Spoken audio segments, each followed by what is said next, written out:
All right, guys, welcome. So, I think it was, what, 2 weeks ago, we played Sniper Elite, and we're starting to venture into these sniping games, and it was pretty cool. It was pretty cool game. It took place in like World War II, but I told you guys I wanted to check out Sniper Ghost Warrior. This one was also brought up by you guys a while back. Now, I have like 5 games for Ghost Warrior. Legit. I have the 3 normal games, like Ghost Warrior 1, 2, and 3, and then I have the 2 Ghost Warrior contract games. I've never played any of them, so this is going to be my first look at them. And, yeah, I'm excited to check it out. So this one is the very, very first one. So this game could be very dated for all I know. I don't know what this one's going to be like. So for those of you guys that did play, I think this game came out in like 2012 or 2011 or 10 or so, somewhere around then. But we'll see how it is, guys. We'll see how it is. It's probably going to be a little dated graphic-wise, but hey, it is what it is. But remember, if you guys do want to see more Ghost Warrior streams, not just this game, but, you know, second, third contracts, smash that like button, subscribe to the channel. Let me know what you guys think in the comments, and we'll keep them rolling. We'll keep them rolling, guys. So here we go. Let's get this started. So I don't know. Okay, so I was about to say, I don't know if this is like a story thing or a mission thing. Ghost Warrior. We'll start off on medium because I don't know if this is gonna have like bullet drop or UI. Here we go. Nice of you to join us. Let's show these rookies what they'll need to survive. Okay, so we got some training. Welcome, St. Dominic Camp rookies. Tyler, nice of you to join us. Let's show the— God damn. That's some sensitivity right there. Hold on, let me knock down the sense. These rookies what they'll need. Jesus Christ.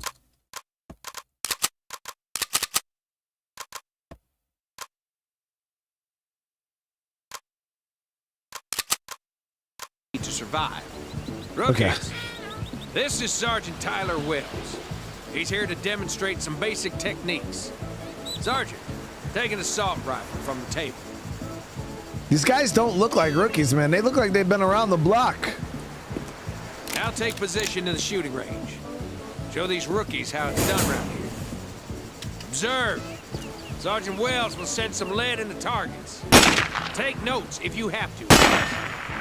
Tango's down. Okay. Remember, rookies, if you need to be more precise with your shots, aim down your sights for better action. Oh, listen, guys.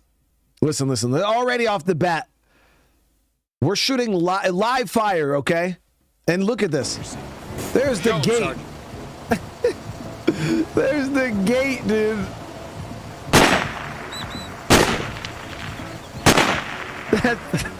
That's not how we do this, guys. Would you like to skip training? No, definitely want to. That's the way. Now let's move to the fun stuff. Sergeant, grab a sniper rifle off the table and take position on the range. There she is. What is this? Looks like an M110.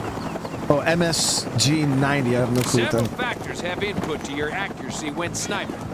First, your stance. It is easier to aim while laying down than when crouching. But it's easier to aim when crouching than when standing. Am I going too fast for you, rookies? No, sir. Good. Sergeant, hit the deck and take it. All right, hold on, guys. You know I got to square with my keybinds when we first start. Key bindings, change stance. We're going to switch this to C because it's my favorite. Aim at these huts down the hill. You must remember when aiming at a target, you need to be aware of the distance to the target, wind conditions, and your own pulse. Oh, shit. Each of these have an effect on where the bullet is going to go. And that pretty little red dot tells you where the bullet is going to hit. Sergeant, take down the 3 targets.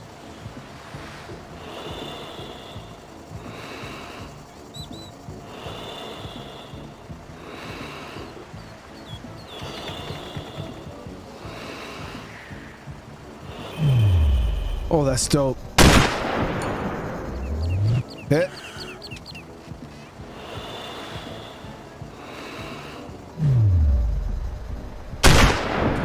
Hit.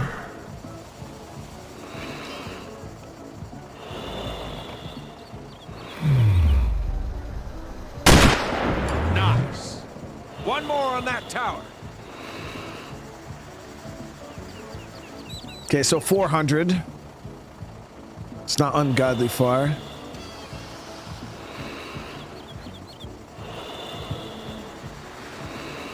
Two. So what? 100, 200, 300, 400. So does this thing have a built-in rangefinder on it? Oh, it does. I wonder if you could turn that red dot off. I wouldn't mind trying the game without it. Rookies, once you gain more experience, you will be able to control your breathing and focus on your targets. Sergeant, take down the moving targets. Shit, I was already doing that, bro. Gotta time that.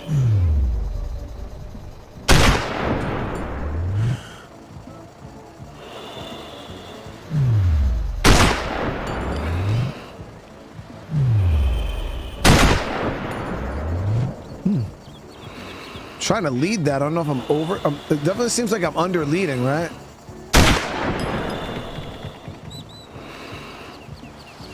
The other one is in the hut There on it the is. left. Yeah, I was under leading. For optimum performance, you can adjust the focus on your rifle. Sergeant, snuff out the two tangos hiding behind cover.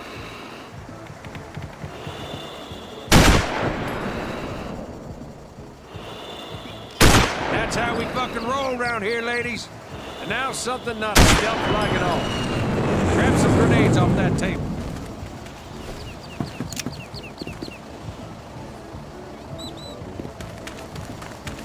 Let's make some noise, girls.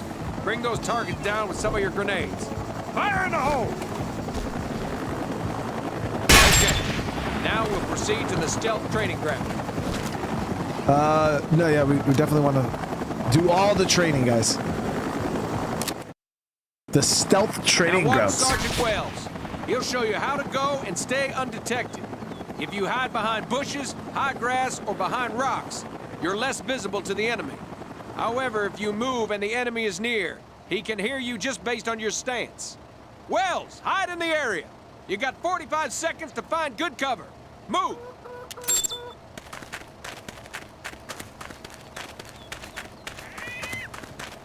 Am I gillied up? I'm in a good spot, dude. Attention, rookies! Find Sergeant Wells.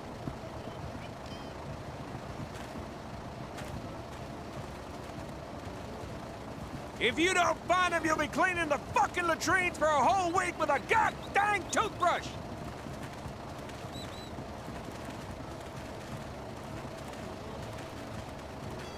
Nice and easy.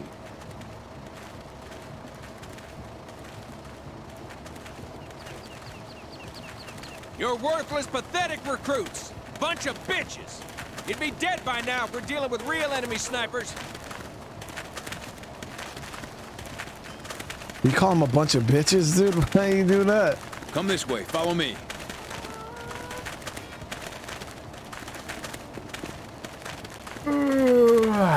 Nice and slow. Oh man, really couldn't figure it out. Follow me this way. Come on, let's go.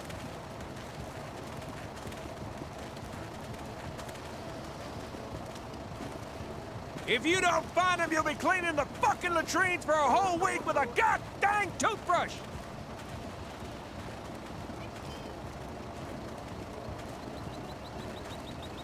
I think Wells, you can come out now. we win, Good chat. job, Sergeant. Same time tomorrow.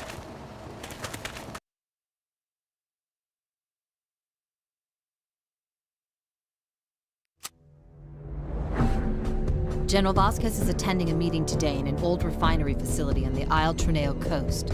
Agent Mike Rodriguez is on an undercover mission and will also be on site.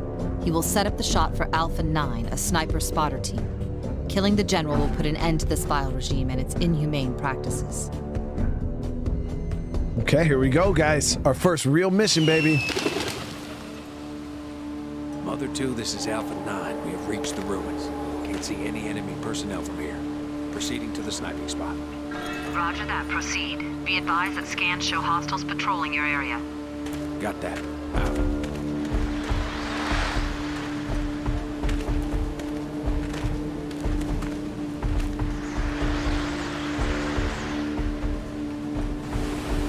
Yeah, we just completed training. Now we're on mission.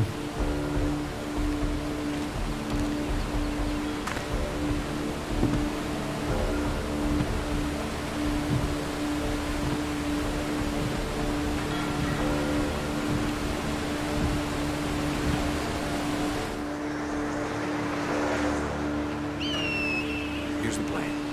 Rappel down. I'll be backing you up from a higher level. It'll be easier to clear the area this way. On my way.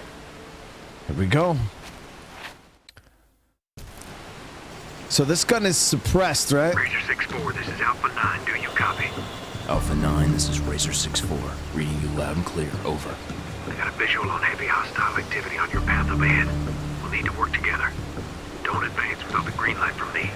Stay low and move with caution. Go.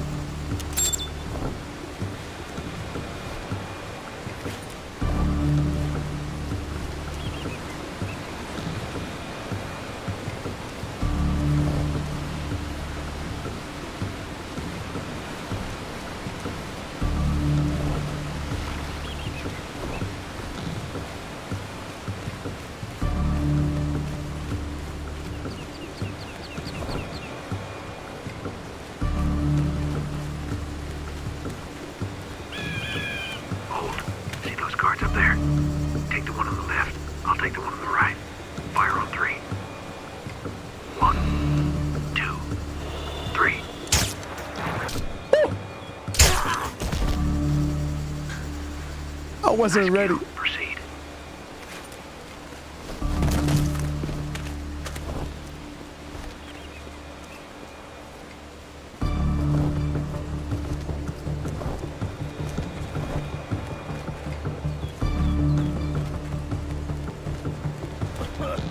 Let him have it, but try and keep it quiet.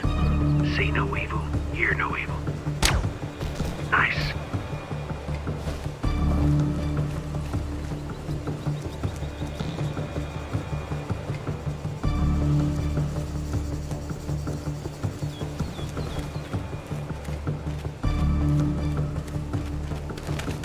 Enemy incoming. Hide these bushes. ¡Rodéenlo! ¡Necesitamos más tropas! ¡No te escondas, cobarde!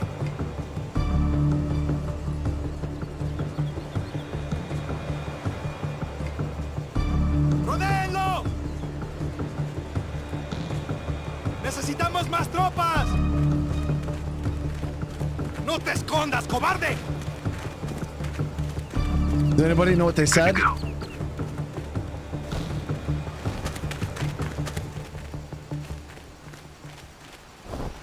¡Apunten a la cabeza! Did he say I'm gonna punch you in the face? ¿Me das un cigarrillo?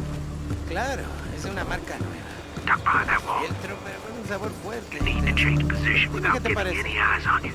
And wait for my signal to run across the road. Un calor de mierda por el día y frío por la noche. Me va a dar sinusitis. Bueno, yo tuve el mes pasado. Hold Casi me it. pierdo el ataque Okay, a San Sebastián. Debes ir a ver al doctor Alvarado. Te dará algo para That que was no te close. enfermes. ¿Me das un cigarrillo? Claro, es una marca nueva. Más fiestro, pero con un sabor fuerte e intenso. Dime qué te parece. Parece. Alright, you have to manage on your own for a bit. Un calor de I mierda can't por see el you and día I y can't frío change por my la position. noche. You have to get out of the ruins. Watch your backgrounds and you make it through. I'll let you know what your package may will be. Debes ir a ver al doctor Alvarado. Te dará algo para que no te enfermes.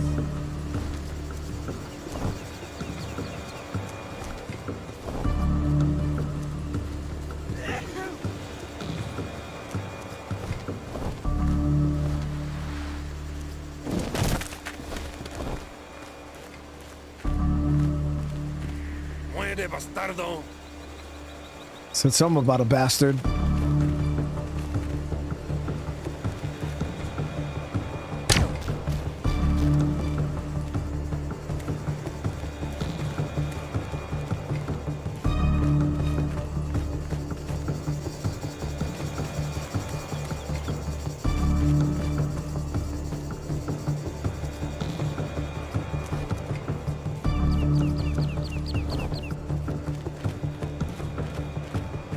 We're good.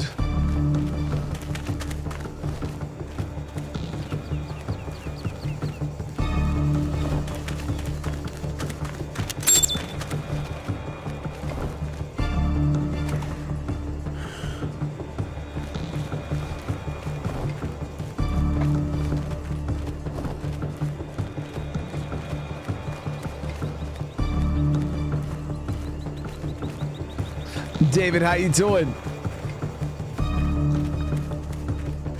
Back in my FOV. Shooting in this area isn't a good idea. Our target may run off. You're near the sniping spot, but we'll need all your skill to continue. Follow the path to the rendezvous point. Move carefully but quickly to keep you out of enemy fire. Come on, bro. Who do you think I am? You really think I, out of all people, are gonna get caught?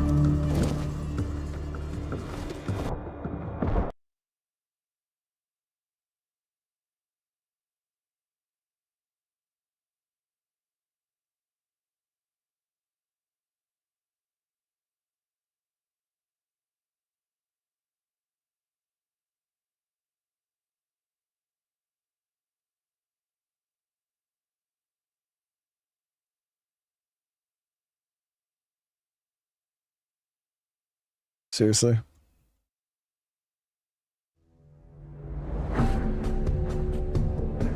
You have to manage on your own for a bit.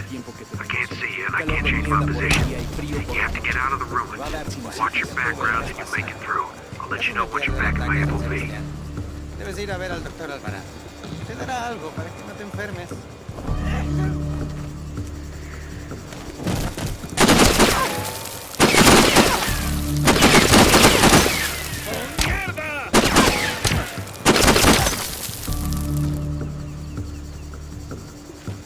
What the hell? Should have nailed that dude before I jumped over.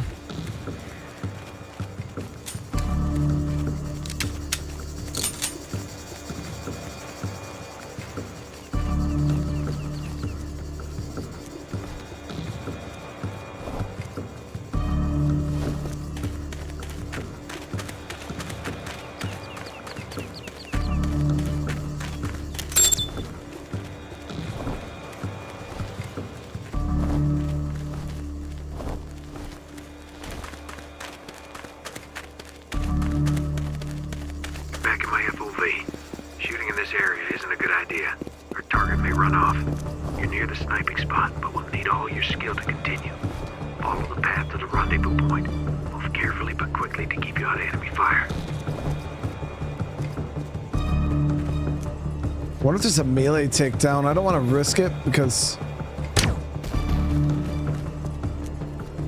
Press 6 to select rope? What?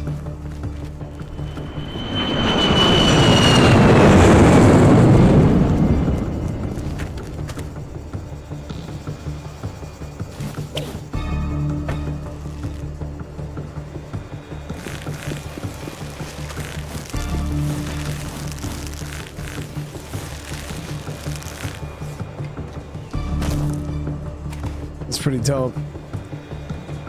But we do have a knife.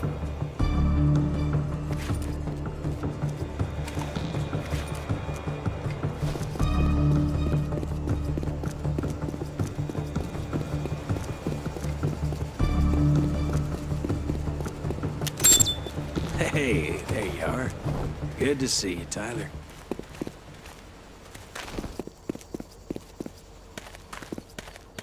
All right, let's get comfy.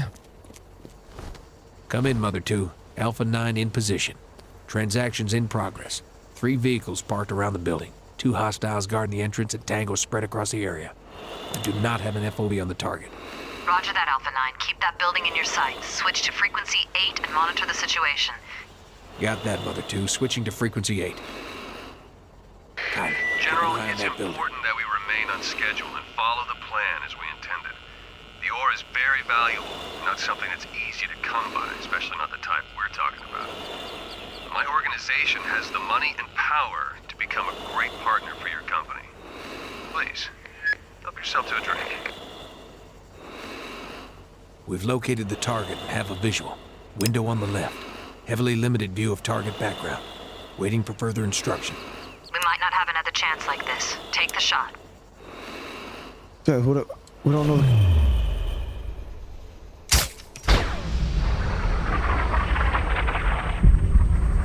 The glass could be bulletproof.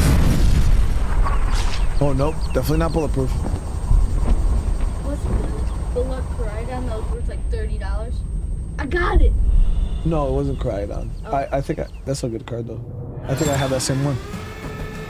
Shit, did not connect with target. I repeat, did not connect with target. Damn it! We're compromised! You're breathing fire! ¿Qué diablos es esto? ¿Llevas tu micrófono? ¡Hijo de perra, vas a morir! ¡Nos llevamos a este cabrón! Tengo algunas preguntas que hacerte y puede que sepas la respuesta.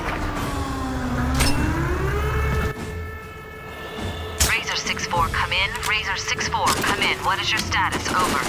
Target has left the building, is escaping in an armored vehicle south towards the harbor. We can't get him from here. Roger that. They cannot escape the area. Keep track of the vehicle. Roger. Use your rope to get down there! What do I connect it to, bro? What do I connect it to?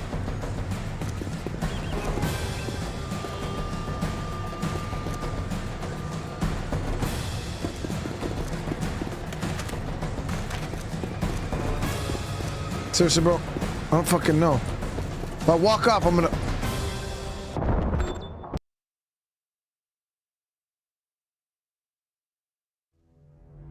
Oh, can you just connect it to anything? I thought I had... Shit, did not connect with target. I repeat, did not connect with target. Guess what? I just lost my tooth. Damn it! Guess We're what? I just compromised! lost my tooth. You're breathing fire! That used to? I lost ¿Qué diablos es esto? my ¿Llevas tu micrófono? ¡Hijo de perra, vas a morir! ¡Nos llevamos a este cabrón! Tengo algunas preguntas que hacerte y puede que sepas la respuesta. I didn't know you could connect it to just Razor anything. 6-4, come in. Razor 6-4, come in. Damn. What is your status? Over. Target has left the building, is escaping in an armored vehicle south towards the harbor. We can't get him from here. Roger that. They cannot escape the area. Keep track of the vehicle. Roger. These guys are having a rough time. Use your rope to get down there! Okay, let's try this again. No, you can't just connect it to anything.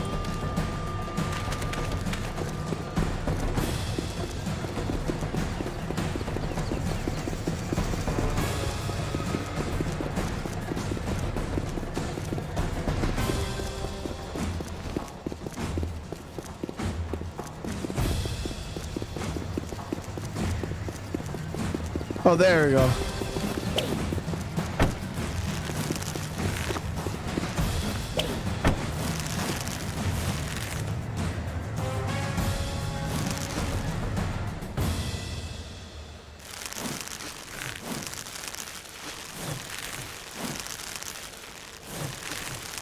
Got it.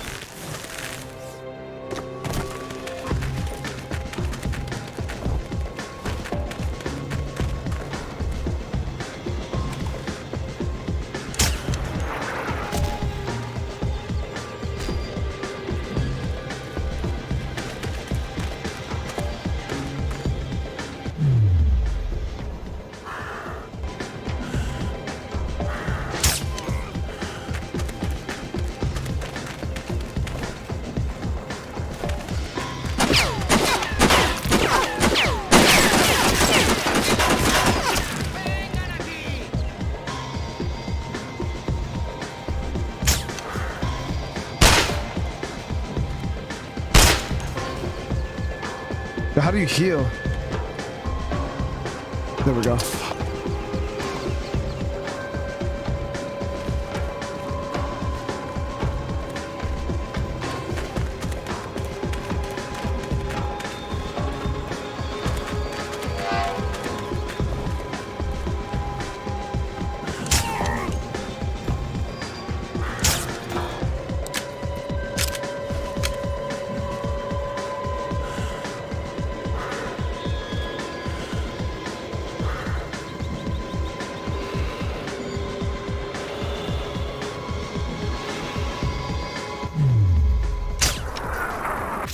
There it is.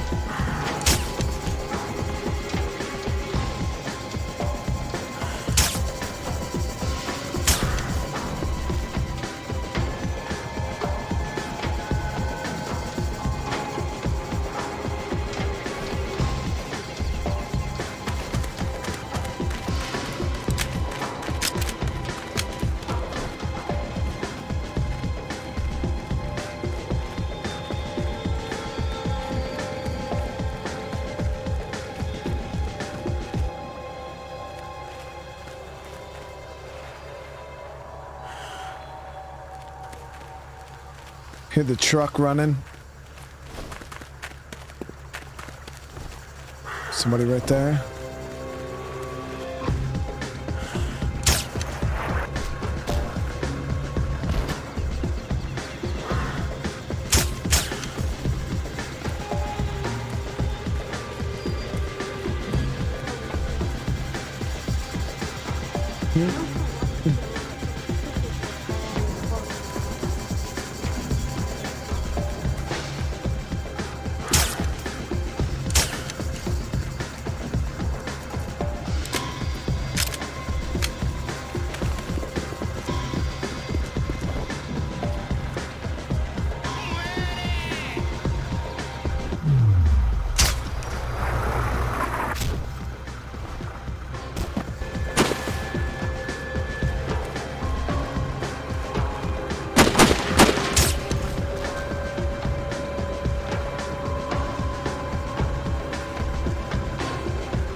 I don't know if you can go up here.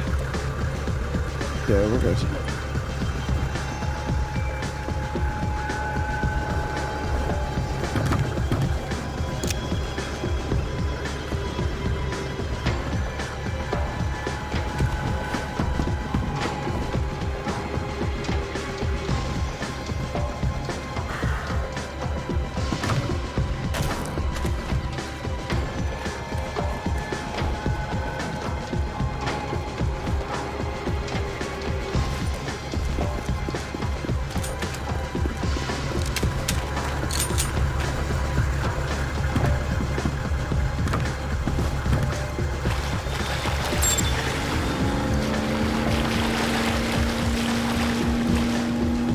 Escaped. Took Rodriguez with him. We gotta find him or else he's a goner. How do you get out the fucking water? There we go. Can I get on this other boat?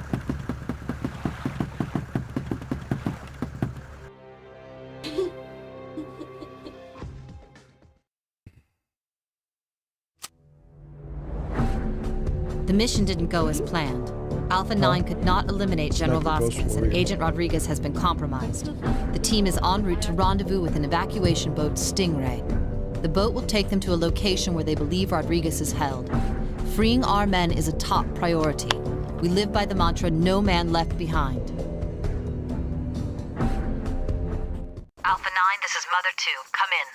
Stingray is moving. ETA 5 minutes. We need you to clear the area marked on your GPS. Over. Got that, Mother 2. On our way. Follow Yes. me. Keep It's a up and hard stay life for low. these guys, Engage man. only if necessary. Let's move. Enemy incoming. Hide in these bushes.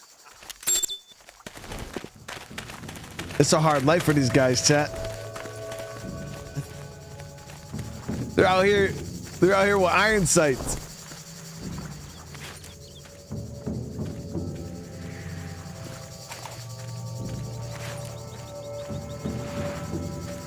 Será mejor que los nuevos reclutas se comporten. Algunos necesitan mejorar su actitud. Tienes razón. Nosotros nos encargaremos de eso. Hey, hombre, ¿puedo preguntarte algo en serio? ¿Cuándo mataste a tu primer hombre? Hace 10 años. Sacábamos merca del puerto y un pescador nos preguntó que qué hacíamos. They're La gone. bolsa, saqué la Proceed. persona y le volé la cabeza. Será mejor que los humanos reclutasen. Algunos necesitan mejorar su actitud. Tienes razón. Nosotros nos encargaremos de eso. Hey, hombre, ¿puedo preguntarte algo en serio? There's another hostile. You're green. Hace 10 años. Sacábamos merca del puerto y un pescador nos preguntó que qué hacíamos. La bolsa, saqué la matona y le volé la cabeza. Man, I'm gonna do a whole front flip. 2 across the water. We got company. Tango's at 12 o'clock near the hut. Terminate him.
Move.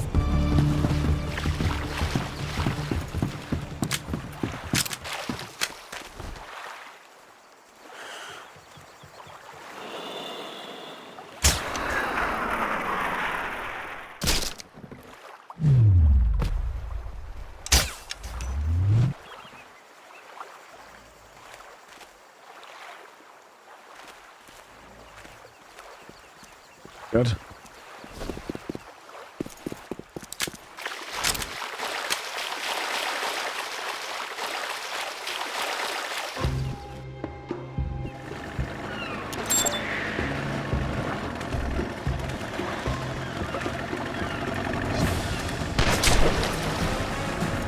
Damn. Get him the fuck out of here! I'll cover your escape! Go!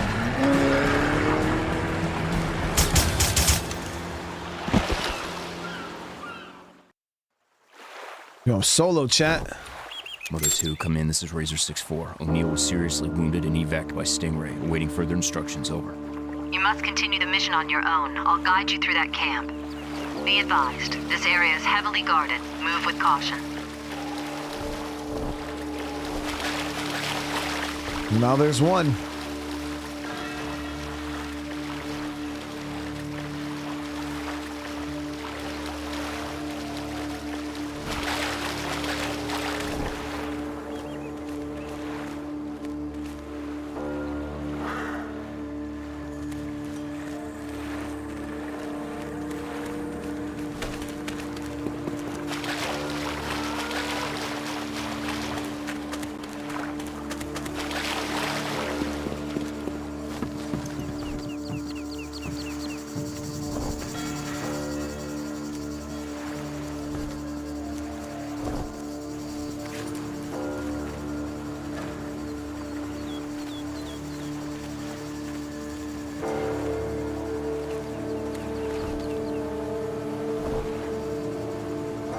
Get in as close as we can.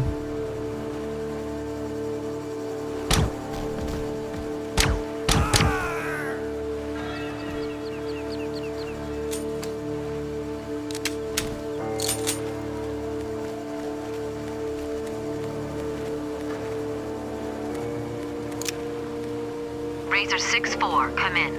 I have new intel. You might not have to break through the camp after all. The transport will be leaving the camp soon. If you can get there in time and hide in one of the trucks, it will take you near where Rodriguez is being held. Got that. On my way.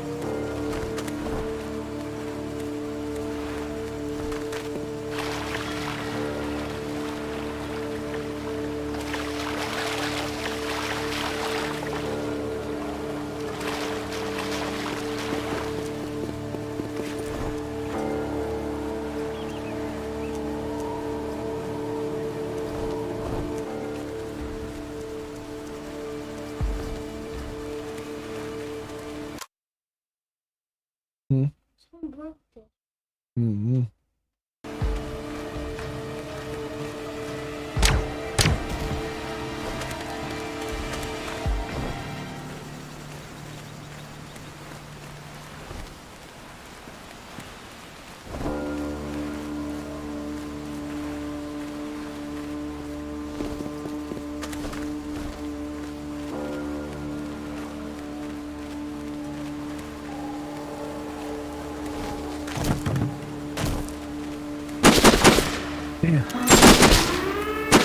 Fuck! I've been compromised! You must continue the mission on your own. Be advised, this area is heavily guarded. With caution.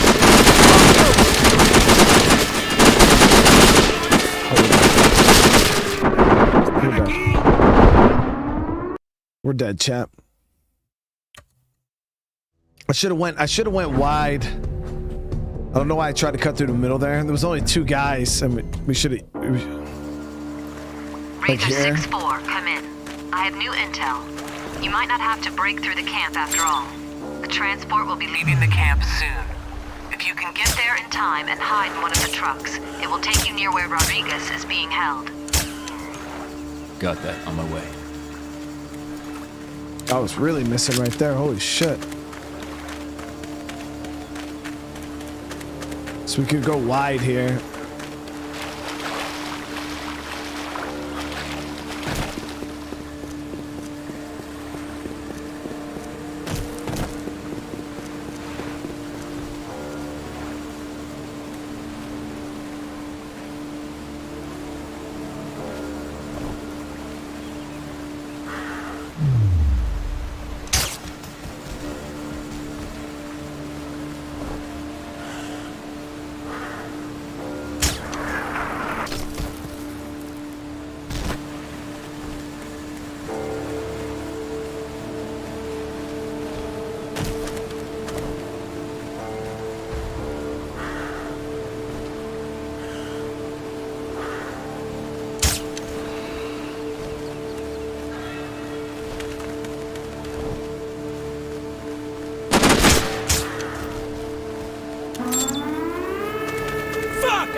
God damn it, dude. You must continue the mission on your own. Be advised, this area is heavily guarded. Move with caution. I'm on the move!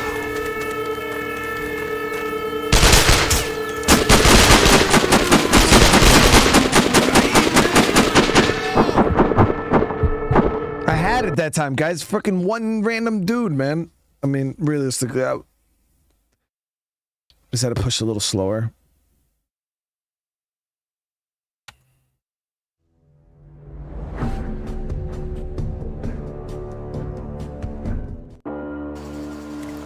Razor 6-4, come in.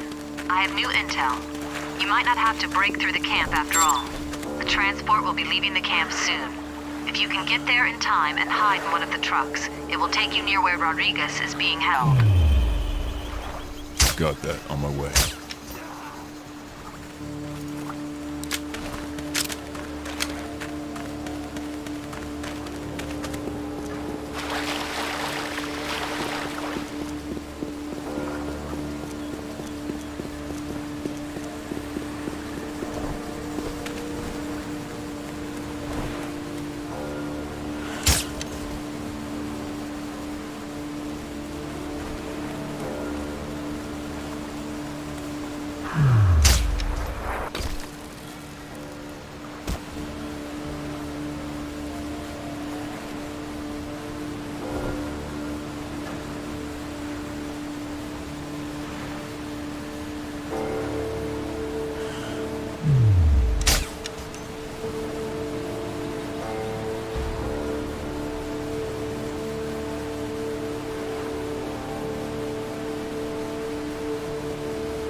Did he shoot?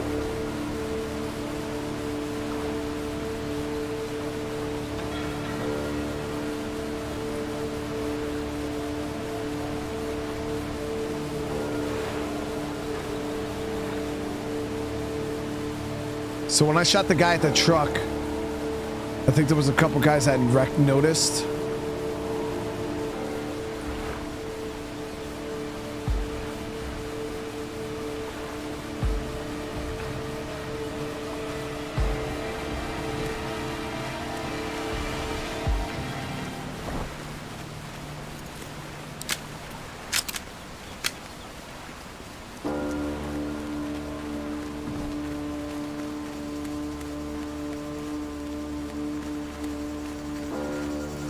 Ignore the bodies at the back of the truck.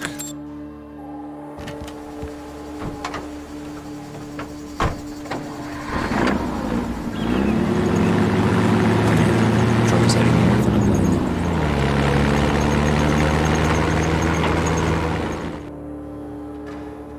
Damn. A few hours later? Get to the lighthouse. It should be visible from where you are. It's right there.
We're good. Easy enough. Alpha 9 and Stingray fell in a trap. O'Neill, Alpha 9's spotter, has been wounded and was evacuated from the area. Sergeant Tyler Wells, codename Razor 6-4, is to continue the mission on his own. Meanwhile, a rescue mission is sent to free Agent Rodriguez. Delta 3 and assault team will neutralize the enemy communications and storm the camp, where Rodriguez is being held. Razor 6-4 is to make his way into position undetected and support them with sniper fire. Sounds like a plan.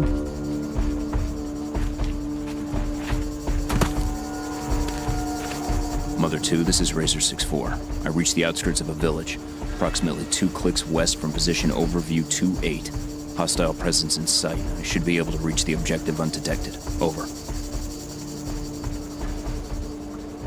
Roger that, Razor 6-4. Delta 3 should reach position in approximately 2 minutes. Proceed with caution and stay low. The enemy expects an attack.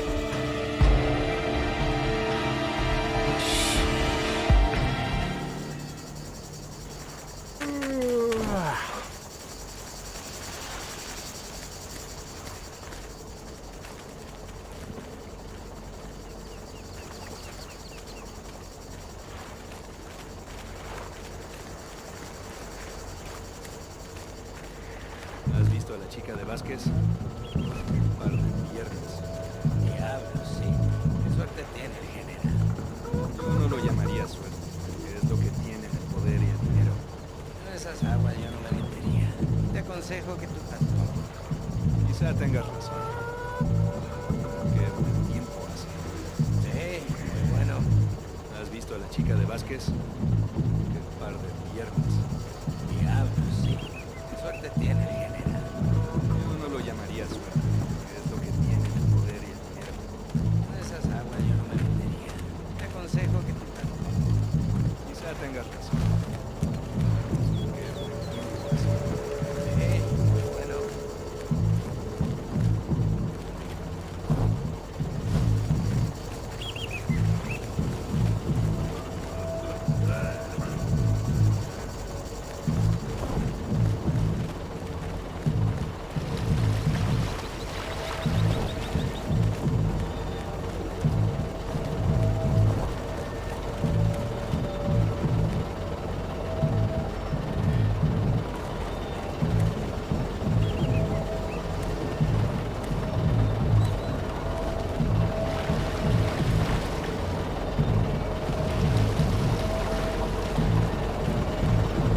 Razor 6-4, we have an unidentified convoy approaching you from the east.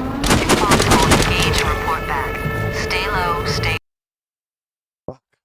It's almost there, man. I just wasn't paying attention to the right side when I came out there. Razor 6-4, we have an unidentified convoy approaching you from the east. If possible, engage and report back. Stay low, stay sharp. Got that, Mother 2. On my way.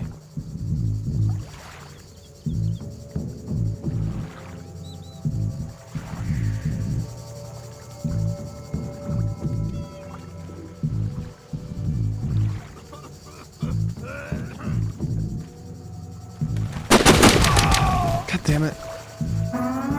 Abort mission, I repeat, abort mission. We lost him. Okay, I got this. Razor 6-4, we have an unidentified convoy approaching you from the east. If possible, engage and report back. Stay low, stay sharp. Got that, Mother 2. On my way.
Oh, we gotta go down and around.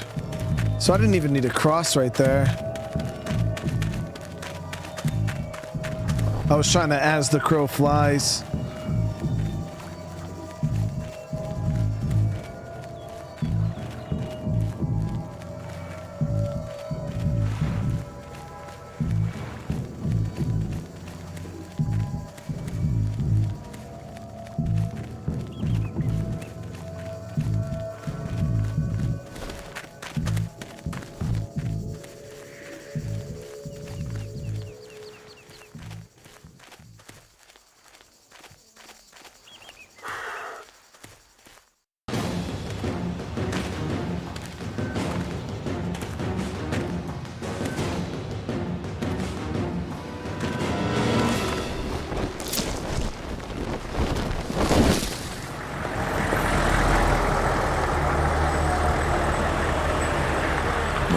This is Razor 6-4. I got a visual on the convoy. 3 military vehicles packed with enemy soldiers. A transporter truck escorted by 2 jeeps. The lead jeep is carrying what looks like hiring officers.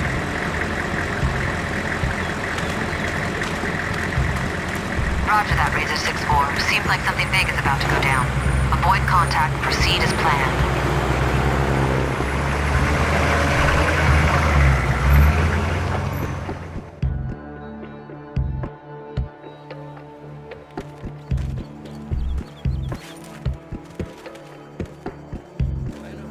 Overview 2-8 is 240 yards east from my current position. Good work. Stay undetected and keep moving.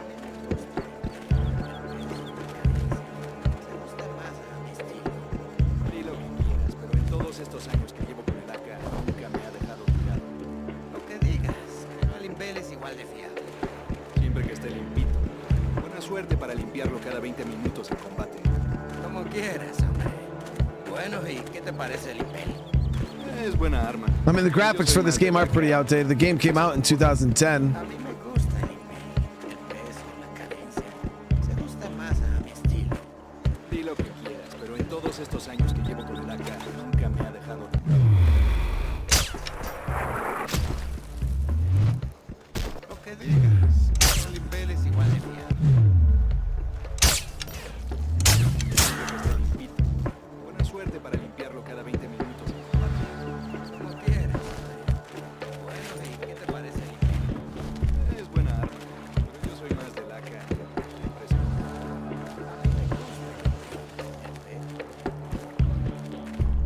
Well, I think it still looks very playable for being a game that old. Even handles still pretty good. A lot of older FPSs, they feel very, very clunky.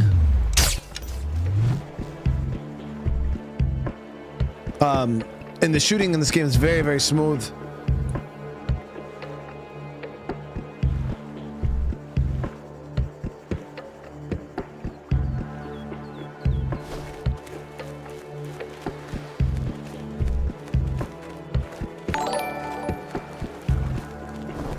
Happy holidays, guys. Love you all. Phone is broken, man. Facepalming.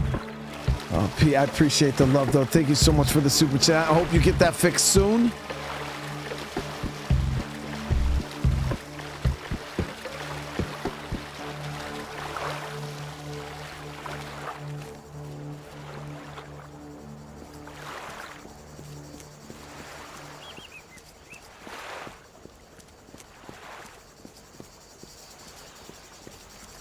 Do not engage hostiles unless necessary. I repeat, do not engage unless necessary. On my way. Well, fuck, it's always going to be necessary, in my opinion.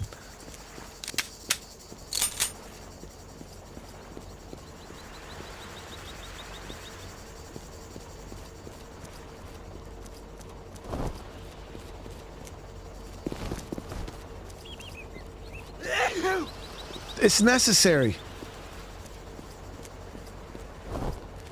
That's necessary, dude.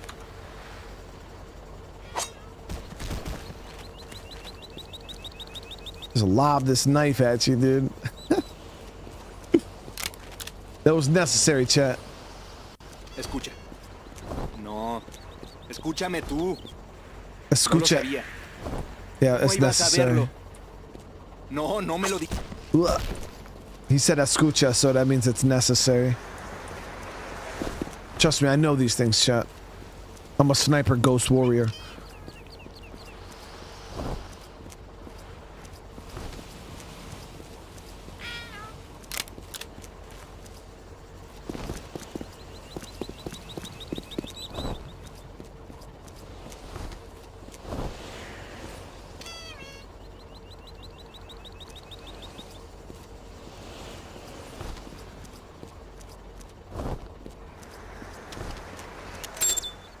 There we go.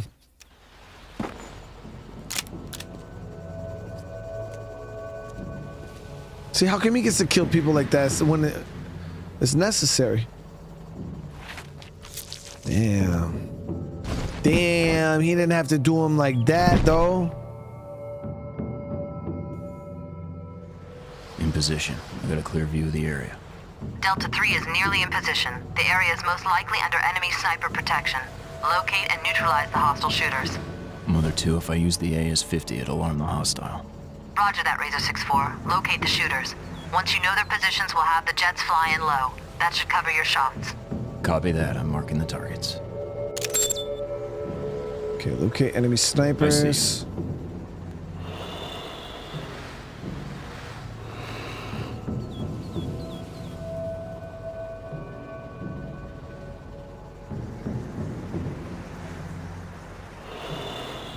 Located the snipers bringing the birds.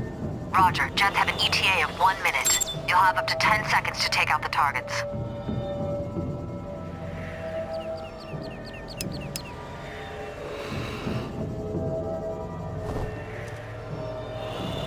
You're green. Shoot now.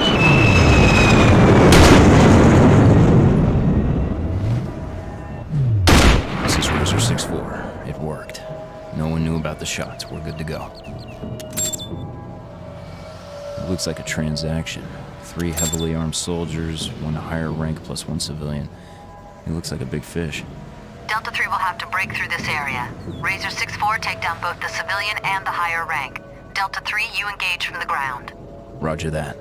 Are we good to proceed, Razor 6-4? Area looks clear. Make sure to stay frosty. Mother 2, this is Delta 3. We're under attack. There's a sniper on the west end of the cliff. Need support. He's down. One of the targets managed to escape out of range. Thanks, Razor 6-4.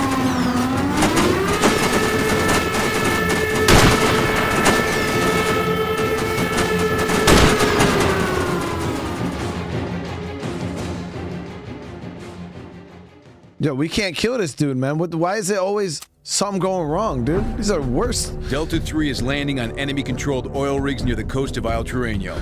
They will neutralize the enemy communications, clear the rigs, and make their way to the coast to free Agent Rodriguez. Mother 2, this is Delta 3. We're approaching the objective, over. Roger that, Delta 3. Neutralize the objective and proceed to the coast. Razor 6-4 will be on his position to assist. ETA 0800. Copy that. Delta 3 out.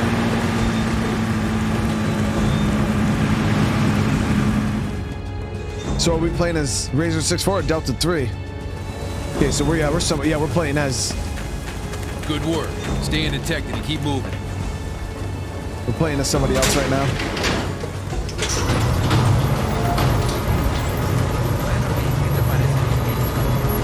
Unigamer, I appreciate that, man. I'm glad you're enjoying it. Seriously. Hostile in sight. Stay razor sharp.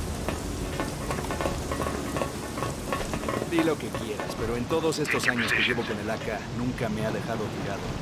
Lo que digas, pero el Imbel es igual de fiable. Siempre que esté limpito. Buena suerte para limpiarlo cada 20 minutos en combate. Como quieras, hombre. What about the ¿qué breach? te parece el Imbel?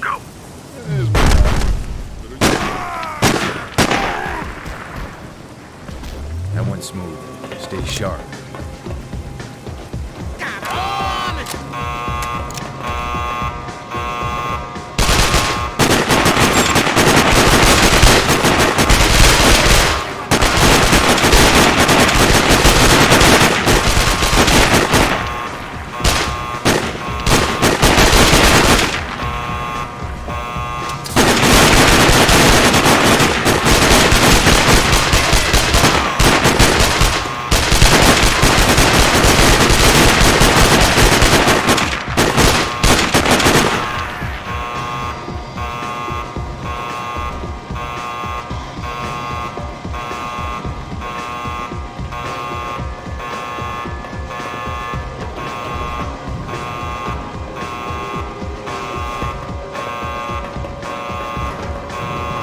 Clear? Push forward, move! Eliminate them now!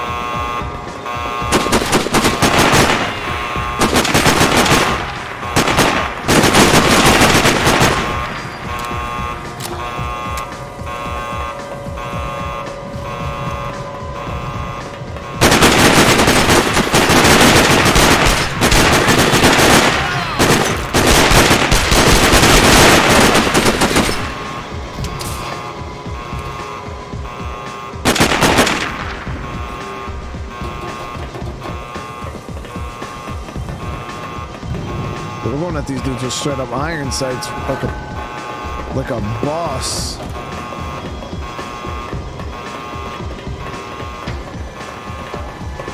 Go, go, go!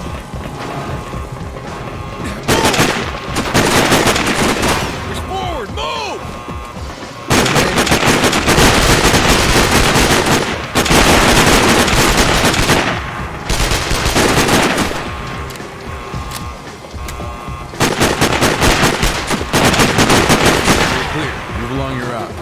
grenade. I almost never have good grenades, guys. Mother 2, this is Delta 3. We are approaching the objective, over. Nice job. Keep moving.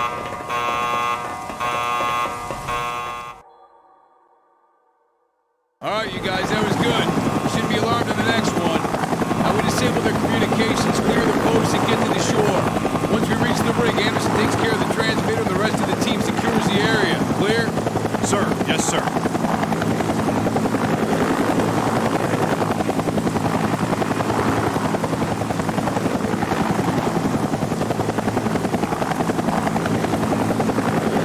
Take him down.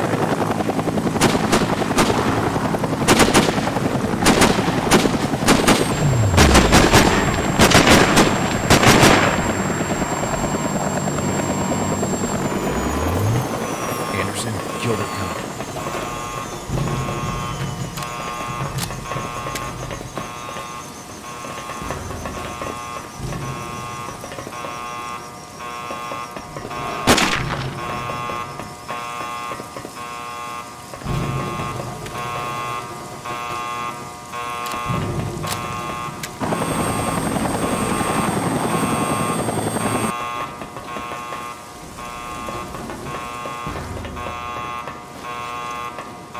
How are we supposed to do? Oh, Communications are down. We're blind as a bat. Proceeding as planned. Roger that, Delta. Keep your eyes Go, go, go!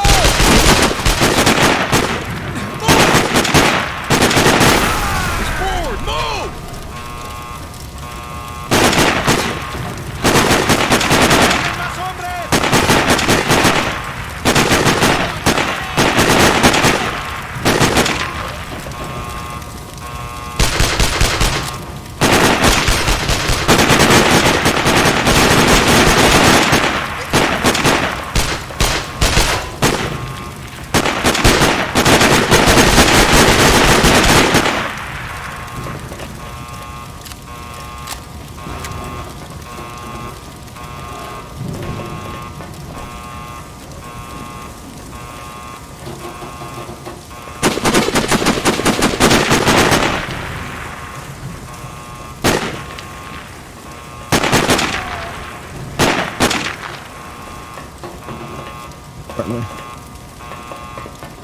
unique brother with the super chat, dude. Thank you so much. Love your streams, man. Keep that positive attitude and bless you and the fam going into the new year. I appreciate that. Seriously, man.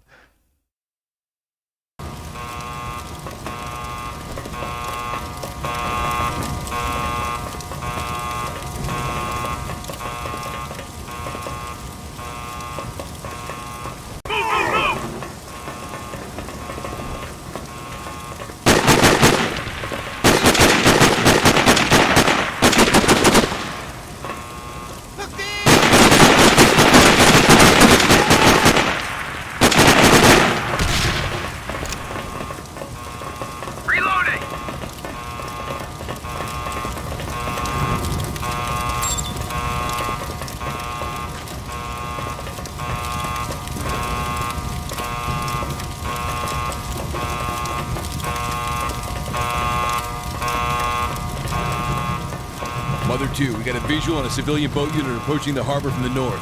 Copy that.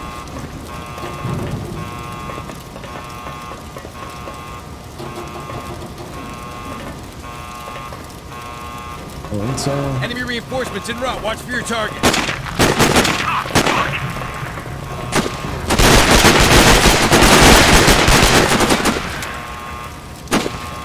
You said that man was just shooting.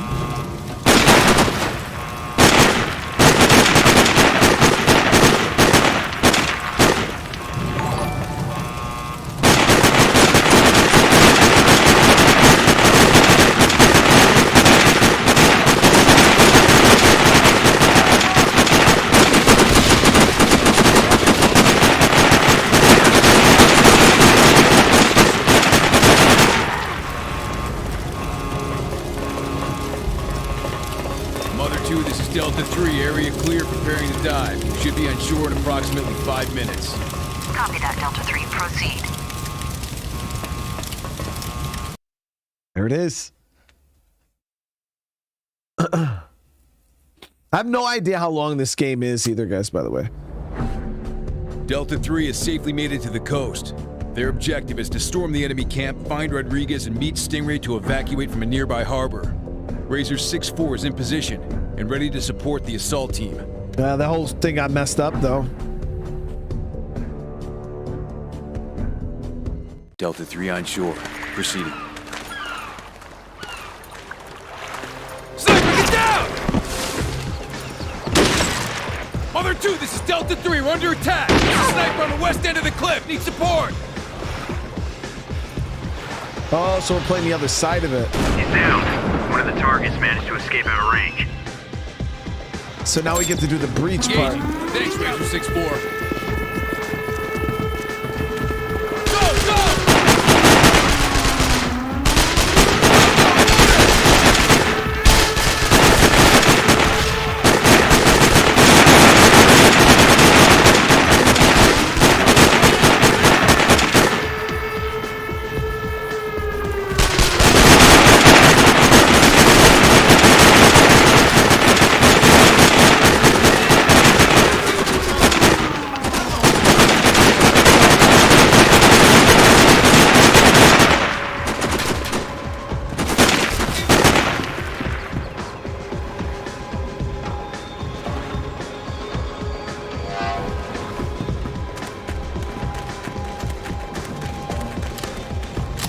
Push forward! Move!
Candy here. Any orders? Leave it as it is, Delta. Copy that. Proceed.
Delta 3, according to our stat scan, to reach the objective faster through a small canyon leading through the mountains. Take that route. Roger that. On our way.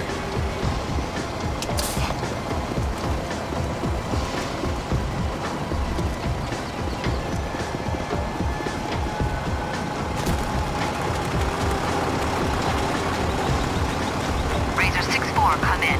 We've identified incoming enemy reinforcements from the south. Stay sharp.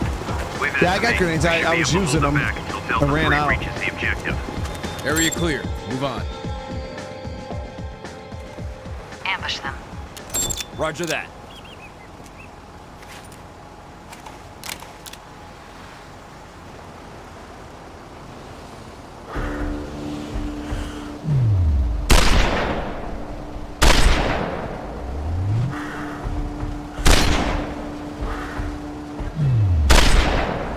Did you not hit the driver?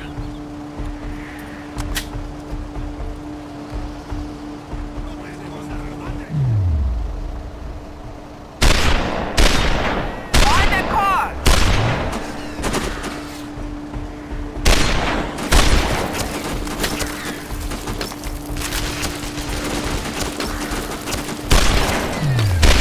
Yeah, the wind is crazy. 12 o'clock.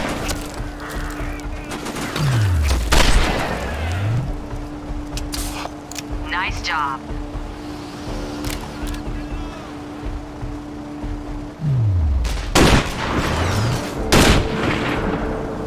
Neutralize them.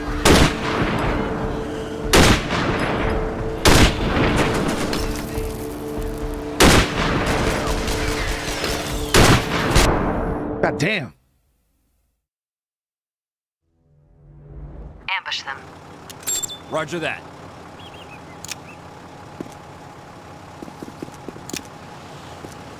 That'd be nice, a whole RPG.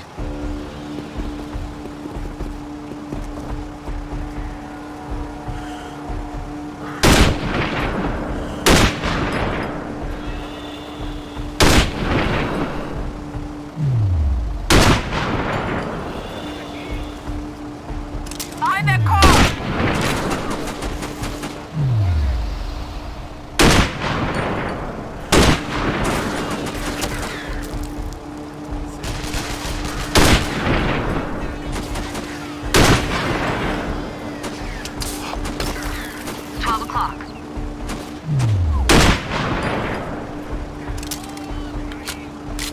Nice job.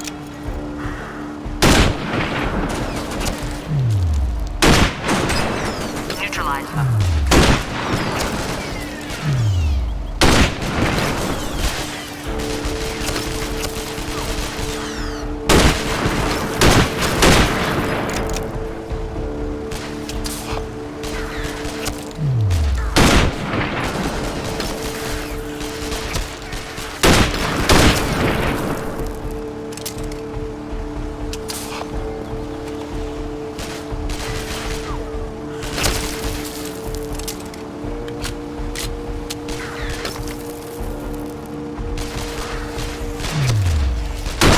Neutralize them.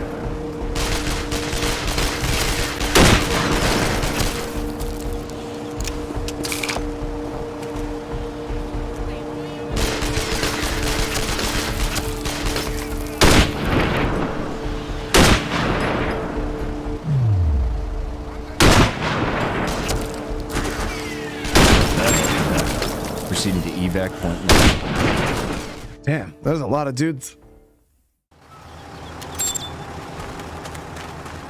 Mother 2, this is Delta 3. We are approaching the camp where the target is being held.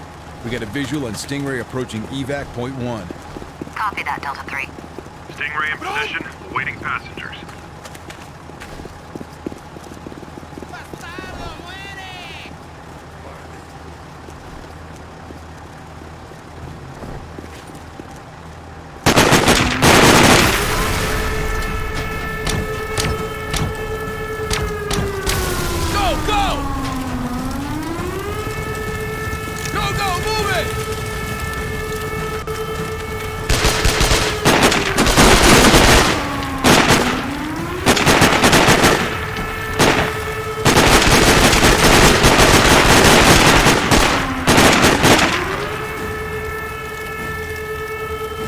boys need some optics, Chuck.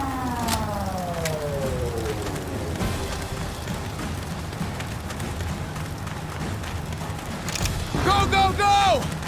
Just a little red dot or something, you know what I mean?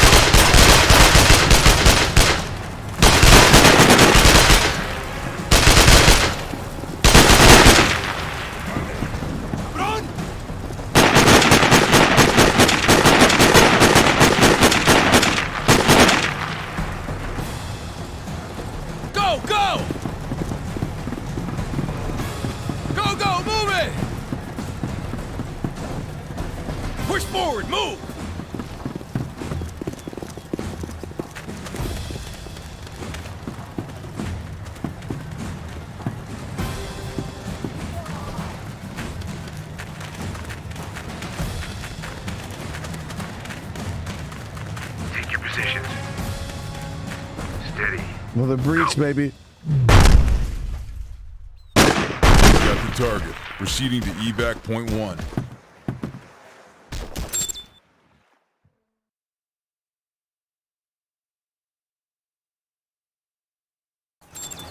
I'm on the move! Mother 2, I got a visual on the getaway, leaving the island on a civilian boat! I'm taking my shot!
Why don't we just shoot from? Well, yeah. Agent Rodriguez is free, but General Vasquez is still alive. Knowing that someone has him in his sights, he'll be more careful, fearing another assassination. The heated battle with the regime must go on. Delta 3, along with Razor 6-4, is sent on a mission to locate a cocaine plantation and set up tags for an airstrike to destroy one of the regime's heaviest gravy trains. All right, gravy gentlemen, train's another word for moneymaker, right? From the village and the documents. Stay sharp. The area is swarming with Vasquez's troops. Watch each other's backs at all times. Spotted hostiles on R11.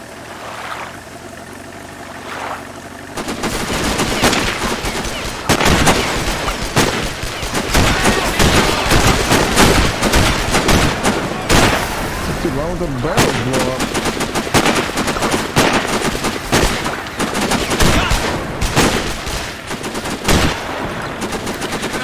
I've never been to Salerno. I've been to Sharana, Nice shoot. Bath, in eastern Afghanistan. Those were the bases I was at. Hostiles! Open fire!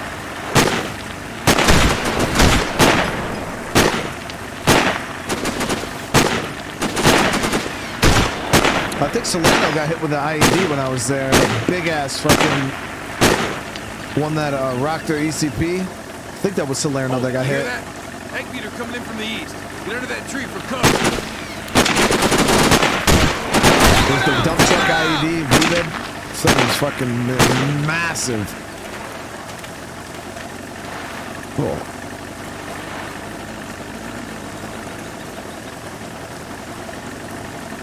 Chopper coming, get to cover. Water, yeah, I knew it was big. I knew it was real big. They told us about it. We were like, God damn. Blew out the whole fucking...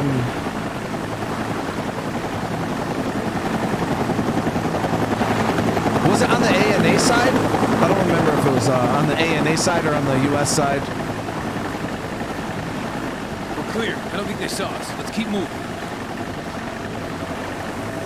Village is straight ahead. Prepare to engage.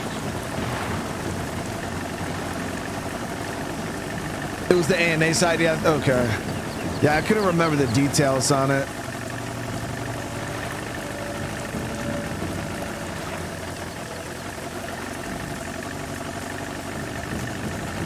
Go, go, move it! Take this shot now!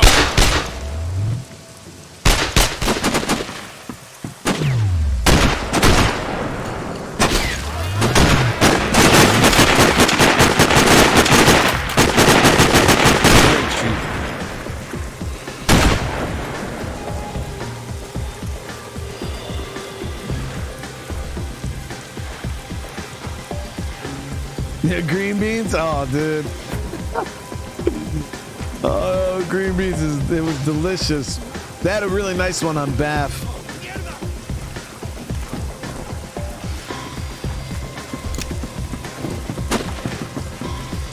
On the Disney side there was a really nice one.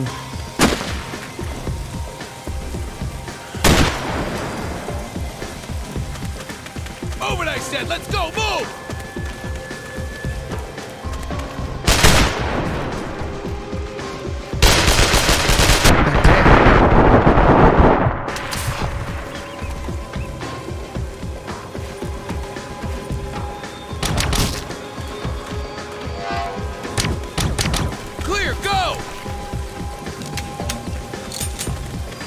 Yo, the crazy thing was I don't even like coffee like that, but I used to go to Green Beans all the time. I'd get, what the hell was it?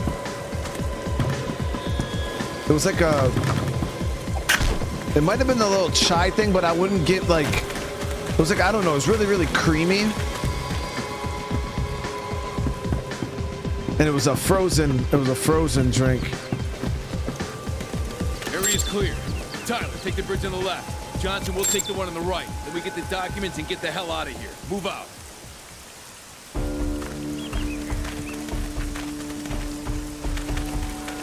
Okay, here we go. See, the shitty thing is I don't have a suppressed sniper now. Yo, Starbucks has nothing on Green Bean, dude.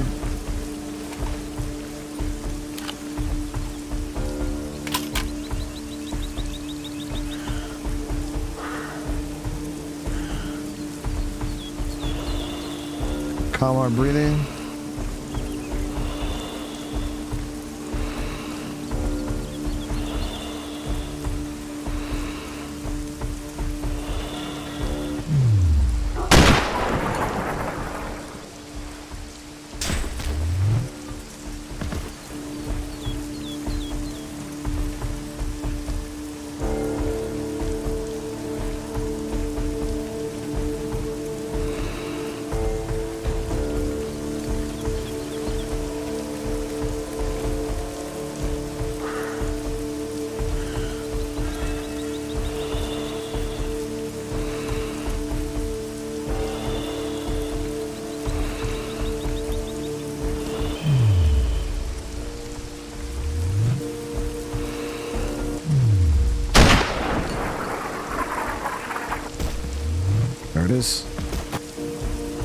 Do I like clams or oysters? I mess with clams, but I'll eat them, you know, boiled or whatever. But my favorite way to eat clams is fried clams with tartar sauce, like the fried battered clams with tartar sauce. Dude, good shot. Damn.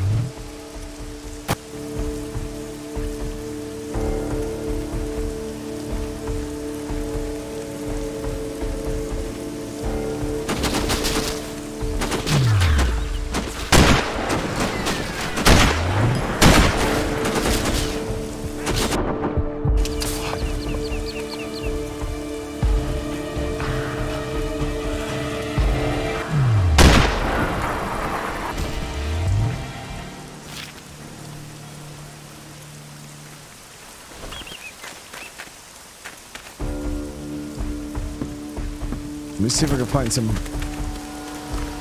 health items real quick. Here we go.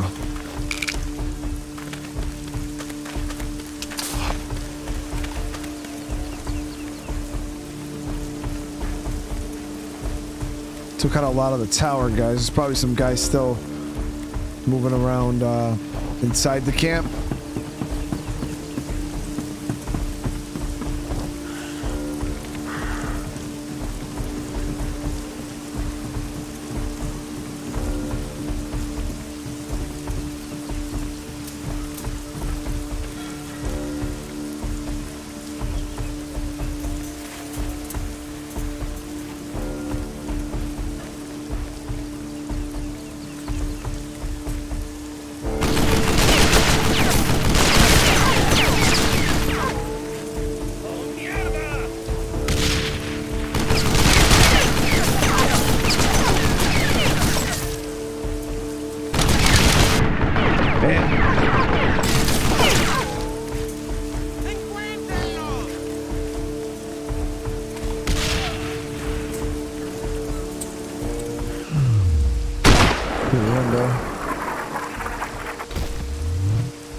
On a 50.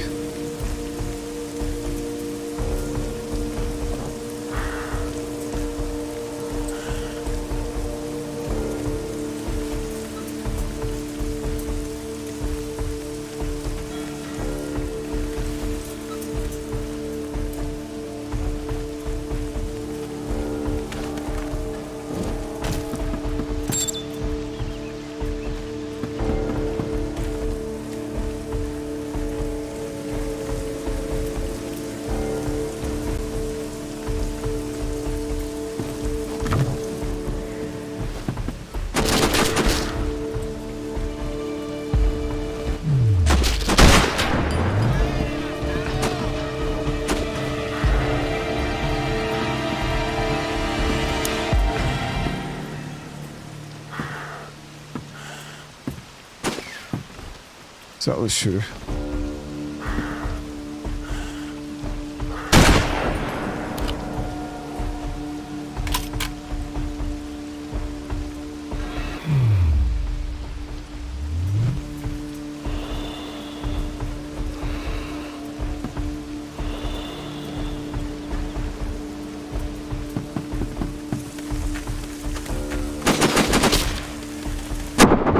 God damn.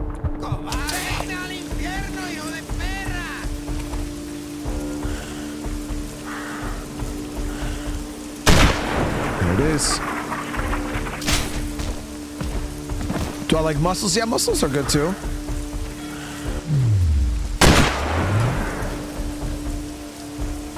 The only thing I don't really mess with is like the raw shellfish, like that where people like be slurping that goopy shit out the shell. Like I'll eat like a boiled clam, like a cook, you know, where it's like nice and cooked and stuff out the shell, but even then, when I eat clams out the shell, it might be because I've eaten like, you know, I was broke, you know what I mean? So I could never afford like good ones. So you go to like the Chinese buffet or something, you know how you can get like the clams? Well, I always feel like they're like gritty. You know what I mean? Like you eat them and then they just got like that gritty texture. And people say it's because they don't clean them all that well in places like that. So you get like the sand and stuff in them. But I always found them to be like gritty. They got like that black gritty stuff. And yeah, I don't know. It always threw me off. So I just mess with, I like I said, fried clams. Yeah, and I think that's what it is. Because I even like that, I still enjoyed them. They're all right, but.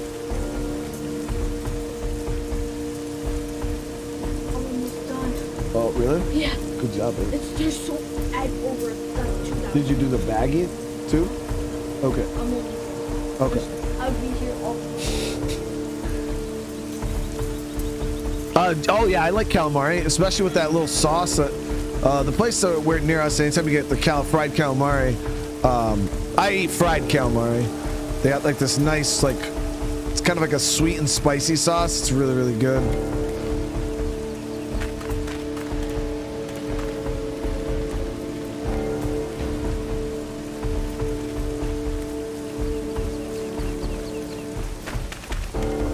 There we go. We got heals. Got our intel. Documents are in hand. Heading back to the boat. Roger that. See you there. Reinforcements. What if I can get on this 50 if there was a okay, you can.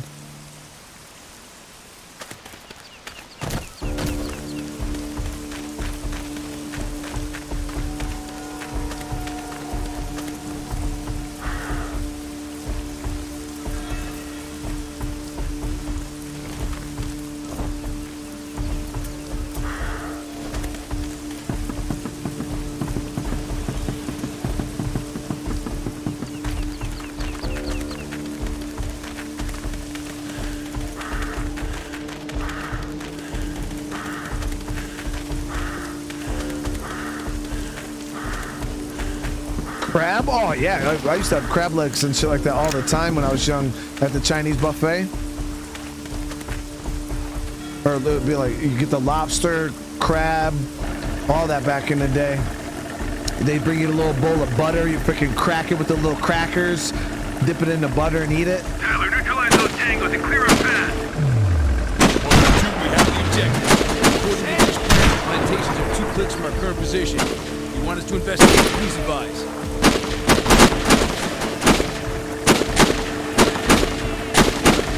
Roger that. Send in the sniper scout unit to arrange localization tabs for airstrike. The rest of the team, clear the LZ for your evac chopper and prepare for extraction.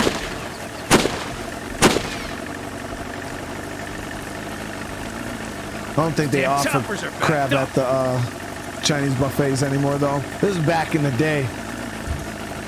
Go to the buffet for like $10, all you can eat. They had everything.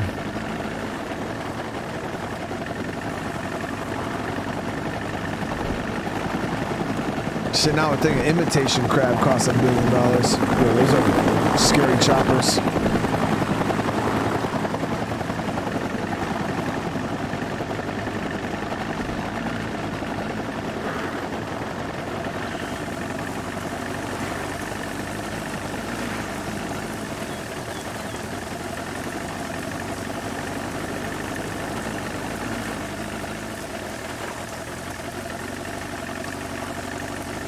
Get to the plantation, set up the tags, and report back to Mother 2.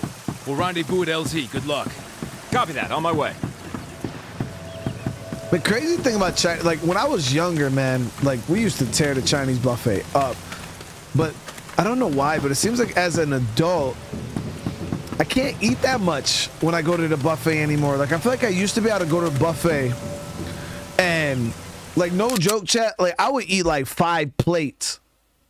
Legit, like 5 plates. I go to the buffet, I get 1 good plate, right? And then I get like a couple of like, I go around and maybe grab a little of like this or a little bit of that afterwards. But I get maybe 1 good plate in at the Chinese buffet. And that's it. I'm good for 1 plate. I say like 2 plates if you count all the little knick-knack stuff I go around and get. I feel like they put something in the food, man. Mixing some freaking oatmeal filler or something in there, dude. 1 plate. I'm a grown-ass man. You tell me when I was young, 14, 15, I could eat 5 plates, not gonna only eat 1?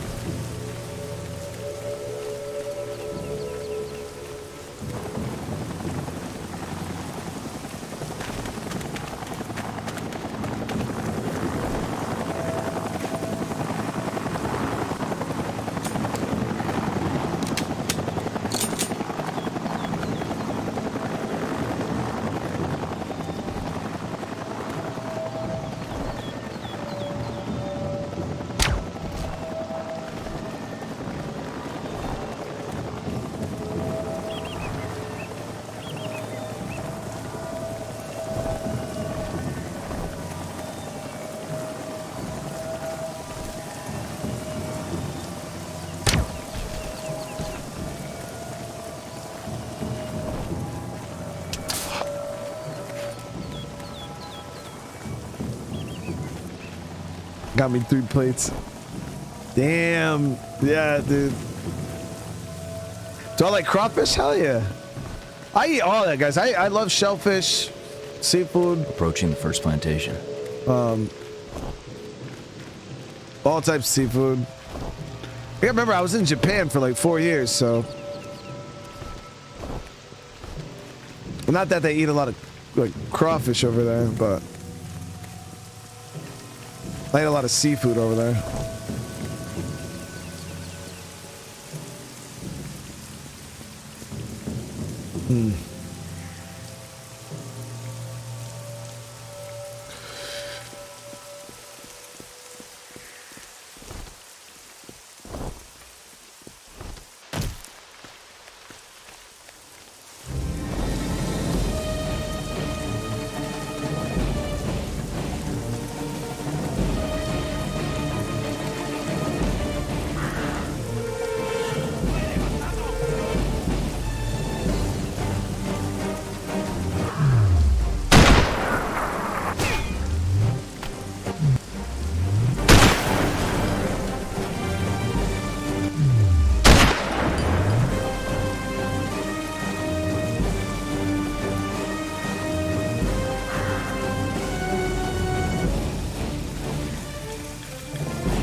Yo, frog legs are delicious. Oh my god, frog legs. Frog legs are so good. It's like I ate frog legs a lot. They're expensive now if you try to get them. But I had somebody ask me like, hey, you know what do frog legs taste like? Because that's super gross. Yo, it's like really good chicken. I don't know how to explain it. It just tastes like really good chicken.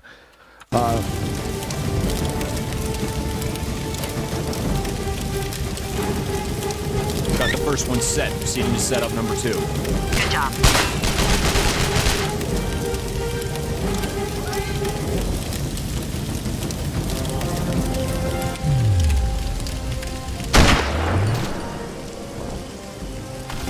I've never tried live octopus. No, that's absolutely not how I do things.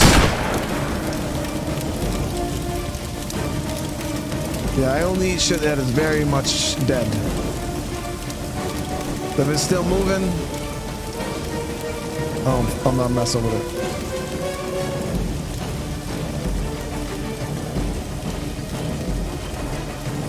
I do like fried calamari, though. I like fried octopus.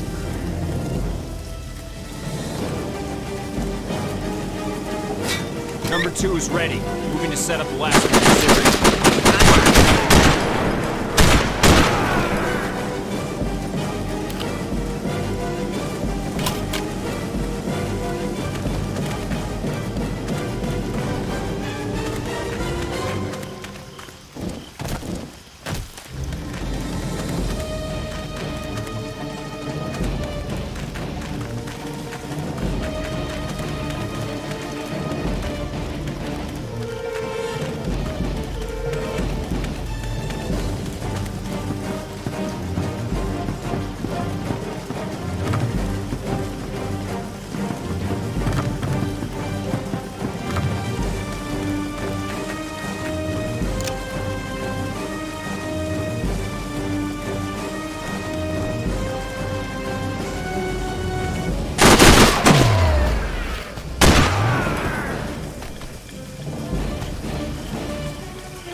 Got him set and ready for showtime. Moving to the second plantation.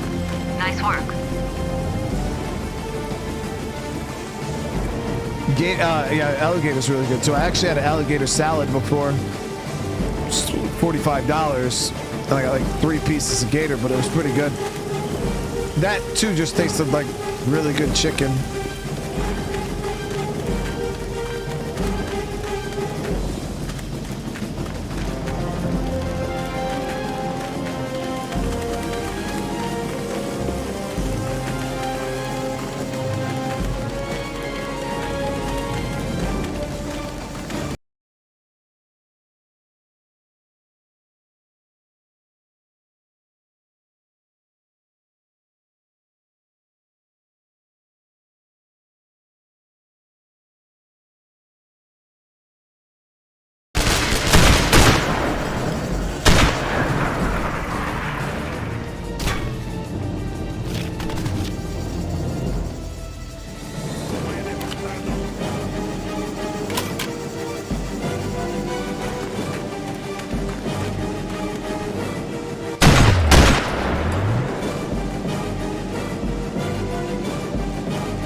Razor 6-4, we might be late meeting at the LZ. We came across heavy resistance and we need time to break through. Get the tag set, get over here. I'll meet you ASAP. Hang in there. You say a tank?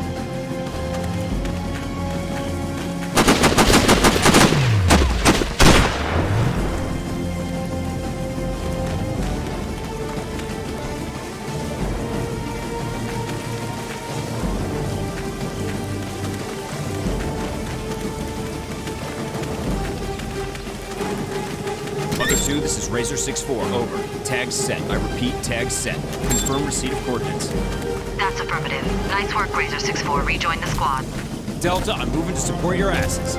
What the fuck you waiting for, Tyler? Move it! We're getting fired on left and right over here!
Somebody in chat said they like chicken glizzies.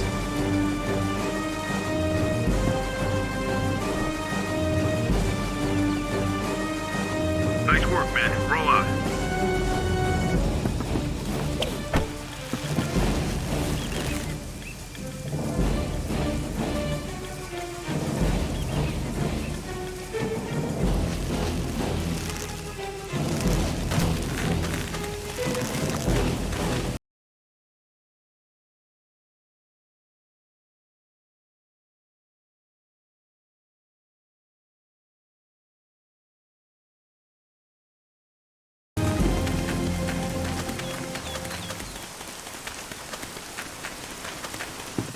the chopper. Repeat, we're at the chopper. Move it.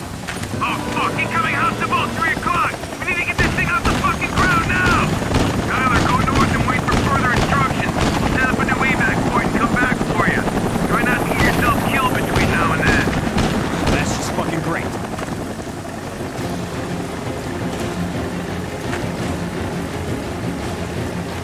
Oh, gizzards. Isn't a gizzard just guts? Approaching drop zone. Waiting for the go-ahead. Roger that. Proceed. Roger. Sending out. So why didn't we just do that to begin with, dude?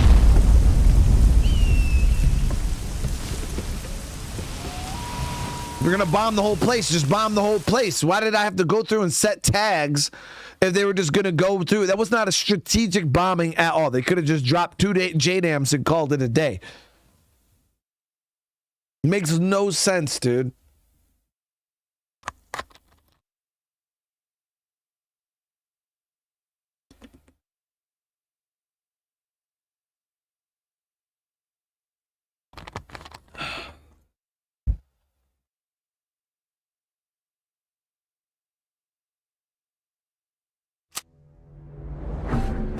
The plantations are no more, but the evacuation chopper had to leave without Razor 6-4.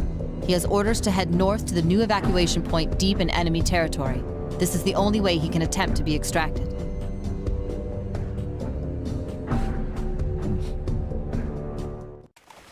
Come in, Razor 6-4. I have the coordinates for you.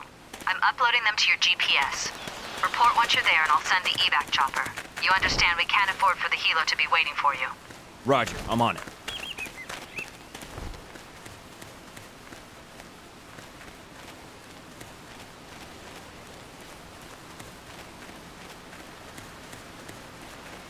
Mother 2, this is Razor 6-4. I have a visual on some anti-aircraft posts in the valley. The chopper might have a problem to pass through here, over. Roger that, Razor 6-4. You must eradicate all of the AAs in the area. This is the only place the chopper can touch down. According to the SAT scan, there are 3 of these posts in the area. Report once the valley is clear. Got that, Mother 2. On the move. So if they got the SAT scan, why didn't they tell me about the damn AA emplacements before and what? Some military for you.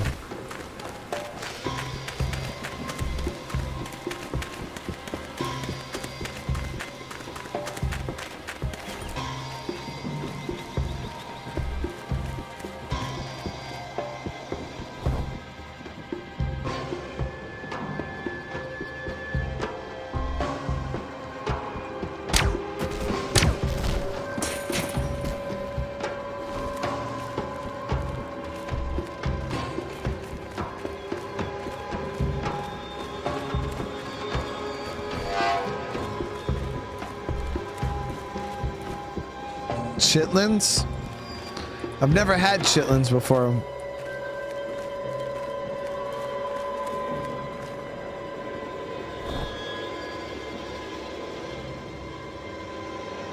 I had pig's feet before though. Well, hot sauce, that shit's actually pretty delicious.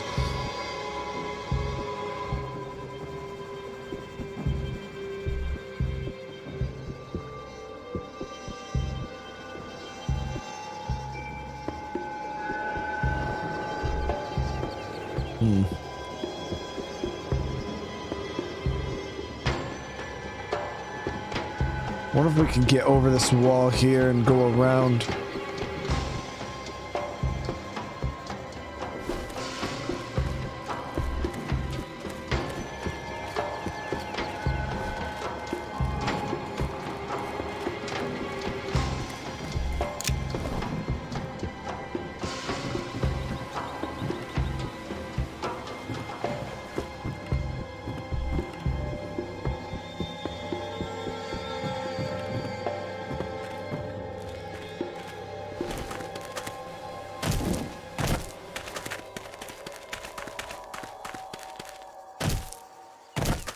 Bro, let me let over this fucking little wall, dude.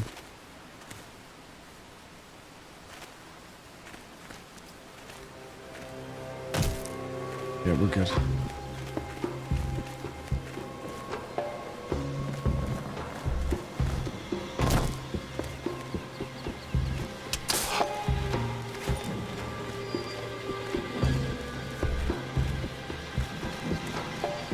Yo, McDonald's is all right. I only eat a couple. I don't eat it all the time like I used to when I was younger. But I'll have a McChicken every now and again. I get me a McChicken. I get a fry with it, and then I take I told you guys how I do it. I take the McChicken. You gotta take you take the top bread off, take a handful of French fries, you put it on the McChicken, then you take the hot sauce, bottle of Frank's Red Hot,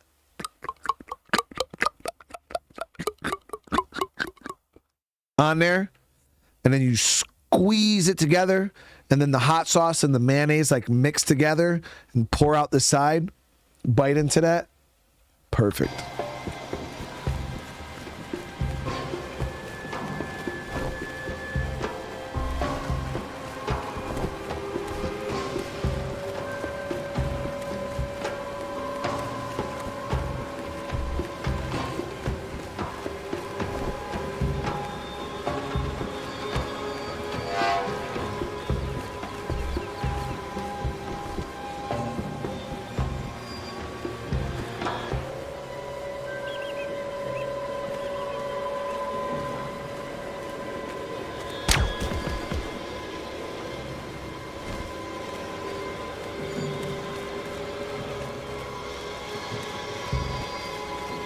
Doesn't look like I can scale here.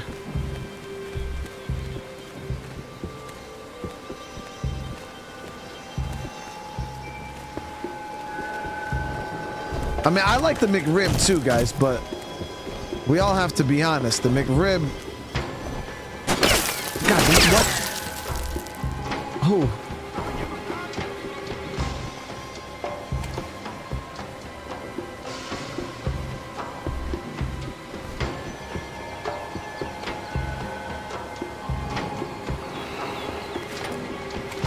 The McRib ain't even ribs, okay?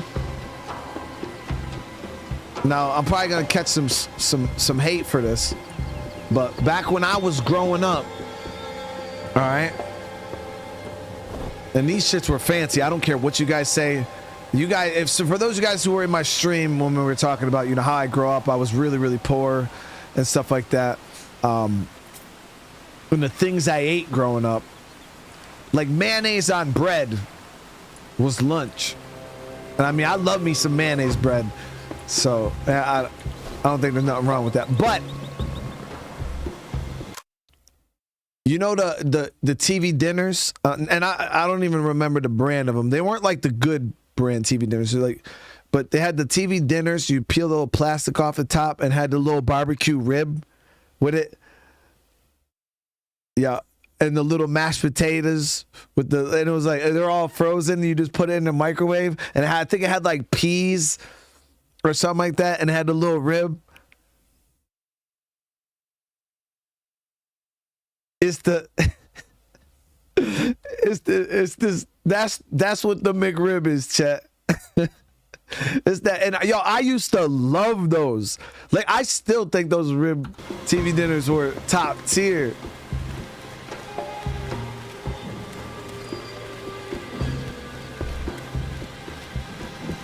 Do I get a sat map or anything? I needed to see where I can get elevation on the other side here.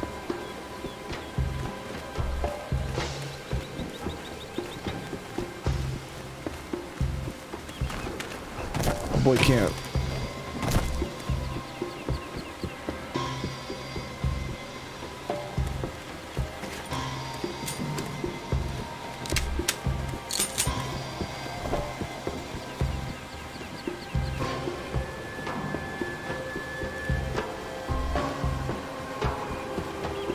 Yeah, they got a barbecue rib MRE. It's the same thing. You just got to put the barbecue sauce on it yourself. The barbecue sauce comes in a separate container, and you get that little rib patty thing.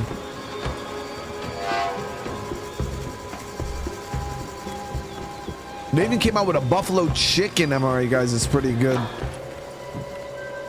I mean, I ain't ate MREs like that since like 2016, so I don't know if they came out with any even more new ones, but...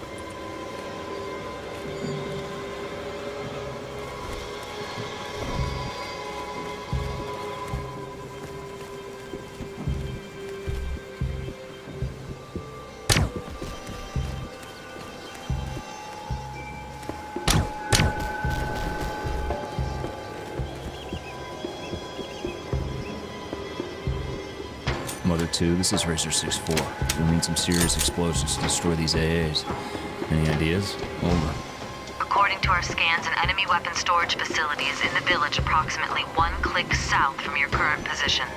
You may find what you need there. But be careful, there's a lot of activity there. Try to find a spot in those ruins to clear the way. Copy that. Proceeding.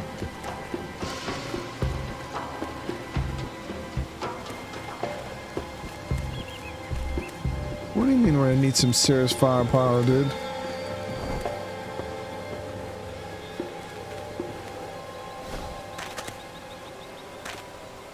Just destroy the ammo racks, bro. That'd be probably the easiest way to do it, right, chat? Just fucking snap off these ammo holders. How are they gonna... I mean, I guess they could still kind of feed it from the ground, but I don't know. Probably step on them shits and...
you really wouldn't want to use Willie Pete on something like that. Maybe like Thermite.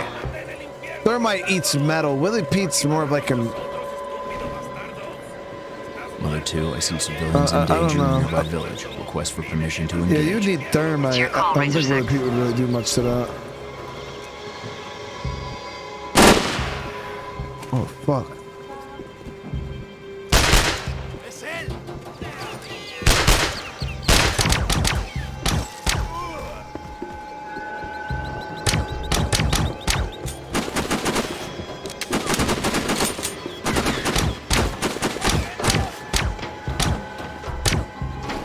Handgun ain't it.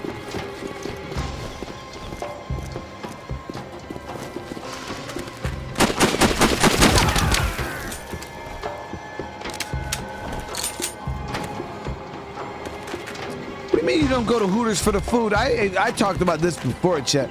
Yo, Hooters probably has the best fried pickles of all time.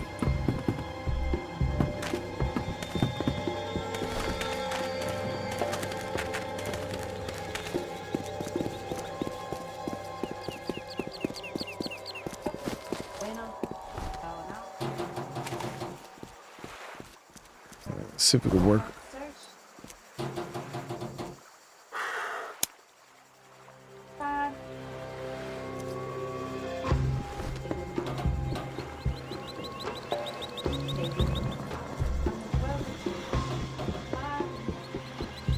You ain't never had fried pickles? Yo, fried pickles are delicious.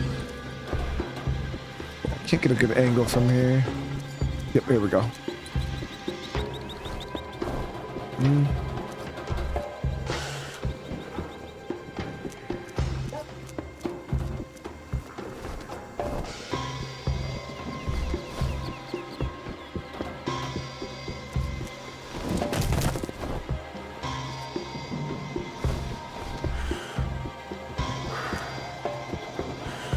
Two on the road there. Two on the docks there.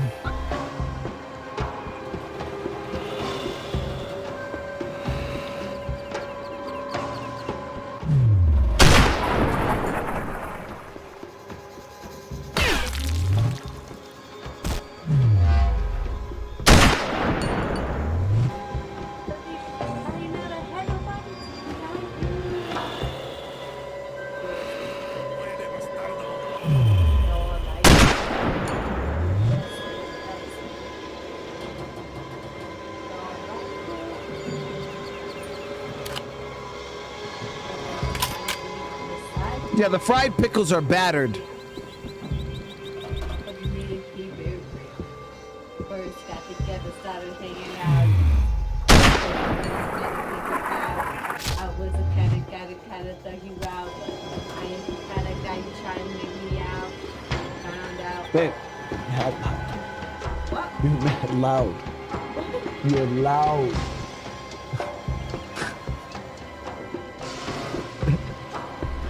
She had headphones on, she couldn't hear herself.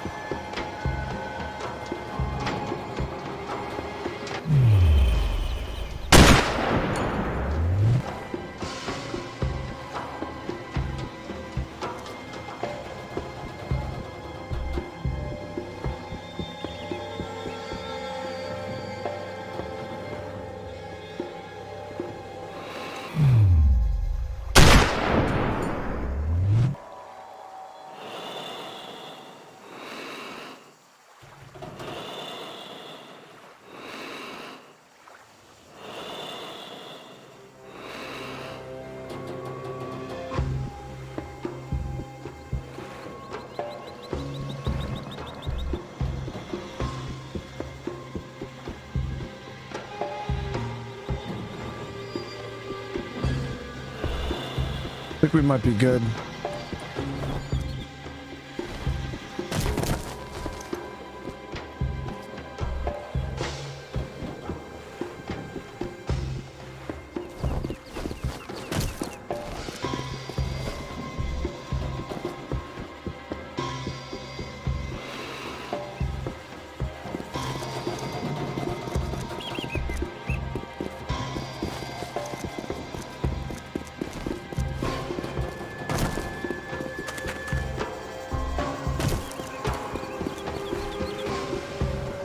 Now, where the hell did the three that shot those civilians go?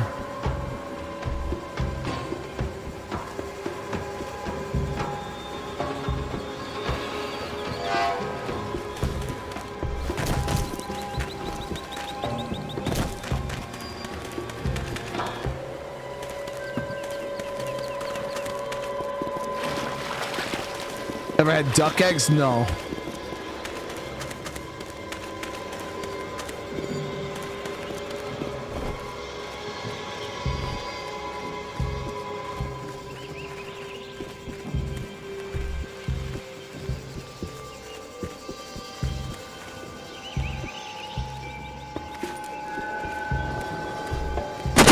God damn.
Another Dragonov C4. Found some C4 charges proceeding to neutralize the AAs.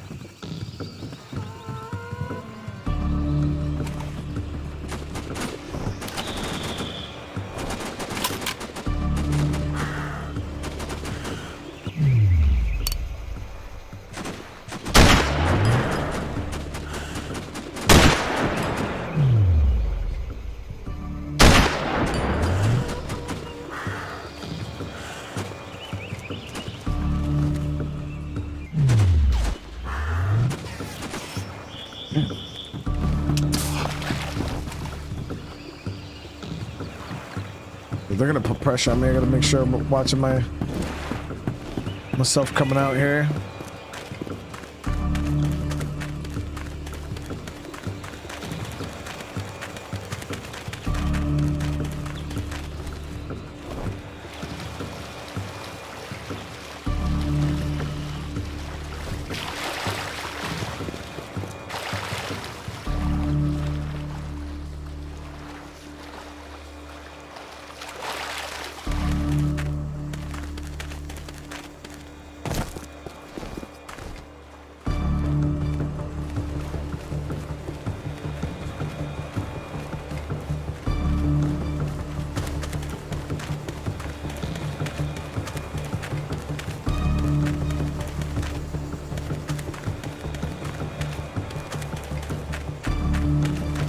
Go.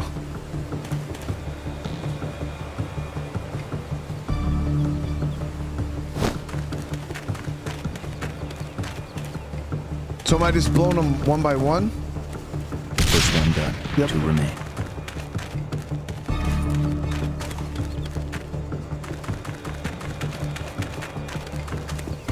Kind of remind the environment of this map kind of reminds me of Crisis.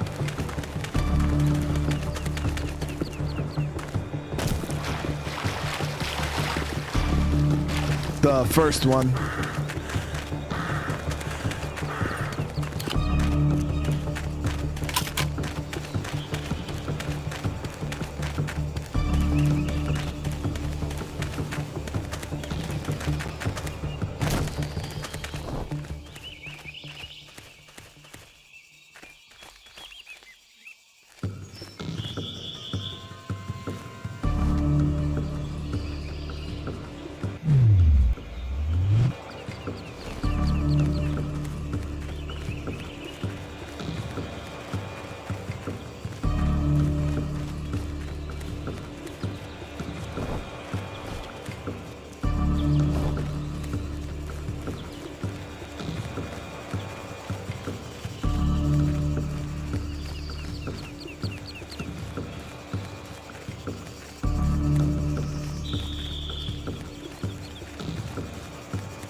Get around this checkpoint.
Good. Get a little bit further away from this one before I blow it, because it's probably going to aggro the guys down below.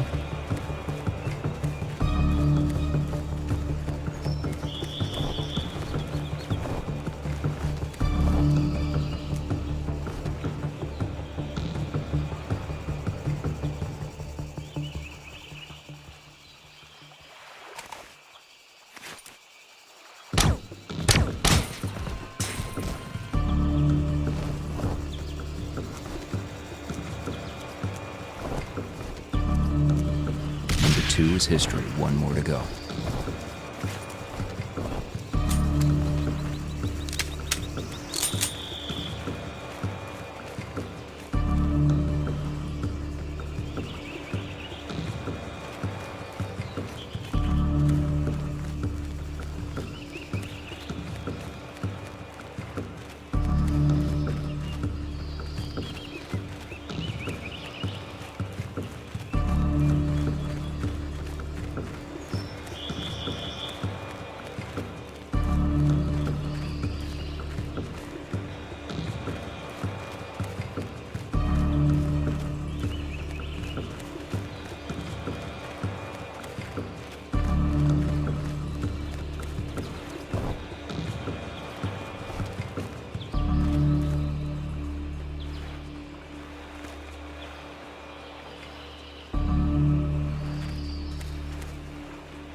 Look, there might be two guys down there. Yep.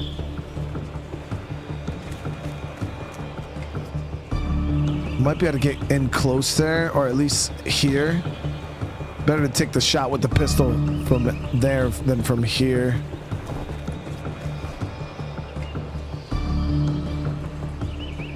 Might even be able to get in pretty close here.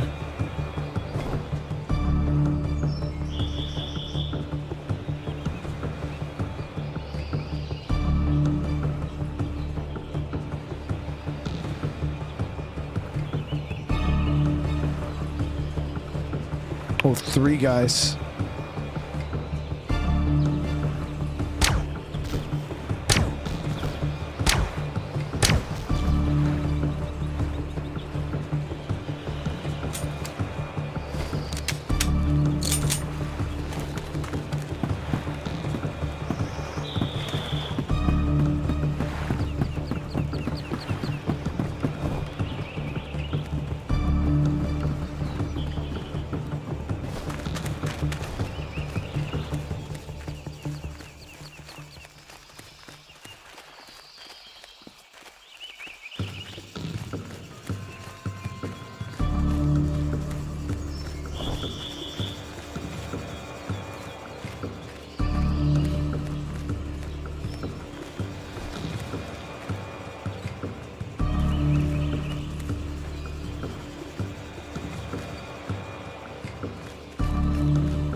It's a lot of guys there.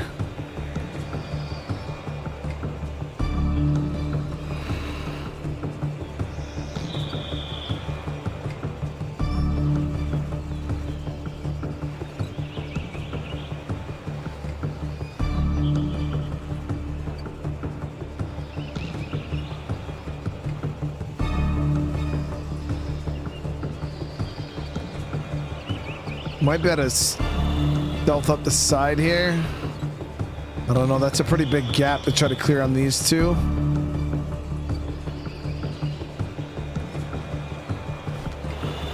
So I'm thinking maybe the left side here.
I think there was one more.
Calling Mother 2, come in.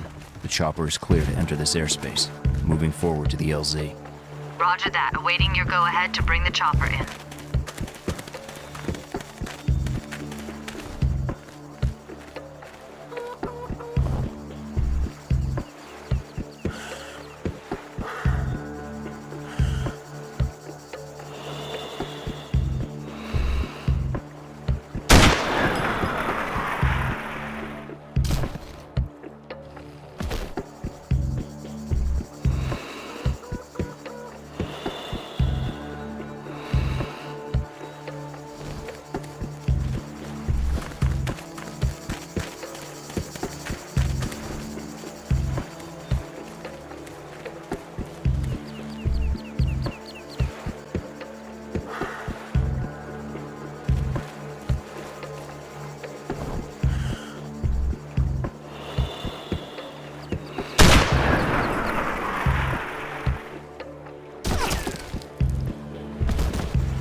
It is. Well, it took me a good stretch. That was a good stretch of time. Yeah, I'm not gonna lie, guys. That gator scared the actual shit out of me. Like, no joke, scared the actual shit out of me.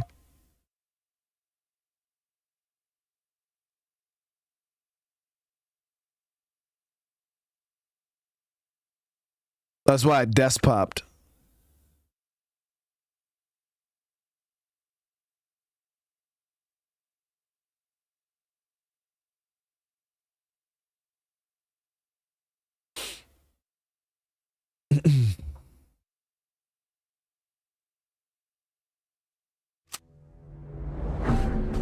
The airspace is clear for the evac chopper. Razor 6-4 is to make his way to the evacuation point and radio in for the chopper to come.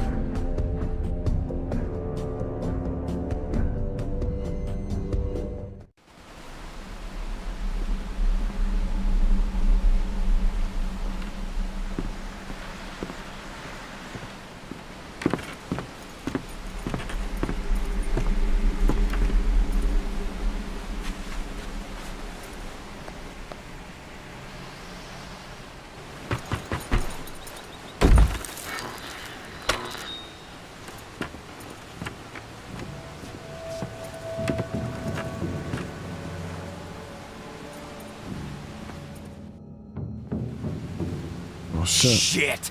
So much for using the radio to call on the chopper.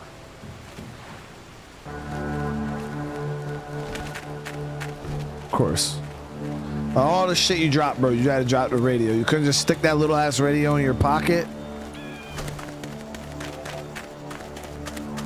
Y ella dice, hoy no, ya estoy ocupada. Y yo le digo, vamos, nena, acá solo te ocupo yo. No te imaginas la cara que puso. ¿Cómo te miraría? Ya te digo, ¿conoces a su hermana? ¿Tiene una hermana? Deberías traerla por aquí un día. Te diré. Los presentas y me das un paquete de cigarrillos. ¿Qué me dices? Y ella dice, hoy no, ya estoy ocupada. Y yo le digo, vamos, nena, acá solo te ocupo yo. No te imaginas la cara que puso. Y ella dice,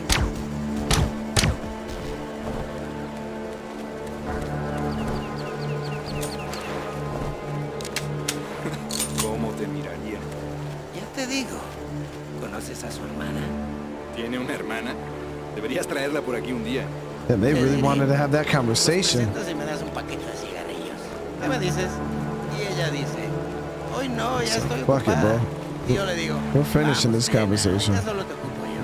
No te imaginas la cara que puso.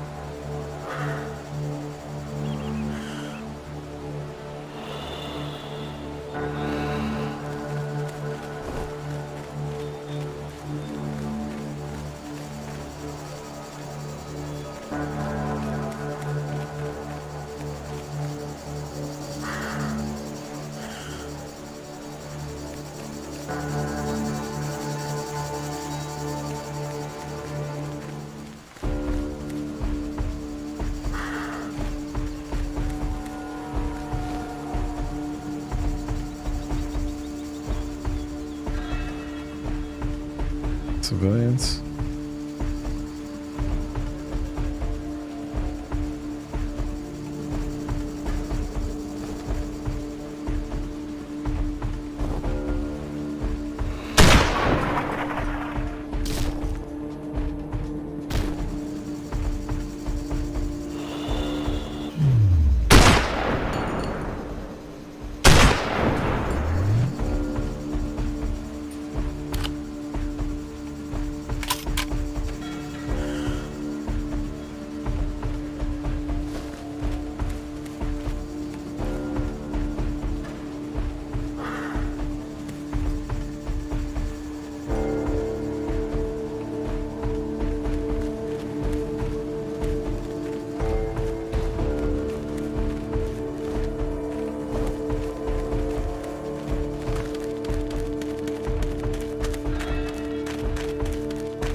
Get the fuck out of me, lady.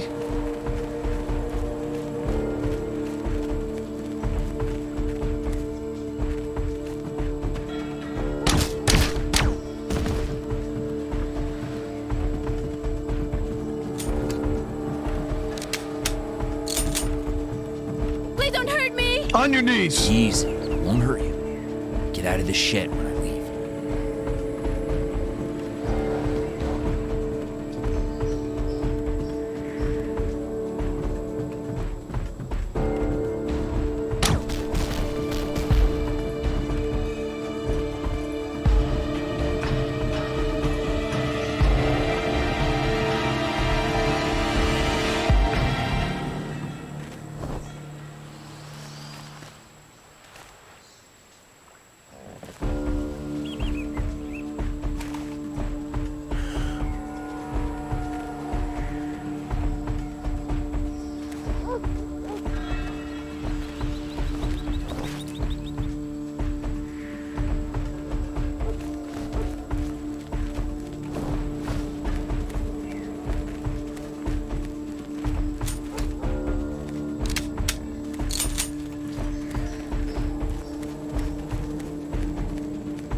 Weird ass sounding chicken, dude.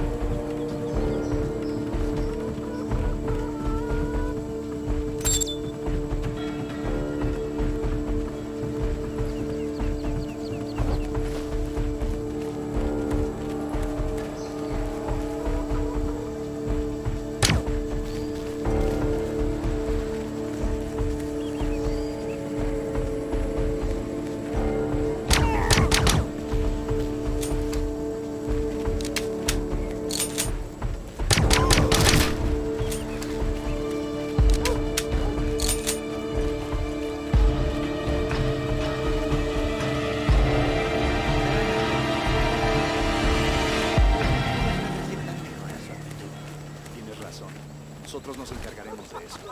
Será mejor que los nuevos reclutas se controlen. Algunos necesitan mejorar su actitud. Tienes razón. Nosotros nos encargaremos de eso.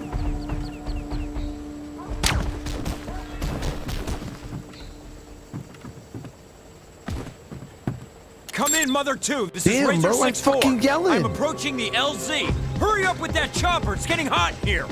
Roger that, Razor 6-4. Hang in there. The chopper's on its way. ETA 4 minutes. 4 whole minutes?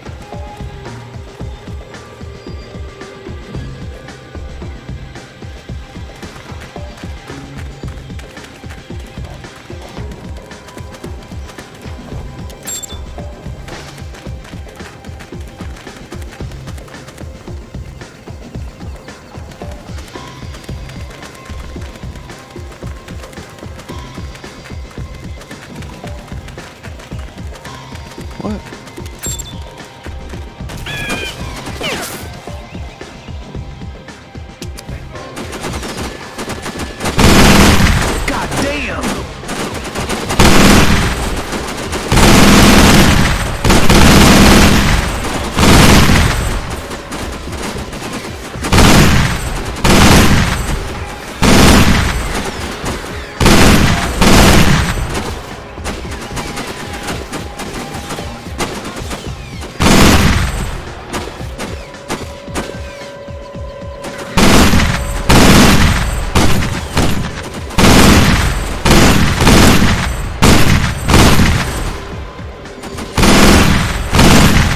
ain't no 50 cal shooting this fast, bro. What is this firing rate, bro? What is the firing rate, dude? People already know without good headspace and timing, most 99% of our 50 cals mounted on our gun trucks, guys, are single fire. And anybody who was a gunner or a turret gunner already knows you got out of 750 cals in your battalion, you'll have one that is really, really good. Just do. But 90% of them is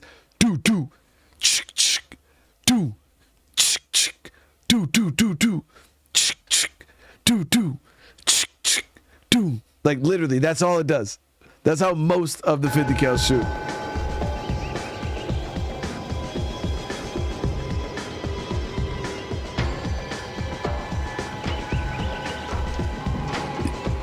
But if you got somebody who's real good with headspace and timing, they'll have your 50 cals purring.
Yeah, that's what I'm saying. Running like that, bro, all them guys in a line, like, it would take no effort for somebody just to accidentally hit you.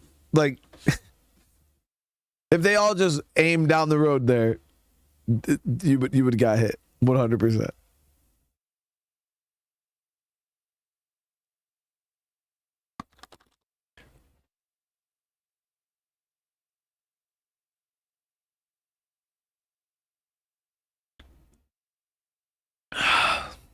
Yeah, I don't mind shooting the 50. I don't mind shooting the Madus, the 50 cal machine gun. Those are nice. When I was in DM school, we got to try out the Barretts. Only people that actually qualify in Barretts are like true snipers. DMs don't qualify, but we got to shoot them. And I honestly wasn't a fan of the gun. Like, it was big, it was fun, but it was just loud, uncomfortable, and heavy as hell. So I don't know. I prefer the M110. It's just a more practical weapon system and funner to. I personally find the M110 to be way funner to shoot than the Barrett. But the cool thing about the Madus is you really don't have to aim it. Like when you shoot a regular 50 cal, what you end up doing is you get in the general vicinity because most of them have iron sights, stuff like that. 240s you'll generally could put scopes on, but the 50 cals you just run iron sights. But most guys, like you'll get your sights kind of where you need to be, and you'll hit your butterfly trigger, get a nice barrage out, and you just walk it, because I think every 5th round on a 50 belt is a tracer.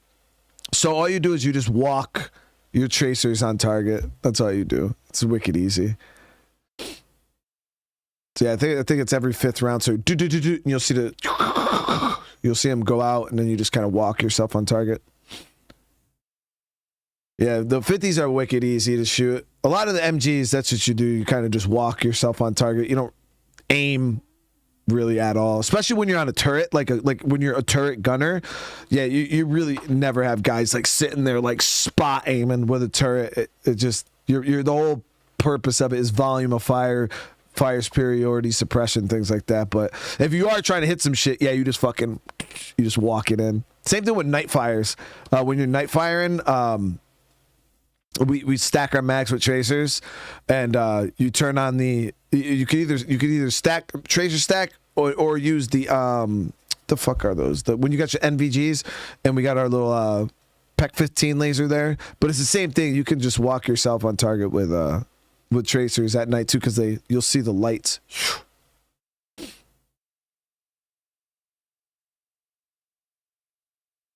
Look like little laser beams. That's the closest we'll ever be to stormtroopers in the American military, guys. It's when you're shooting tracers. So I'm pretty sure it was every fifth round. I don't know, I used to be like a semi-instructor for like EIB infantry stuff, and I don't fucking remember. It's been so many years, but I'm pretty sure it's like every fifth round or something like that on the MG belt as a tracer. Was the loadout and weapons way different from the Army and the Marines? No, they're pretty much the same. Like the Army went to M4s before the Marine Corps did. Like the Marine Corps, we were still, like on my first deployment to Iraq, we had and we're talking 2008, so we had just started to phase out of the M16A4, the muskets, which was the M16 with the rail systems on the front of them. We had just started phasing out of those in 2008. There was plenty of battalions that were still deployed that still had M4 or M16s. There were some units like Pogue units and shit that still had A2s, like the plastic handguard A2s. But most units, infantry units at least, a lot of guys are running A4s. And then, like I said, when I went on my first deployment, I was in a specialty battalion. I was in a reconnaissance battalion. So the guys that we were with, we all had specialty weapons. So we were some of the first guys in the Corps to get M4s, collapsible buttstock M4s with ACOGs. Everybody had M4s with ACOGs in my unit for the most part. And when I went into the Army, the one thing that was a downgrade, though, from the Marine Corps to the Army, which is crazy because the Army always has better equipment for the most part than the Marines, is the sights. I went from shooting with ACOGs. And the Army guy, in the Army, they have the 68s. Some guys get ACOGs, like squad leaders and stuff like that will get ACOGs, but most guys are shooting with CCOs, the 68s. So that was kind of a downgrade. But for the most part, yeah, they all the weapons across the board are just American military. M4s, 240s, 249s, Mark 19s, 50 cals, M110s. The only thing difference is that I think the Marine Corps and the Army use two different sniper rifles, but for the most part, across the board, the weapons are completely exactly the same. I was a Sergeant E5. Yeah, I was a Sergeant E5.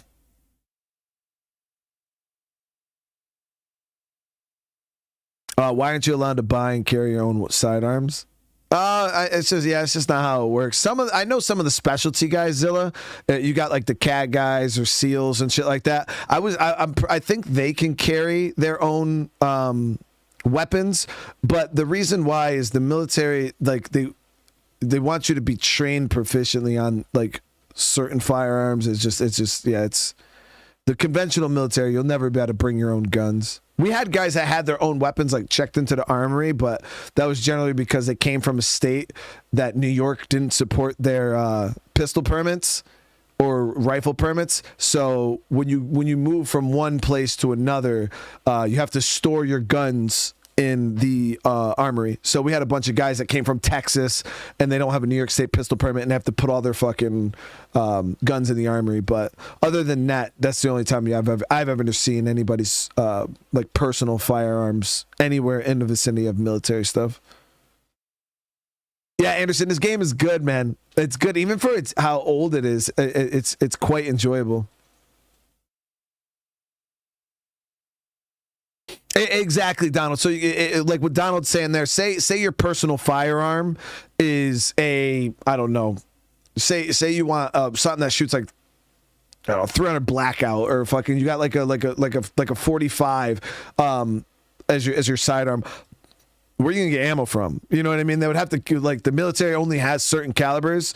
You know what I mean? So if you have something that takes specialty ammo or something like that, they're not going to be able to resupply you like you need. You know what I mean? It's just not conventional. So the military, well, I think the Marine Corps upgraded to a 45 sidearm. I don't know. I'd have to ask some of the guys that are like recently serving, but they used to have the M9. I think they upgraded to a 45. I don't remember what it was, but back when I was in, it was a M9 Beretta fucking garbage pistol, the brick.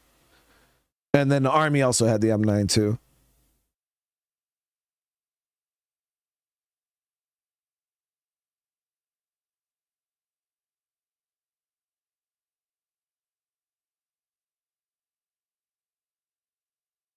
If you wanted to pay for a new optic or a laser for your sign. So no, when it comes to like optics and stuff like that, Zilla, you couldn't like change your optics. But we had guys that special order their own butt stocks, front grips, like rail accessories like Surefires, strobes, and stuff like that. You guys get those, their own slings and things like that. But when it comes to like optics, you have to use your issued optic. Yeah, you can't just go and like, but I want to put this fucking, hollow sight. Like, nah, they're like, nope. But you could like change out your butt stock. You could put a butt stock pad. Like I had a custom butt stock with a pad for my M4. I had my own personal pop out little front sight or front grip that had like a little bipod. You push a button and it was really, really cool actually. It was like a front grip and it had a button on the back of it. You push it and then this freaking bipod legs would pop out. I had one of those, and I had a Surefire strobe on mine. Mine was issued though. I got mine. Well, it wasn't issued, but I got mine from our armory guy. But yeah, you could do stuff like that. But when it comes to like optics and stuff, no, you couldn't do any optics.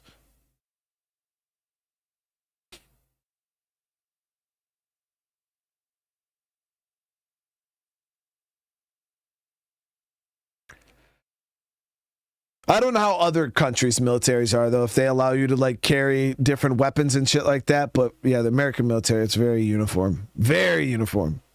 At least in the conventional. Like, you got to remember, there's a big difference between like conventional and like non-conventional. Once you start getting into like the SF dudes, even like in my reconnaissance battalion, like in 3rd Recon and shit like that, like we have our like the gear we would wear, you know what I mean? Like we were able to go out on patrol wearing like boots and utes with a Kevlar. We didn't have to have a blouse on, you know what I mean? Like we could just go out with our undershirts and a plate carrier, you know what I mean? We could grow our beards out. Granted, like I wasn't able to grow a beard until I was like 26 years old, so it didn't matter. But we were able to grow our beards and our hair out, you know what I mean? We could wear whatever sunglasses we wanted. But when you go like conventional, it's very, very uniform. They're like, you have to, this is how everybody will be dressed. This is how your IOTV will be set up. Like they tell you where on your vest you put your grenades. They tell you where on your vest you put your, like there's SOPs that everybody has to follow. And it's for a reason, you know what I mean? Because like say you go down, like if somebody goes down, we have what's called an IFAC. If you get hurt, say shot, all of your medical equipment's in your IFAC.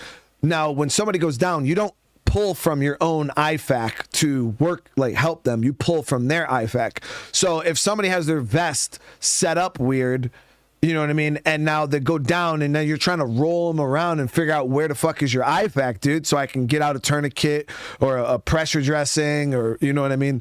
You need to be able to know his IFAC's going to be on his, back right side, you know what I mean? Right above his fucking ass cheek. Boom. You fucking know exactly where it is.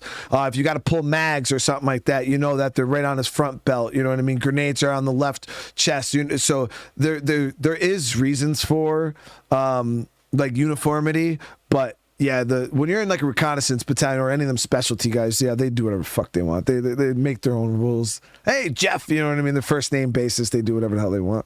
But yeah, conventional, you're gonna you're gonna follow a lot of rules, and it's gonna be super, super dumb. Like, that's the one thing most guys that served could tell you is some of the rules, guys, are you're just like, bro, this is so, like, why are we doing this? Aren't we fighting a war? Like, what? Who cares? Who cares? Like, I'm talking like uniforms being squared away, guys. Our sergeant major, right, used to come and get on us if our camis were too dirty. Like, if your camis looked like shit, he would be like, what the hell? What's wrong with you? And we'd be like, Sergeant Major, like, we're in a fucking war zone. Like, I remember we got hit real bad, and one of my buddy Moses, he got his legs blown off, and he was bleeding pretty bad, and I freaking picked up his foot was like still in the boot, and I picked it up, I put it in my drop pouch, my whole fucking everything. I had so much blood on me, and I was helping the corpsman. We were putting tourniquets on his leg, and I didn't even realize it, but I got back, and I was just covered in blood, and it was all over my IOTV, all over my camis. It was everywhere, and that shit doesn't come out, like, at all. It doesn't come out. So I tried to wash them as best as I could, but I was walking around and I had the blood on my IOTV, and I wanted a new IOTV anyways, just because it was like fucking with my head. You know what I mean? Like, every time you look down, you just fucking, it just kind of reminds you of it. But like, I remember one day I walked into battalion, and Sergeant Major had the blood stain like on my camis and on my vest, and he was just like, "Hey, devil, come here!" And I'm like, "What the fuck?" You know, he's like, "What the fuck is up with your uniform? You look like shit." And I'm like, "Oh, Sergeant Major," you know, I explained to him. He's like, "Why the fuck didn't you throw those out?" You know what I mean? Like, you know, he just gets on. You're like, "Dude, what the fuck does it matter? Like, we're in a war zone." But our Sergeant Major, he was just like, you know, we're war fighters, but we're gonna be pretty we're gonna look good while we do it. Like, that was his whole thing. He's a really, really cool dude. He's like, "Yo, we're gonna look cool. We're gonna look good, you know, while we're killing people." And I'm just like, "Hey, it is what it is, dude." But yeah, generally when you get like stuff like that, you change it out. But we didn't have fucking time.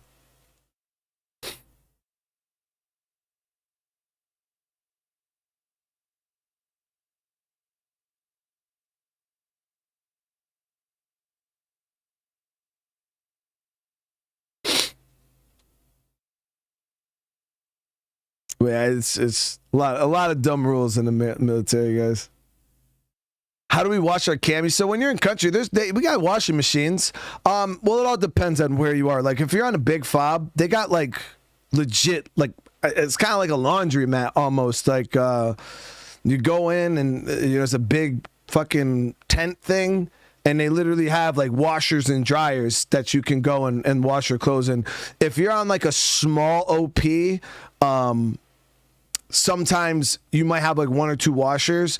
Where I was at, we had no washers. So yeah, you just don't wash your fucking clothes. Generally what happens is you'll rotate. They try to rotate you out. If you're at like a real small OP, at least once a month, they try to rotate guys back to do laundry, fucking take a real shower, eat real chow instead of fucking MREs. You know what I mean? They try to do it once a month. I mean, I went like 4 months without a rotation, and yeah, you just don't wash your fucking clothes. We're just all walking around smelling like nuts, and fucking my uniform was so full of salt, like it could stand up by itself. Like it just sweat grossness. But we had a bunch of extra like flight suits, like, I don't know, that you zip them up. We call them flight suits. I don't know what you guys call them. They're like tan. You guys probably know what I'm talking about. The fucking, and we used to wear a lot of those. And I don't know, I had like 15, 20 pairs of them. We would just cycle through. And then they told us we couldn't wear them anymore. I used to love those things because you just roll commando. You don't have to put nothing on. You just throw the flight suit on, zip it up, dude, and that was it. I absolutely love those. And then they told us we couldn't wear them anymore. They weren't part of the uniform standard. But yeah, we rocked those for a while. But yeah, you just don't. I mean, it is what it is. Like, you don't. I promise. When you're in Afghanistan, the last thing you're worried about is fucking taking a shower. Like, you know, you use baby wipes and stuff like that. We had Mothers of America send us over like a pallet of baby wipes. So, you know, you'd sit there and you'd kind of baby wipe, or they gave us these little like bag showers that you would fill up. There was this big, kind of looked like a giant IV almost, and you'd hang it. We had like these little wood, we built them ourselves, like these little wood showers, and you'd kind of hang it up, and then you just pull the little valve, and then it's like this little plastic shower head, and the water would come out of it. Shit was always cold as fuck, but generally it was pretty hot. What you would do is, if anything, we would lay them out on top of our mortar bunkers, like these big like IV bag things. We'd lay them out on top of the mortar bunkers, and you leave them out throughout the whole day, and the sun would heat them up. Sometimes, guys, blistering hot. So that would be like a nice hot shower, but a lot of times the bags would rip, or you'd fucking have a hard time getting them to stay up. But the shower bags, they're okay. Yeah, they're all right, but for the most part, guys didn't even want to go through the hassle. Like, I'm being honest with you, I didn't even want to go through the hassle of like setting one up, so I would just use fucking baby wipes, or I'd go out and just dump a bunch of canteen water on I'd go stand next to the water buffalo in my PT shorts, and I'd just completely drench myself with a canteen, and just I'd just do it like that. But yeah, I wouldn't like the bag showers and stuff. Like you get some guys that would like do it all the time, but it was just too much of a fucking hassle. If I'm being honest, it was just too much effort.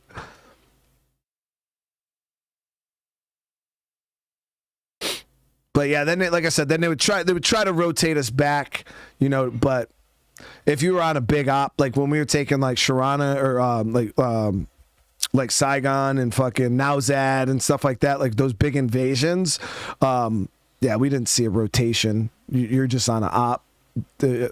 Like, yeah, Nowzad was 7 weeks. 7 weeks we were messing around with Nowzad, and then we rotated back. We rotated back to the OP. We didn't even rotate back to Kandahar. We rotated back to the OP, and then we went back out. So yeah, that was my 4-month stint. I didn't see a actual fob for like 4 months.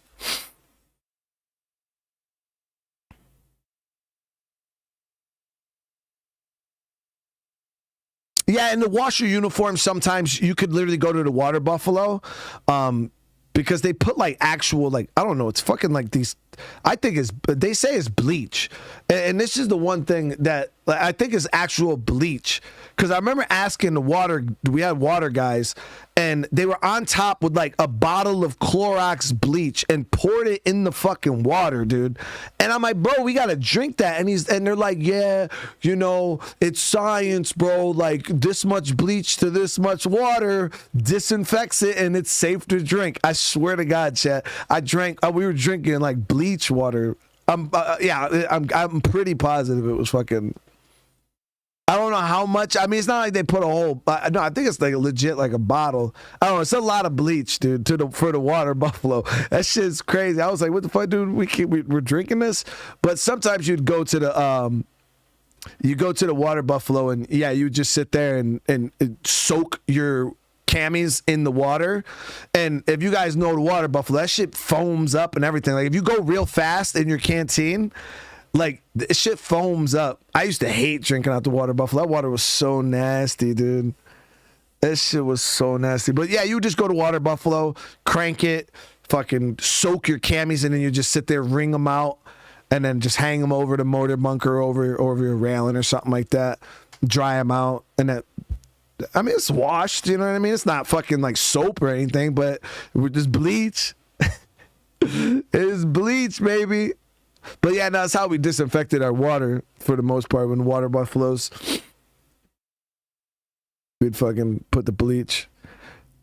I remember I was so happy because they flew us out like 15 pallets of water to our OP, and it's literally just like pallets of these clear water bottles in like this big plastic things. And they dropped us off like, I don't know, yeah, it was probably like 16 pallets or so, and we had a majority of them on the back side of our like command building, and we had took contact one day. It was the worst contact we ever took at our OP. 81 Taliban fighters, guys. 81 Taliban fighters. Now you got to remember there was 24 Marines on this OP. Only 24 of us, okay, with a company of A&A. So we had a little OP that we stayed at, and then attached to the OP, there was like this other like compound, and it had a bunch of trucks. It was like the A&A East, whatever the fuck. There was like their little motor pool, and we had a company in A&A that we were working with, and yeah, we got hit with 81 Taliban fighters. They were hitting us with mortars. They had discas that they were hitting us with. It was a big fight. They ended up calling in Army guys with Apaches that came in and gave us some air support. We had a couple QRFs from a couple other units come and respond. It was a real big deal. It was a big fight. It went on for like 13 hours, guys. We were fighting for like 13 hours. I was so fucking tired, dude. We were fighting for like 13 hours, and they blew up most of our water, chat. Like, they riddled with bullets. Our water was fucking... We had a guy pinned down in the shitter for 6 hours. He couldn't move. He was literally pinned down... where the porta potties were, because that was, remember how I told you guys they blew up our porta potties? That was the day they fucking blew up our porta potties. And where he was, yeah, he was stuck behind a HESCO barrier for 6 hours. He couldn't even fucking move. They had him just pinned the fuck down. Yeah, it was nasty, man. That was a crazy day. Yeah, that was a crazy fucking day. No, QRF was I believe it was Gulf Company. We had Gulf, and I think it was Gulf and Hotel that sent out a ground QRF, and it was so bad that they actually radioed up. We had Army Rangers. I think I told you guys we had Army Rangers in our AO. They had their own little OP that they were at, and those guys, Army Rangers, they got fucking all the good shit. They had Apache support, so they had 2 Apaches that came out and supported us. Yeah, and then I think it was that was down south when we got hit. We had Brits come and support us, but no, yeah, it was fucking nasty. No, we don't. You don't. SF dudes are generally doing their own thing. You got to think it was a lot of us that were out there. So yeah, our QRF was pretty much. I think it was Gulf Company and Hotel that came and supported us. No, that was a nasty day. The crazy thing was none of us, we didn't lose a single Marine. We had 2 guys that got shot. We had 2 guys that got some burns, and we had a couple guys that took like flake shrapnel and shit like that from the mortars. But it wasn't even, they took like a literal splinter shrapnel, like flake shrapnel. It's where you don't take shrapnel from the mortar itself. It's where, because grenades, mortars, and stuff like that, it turns things around it into shrapnel. And a lot of our like SWA huts, we had a bunch of Seabees that came and they built us like these little SWA huts. They're like these wooden like shacks that we lived in, and the mortars were literally splintering the walls. And we had a bunch of guys that like took like wood splinter shrapnel, flake, we just call it flake shrapnel, and yeah, it was just fucking sticking, guys. But we didn't lose a single guy in that fight. No, I actually took flake shrapnel. I got blown up and took shrapnel in my leg. But that was on a foot patrol at another point. But in that engagement, no, the worst thing that happened was I cut my hand open really bad from the rocks. I was just diving down, and I cut my hand open from the rocks, and my legs, my knees were pretty scraped up pretty bad from just like taking cover and shit like that. And my ears were ringing pretty bad just because we were shooting from inside buildings the whole time for the most part. And as you guys know, that echo is no joke. And we got caught off guard, so I didn't have time to fucking put my earplugs in or nothing like that. So, yeah, 13 hours of shooting indoors is fucking does a number on your ears. But no, I didn't get hurt. A lot of guys, yeah, there was like, I think there was like 20 A&A guys that were killed. Yeah, the A&A took a big hit. Like a really, really big hit. But that was a whole nother instance. Like they didn't, the A&A, because it was a company, chat, a company of A&A. And our whole goal and job is to train these guys. You know what I mean? So we were working with them, and they were just sad people. Like, they didn't respond properly. I think it was like 40 or 50 of them just bounced straight left. Just fucking peace out. They just left. Yeah, we were just stuck, and like 34 of them just bounced. A lot of them didn't even leave cover. They just sit there, and yeah, it was literally like 24 Marines sitting here trying to fucking fight off all these damn Taliban fighters. It was crazy. Yeah, it was a big ass fight, man. ANA, so it's the Afghan National Army. Yeah, Anderson, I got a sure. I got that like a month ago.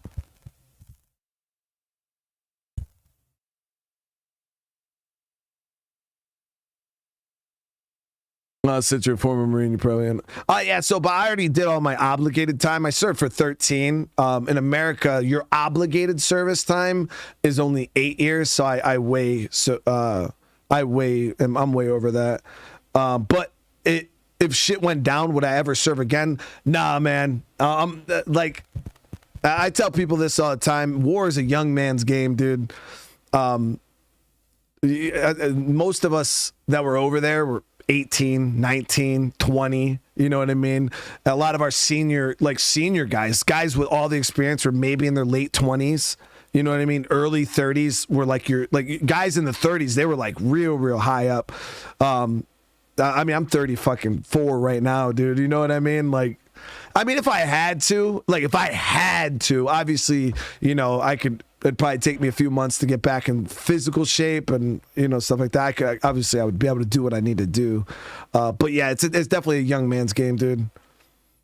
Yeah, I get blown up now, dude. I was 18 my first time I ever got blown up, and I bounced back within like a month and a half. And it was bad, you know what I mean? And if I were to get blown up now, dude, I'd have been in Germany, dude, for the last 6. I would have been in a bed in Germany for the rest of the fucking deployment, dude. Yeah, you just don't bounce back the same when you're older, man. It takes a while. The wounds don't heal the same.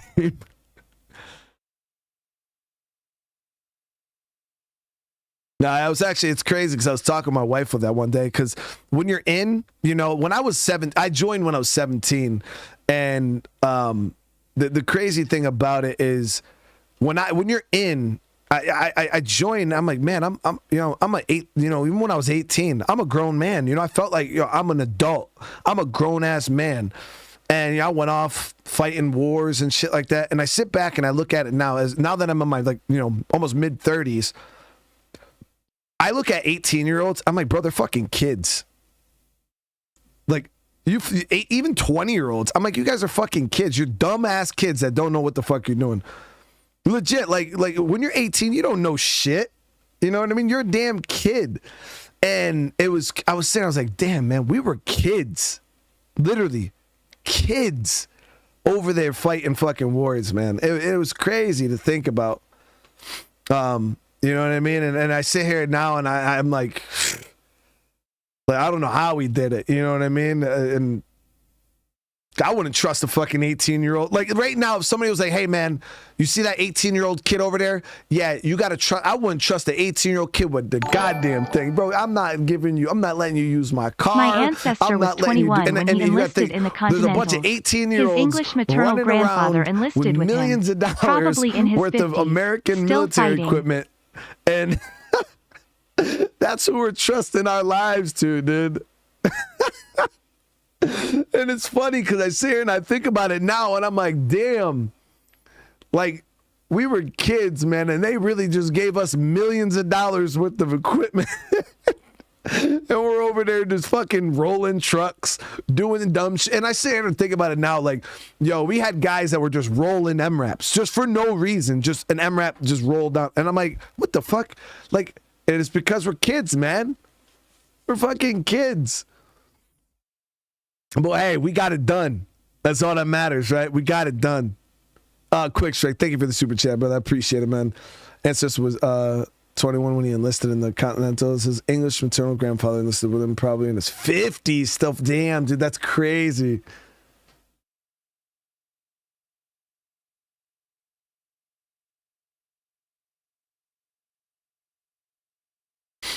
And that's the thing, you know, like we got it done, you know what I mean?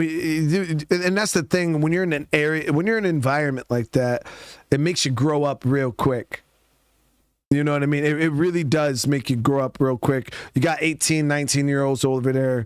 You know, when life comes and smacks you in the face, that realization of what you're actually doing, yeah, you grow up real quick.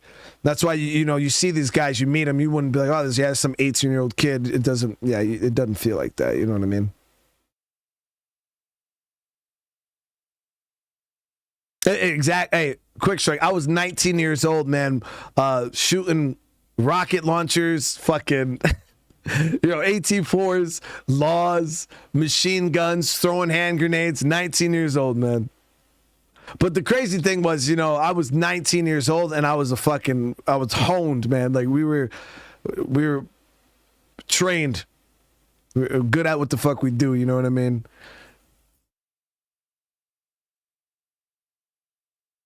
I've never been shot. No, I was good at my job, man. I was good at my job as an infantry guy. The one that's like your main job requirement is to just make sure you don't get shot. And I aced that one. No, I never got shot. No, I've had bullets impact all around me. I've almost got my legs cut off with an RPK, probably 6 inches in front of my feet. I had a whole probably 30 something rounds from an RPK light up the ground in front of me. If I would to literally took one step, I'd have lost my fucking legs. Legit. But no, I never got shot. Yeah, job requirement for an infantryman. Yeah, don't get shot, dude. It's just, I'm dead ass. They'll tell you, hey, just make sure you don't get shot.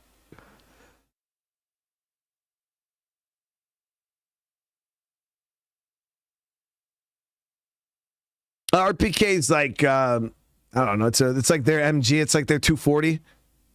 It's a real big 7.62. Like it's like a machine gun. But yeah, it's I think they have two of them. There's an RPK and I think there's an RPD. I don't know the difference. I think the barrel length on the RPK is longer. And I don't know. I think that one of them is I don't know. I think one of them has a feed tray. I don't know. I'm not too versed in those. Goo, thank you for the super chat, brother. It's probably why I'm still a 50-year-old kid. Call of Duty is probably the closest. Like, hey man, it's all good, dude.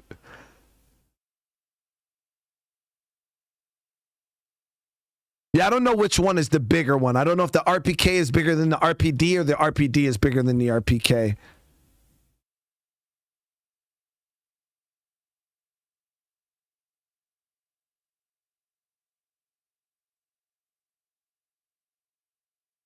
I went through foreign weapons training, but I don't fucking remember that shit. I had to learn it because we were teaching the ANA how to shoot. We were teaching them marksmanship, so we had to go through foreign weapons training. So I had to qualify with the AK, and we didn't have to qualify with their machine guns, though. We just got to shoot them because they were fun.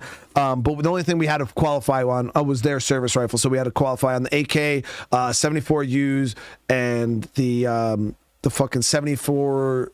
Yeah, the AK-74, 74U, and AK-47.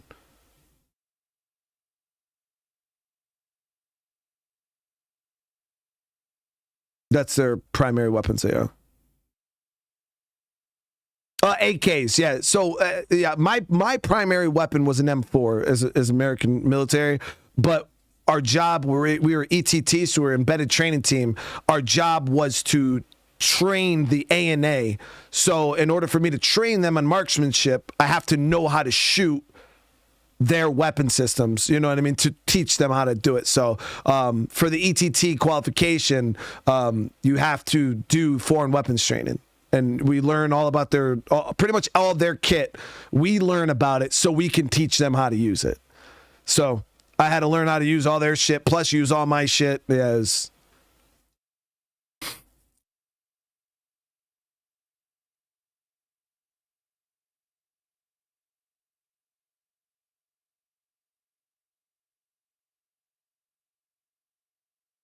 I'm from New York. Yeah, I was born in New York. I came back home to New York. Oh, is it civilian? AK or AR? I mean, I would probably. Kind of depends on the situation. I really like both weapons. If you got a long barrel AK, they're fucking deadly. Deadly rifles. 7.62, it's a bigger round. They hit hard, man. But the AR, I would tell you, is probably the easier one to navigate. Less recoil. It's a 5.56 faster round. It's a lighter weapon system. It's easier to shoot. So an AR, M4, M16, I would definitely say AR platforms are easier to shoot, one for sure. But when it comes to like range and power, like point target on a M4 is like 600 meters. You can shoot AKs out to like 800 if you got some good optics, man. You can reach out and touch somebody with those things. Yeah, AK's got some good range because it's a big round, man. A lot of powder. Holy shit, X Painter. Thank you for the 10 gifted, brother. I appreciate that, man. Everybody receives one of those memberships. Welcome to the fam. Yeah, there's not a huge... it all depends on... Because you can shoot a ballistic plate with M4, and it's like the size of the projectile is very, very small. It doesn't penetrate the same as them heavy rounds. Like you hit them only a couple times. I think our armor's only rated for like 3 rounds of 7.62. But I guess it just depends on the situation. If I'm trying to shoot far, I would prefer an AK. But if I'm like close quarters, CQB type shit, I would definitely prefer an AR style. I don't know, man, but the 5.56, bro. I mean, I've seen guys get hit 3-4 times, 3-4 times, dude, and still move. Yeah, and a lot of the times it's because the round moves so fast, like it goes in and out. Like it won't even, if it doesn't hit bone or anything and bounce around, it'll just go in and out, dude. It just. And we've seen guys literally get hit and just keep it moving. We had a guy, we shot him. I literally, like, we were posted up against the wall. We were about to breach into a building. We were in a compound, and this guy literally ran across. He came out in between these buildings and ran across, and he didn't know we were up against this wall. So I was third man in stack. So I was looking over the guy's shoulder as the other guy was getting ready to breach, and I'm literally aiming forward. The guy behind me is aiming back, and I'm aiming forward. And the guy ran out, and it was just instinctual. I just shot, and I thought I hit him in the head, but you kind of just seen him go like this, and then he just kept running, and I was like, and he just ducked behind this building, and it ended up what happened. And this man jumped like a 10-foot wall with flip flops on too. By the way, chat. But he jumped the wall, and our QRF ended up taking him out. But I shot him, and I thought I hit him in the head. But what ended up happening was I fucking cheeked him. The bullet literally went in his cheek and came out the other side of his fucking face. Yeah, it was insane. Yeah, but yeah, the M4 it's a weird weapon system. It's like sometimes it's like really, really, really good, and then sometimes it's like shooting a fucking BB gun. Yeah, like a 10-foot wall. This dude fucking scaled it in slippers, just like squirreled up over it and out of the compound, dude. Yeah, it was fucking insane. After getting shot in the face. Yep.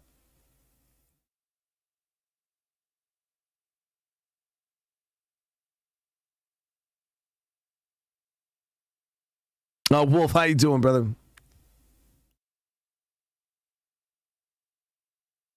Yeah, it was crazy, man.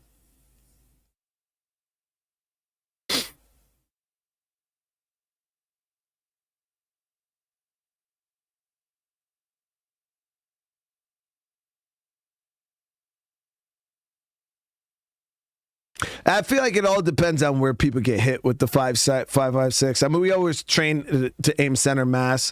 You don't try to shoot people in the head by any means. You always aim for center mass because, yeah, once the bullet hits bone, it kind of just bounces around in there. But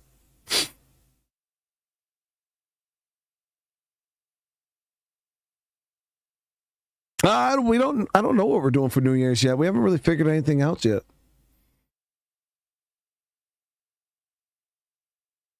We haven't figured anything out yet. The kids are staying up. I know the wife has some stuff that she's going to be setting up for the kids in the house and shit like that. So that'll be fun, but not much, man. Yeah, we just kind of hang out. I don't like going to like public places, especially on New Year's. It's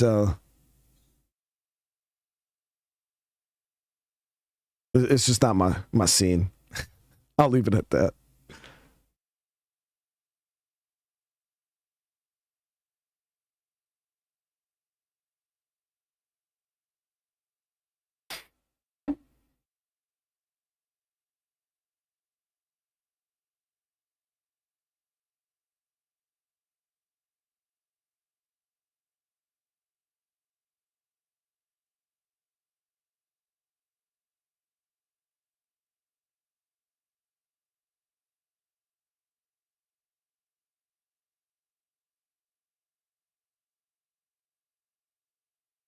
Wood style. I mean, see the thing about wood, Bob, because I've shot plenty of wood weapons.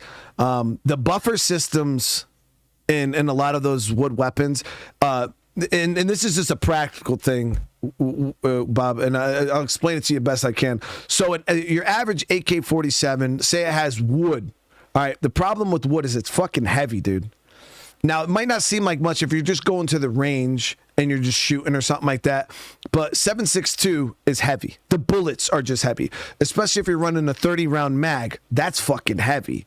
You know what I mean? So you got to imagine 30 rounds of 7.62, and a lot of people, they don't understand. If you grab a magazine of 30, 40 rounds, even if you got an extra long clip of 7.62, it's heavy.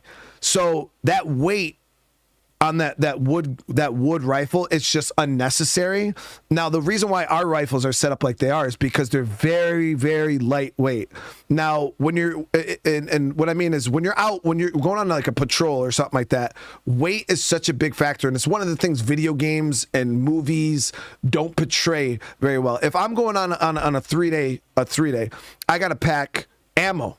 I got to pack food. I got to pack water. So generally your aim and everything you pack, you have to carry. Rifle, ammo, food, water, plus your vest, your plates, helmet, gear, NVGs, sometimes a fucking radio, you know what I mean? Maps, like there's tons and tons and tons of shit you got to carry. So, the lighter things are, the better. So if you look at an M4, 90% of that weapon system is synthetic plastic. So it's a very lightweight weapon, and it just makes it easier. You know what I mean? It's just one less thing I have to worry about being heavy. So if we're walking around with full wood grips and stuff like that, it's just weight that we don't need to carry. You know what I mean? And that's kind of what it comes to. So that's why a lot of you look at a lot of American military weapons, it's a lot of synthetic plastic because it's light. AT-4s are like almost all plastic except the rocket inside of it. And they're very, very lightweight, you know what I mean, compared to an RPG, which are it's a lot of metal and that aluminum shit. I don't know what the hell it is. But they're very, very heavy. The rockets on RPGs are very, very heavy. So yeah, you always got to take into consideration, you got to carry this shit, you know what I mean? And a lot of the areas, especially in Afghanistan that you're going to, you can't drive, you know what I mean? So you're walking all of this stuff. So that's why a lot of it, like, it might not be pretty, but it's functional and it's light. It gets the job done, you know what I mean? But yeah, a lot of that's why, even a lot of the sniper rifles and stuff like that are synthetic, plastics and things like that because they're light, you know what I mean?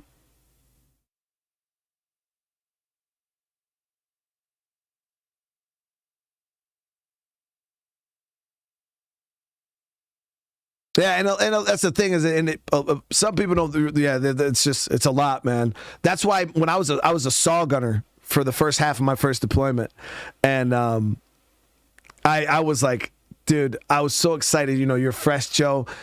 I want to be the machine gunner, dude. I carried that shit for 6 months. I'm like, nah, yo, fuck this. Like, It's heavy. The saw is heavy. Plus, you got to carry all the ammo and extra barrels. You know what I mean? And that's stuff you don't think of when you're a fresh Joe. That's why when you're like, I felt lucky. I was like, dude, they're like, we're looking for saw gunners. Boom, I'm raising my hand. I want to be the fucking saw gunner. And I'm like, yo, dude, that's crazy, man. I can't believe I got this. Like, not even that many people were raising their hand, and I'm sitting there wondering why. I'm like, yo, I'm fucking lucky. I was fast, And then, yeah, you get that damn saw and you're doing training and stuff like that. You're like, oh, this is cool as hell. Yeah. We didn't even make it out of Mojave Viper. And I was like, what the fuck did I do? This weapon is so heavy, dude. It's just, you're just lugging it around nonstop, dude. It's just, and then you look at the guys over there with M4s and you're just like, dude, I want one of those, man. Yeah, it looks cool. It looks cool till you gotta carry it. It looks cool till you gotta carry it. A 240 is a nice weapon too. I absolutely love the 240. It's my favorite machine gun. Thing's a monster. But again, it's heavy. Special weapons, 4th platoon, the special weapons guys, they used to have to hump those fucking things. I used to feel so bad for them. But the thing is, when you're special weapons, you got one guy humping the gun, you got one guy humping the barrels, you got one guy humping the ammo, and then you got another guy humping the tripod. And then, yeah, so it's split up amongst them, but it still sucks, dude. Especially mortars. Like, I used to feel bad for mortars, dude, because they got to hump those base plates, the plates that the mortars, and those things are heavy, dude. You always know. You see this guy, fucking giant base plate strapped to the back of his pack. I'm like, bro, I'm so sorry, dude. I'm so sorry, dude. But yeah, everything we use, you got to carry it. You know what I mean? For the most part, you got a lot of those like mounted guys who drive around. But those are like few and far between. A lot of the areas you got to walk that shit.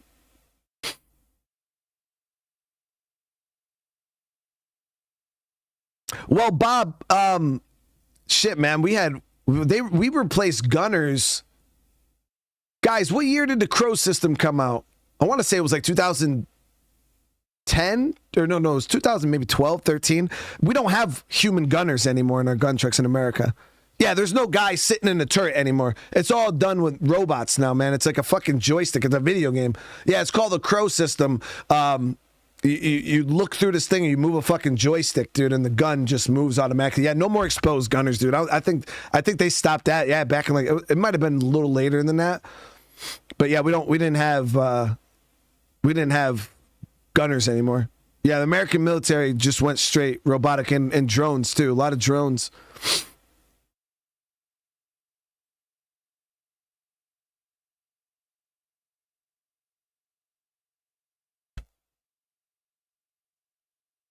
Oh, like regular MGs? Oh, like, yeah. I mean, I did see this, it was like a documentary thing they did. They were testing out this robot to walk around with the Marines. We were able to hang our like packs and weapons and shit on it. They were testing out like this all-terrain robot. I don't know whatever happened to me. I'd never seen one of those. Probably too expensive for the government.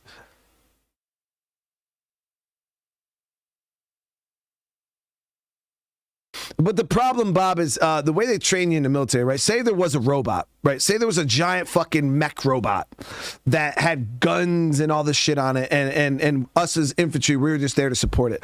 The thing is that the military trains you is even tanks, trucks, turrets, jamming systems, radios, NVGs, all of that shit can break.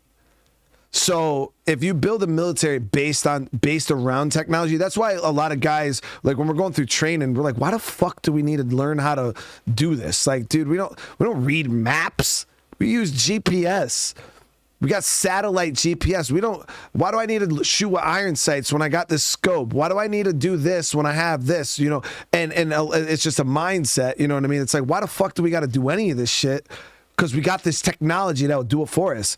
You know what I mean? Why do we gotta have guys, learning how to scout, surveillance, and all this shit when we could just throw a fucking drone up in the air and it could do it for us?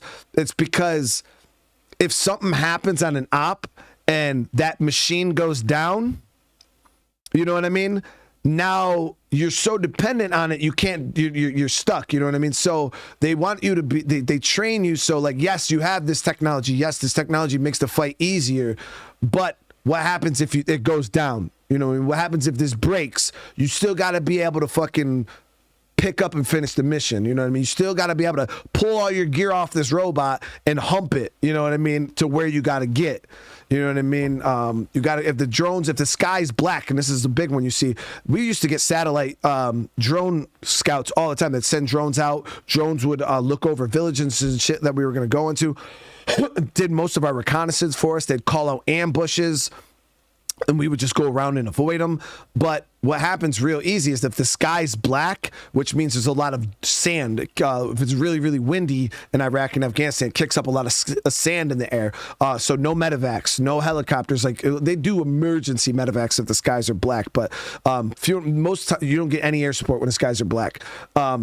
And yeah, like if we don't get, you know, if the skies are black, we can't get drone support. What do you do then? If you know what I mean? So you got to know how to do all these jobs yourself, just in case the technology fails. And trust me, the technology fails, dude, all the fucking time, bro.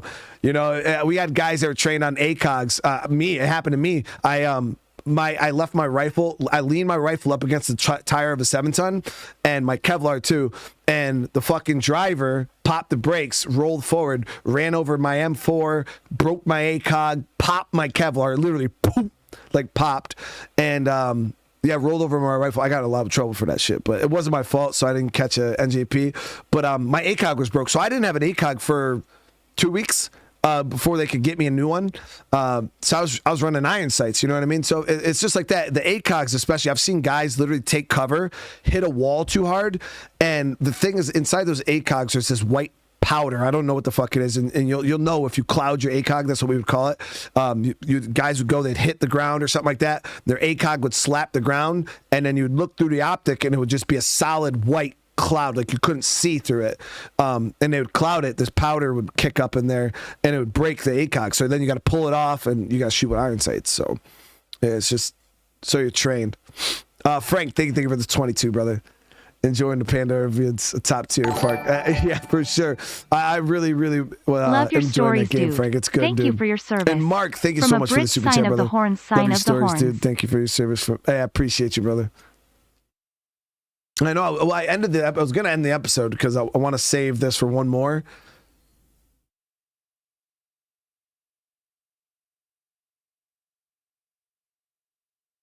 Yeah, I want to save this.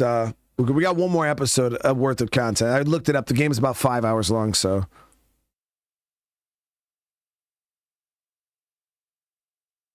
Bob, it's just eye relief, man. A lot of guys, you see, especially a lot of new guys, when they look through scopes for the first time, we get guys that scope themselves all the time. And what happens is they'll take the ACOGs and they'll put them right up against their face. I'm talking like up against their fucking face, and they'll pull that trigger for the first time. Boom. And you'll know these dumbasses because they'll end up with a black eye. That ACOG and the recoil kicks back, hits them right in their fucking eye. Yeah. So you're supposed to have like 1 to 2 inches of eye relief. And you got to keep your other eye. It takes time to practice, man. How to properly like look through a sight, because you got to keep both your eyes open. Dude, I can't even tell you how many of the new guys, especially, you see them get fucking bounced, hits them right in the eye. Yeah, because they don't think about the recoil. You know what I mean? They just put their eye up there, and bam, shoot, and knocks them in the face.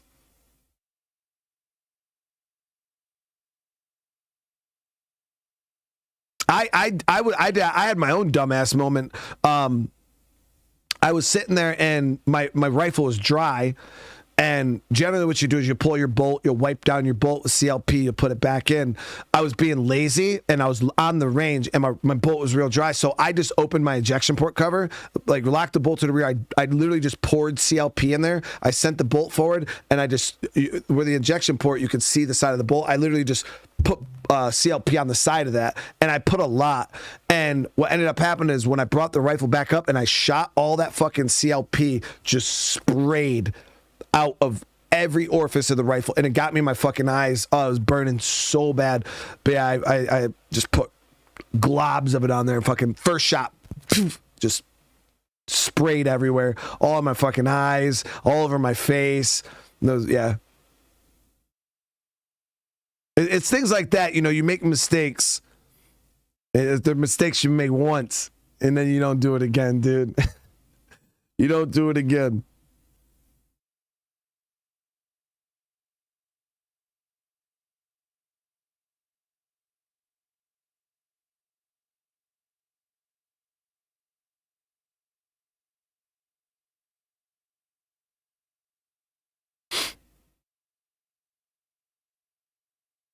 Yeah, I appreciate you guys. Seriously, I appreciate the love. I know I annoy some people with my stories. That's why I try to do the stories at the end of the streams.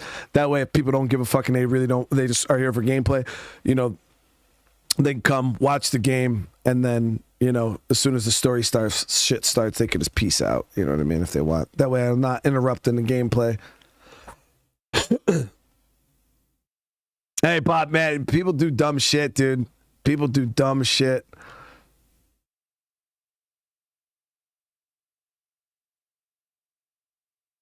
But that's the thing is I feel like the best teacher in the world is experience.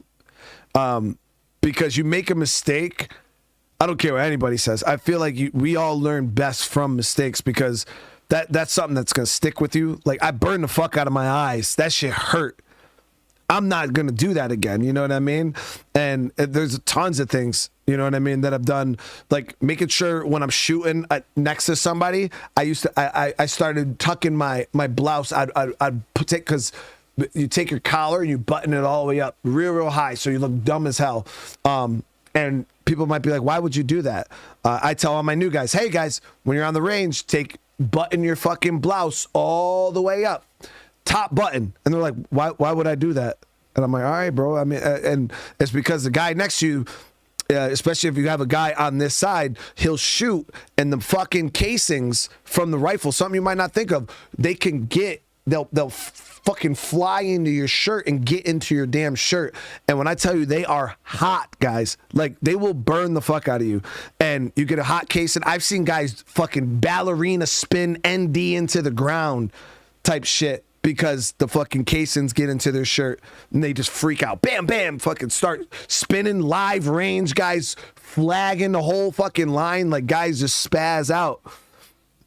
Dude, it's just, dudes are idiots. So I sit there and I tell all my new guys, hey man, you know, button up your shit, because if it gets in between your vest, which it happens all the time, you'll get brass in between your vest and your jacket, but it won't burn your skin, and it'll be hot and it'll be uncomfortable, but you could get it out. You know what I mean? But if that shit gets in between your skin and oh my God. And that's something that you'll do once. You know what I mean? You'll catch one piece of brass, and I promise you'll never want to catch another one. You know what I mean? So it's mistakes like that. You get a lot of guys like, hey man, they'll tell you to do something. You're like, oh, I'm good. I don't need to do that. Yeah, till you catch a fucking brass, dude. You start spinning like a ballerina.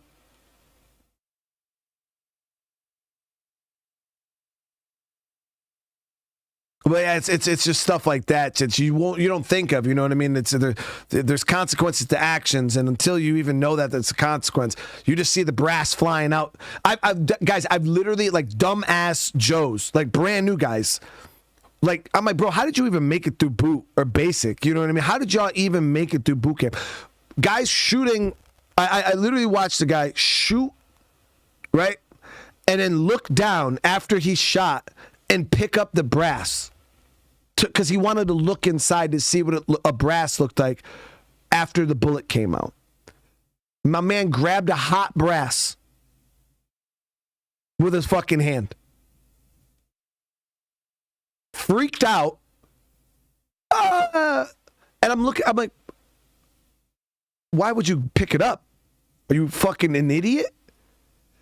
I didn't think it would be hot.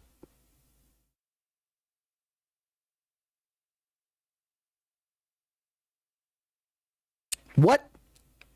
You didn't think it would be hot? A fucking explosion just took place inside of this, and what would it? It's just stuff that people don't think about. Yeah, I'm telling you, guys are fucking, dudes are dumb. That's the one thing about the military. I've never met so many people that just didn't have common sense. Like, common sense, some people just don't have it. And you just look at him, you're like, bro, like, I'm worried you're going to stop. You're just going to forget to start breathing, bro. Like, you're just going to forget to breathe.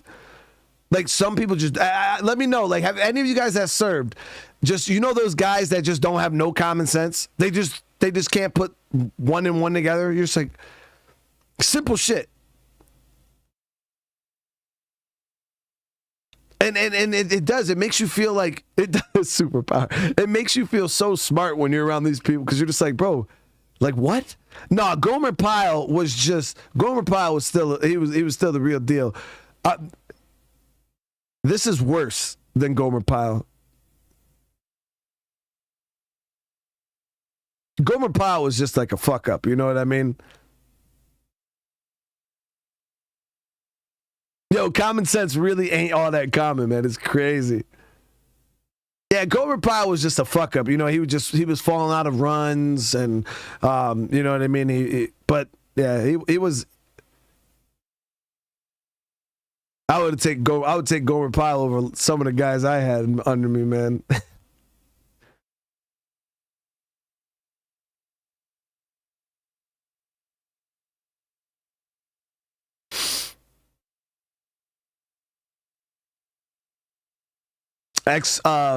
British Army, and I love my mom and girlfriend at the same time. What? I mean, I don't know what you're...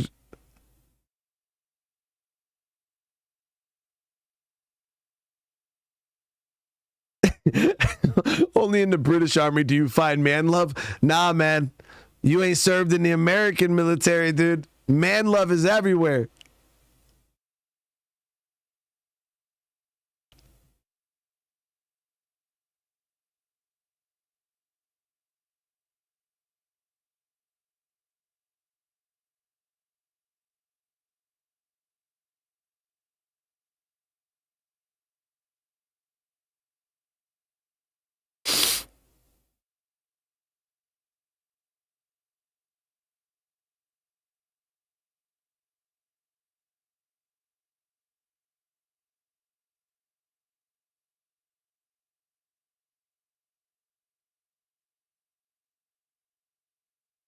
Really, Strike? Where else would a Marine store their crayons? Really?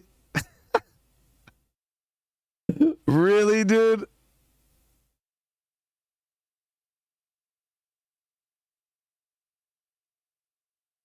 I appreciate you, Ruff.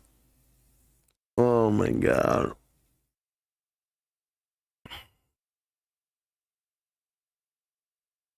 You guys are out of control. Fucking crayons.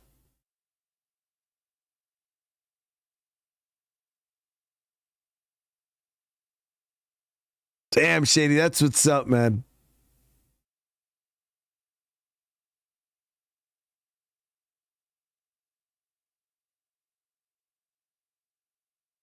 I mean, listen, they call Marines crayon eaters because they're trying to say we're dumb, all right? And now we're eating crayons. But listen, it's just jealousy. That's all it is. They're just haters. Okay? That's all it comes down to. Jealousy.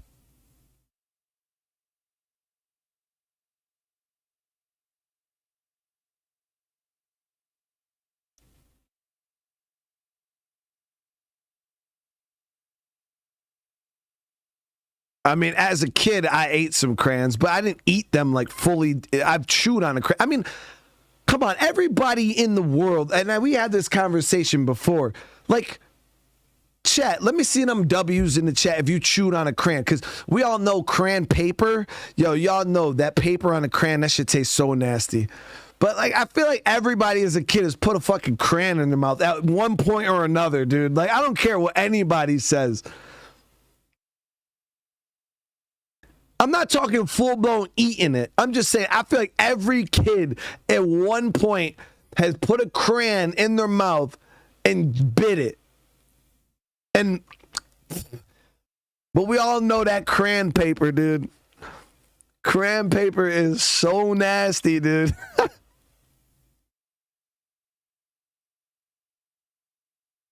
Play-Doh, yeah, it's stuff you do is a kid.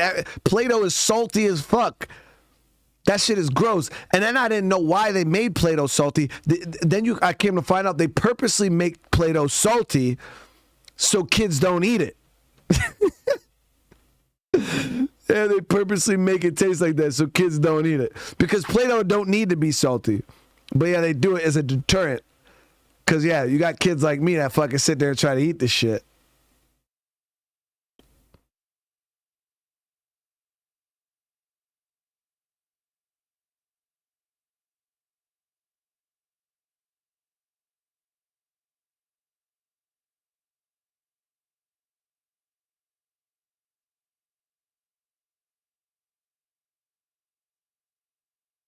Actually tasted bread that tasted like Play-Doh. All right, let me see them W's in the chat if you guys have chewed on some Play-Doh.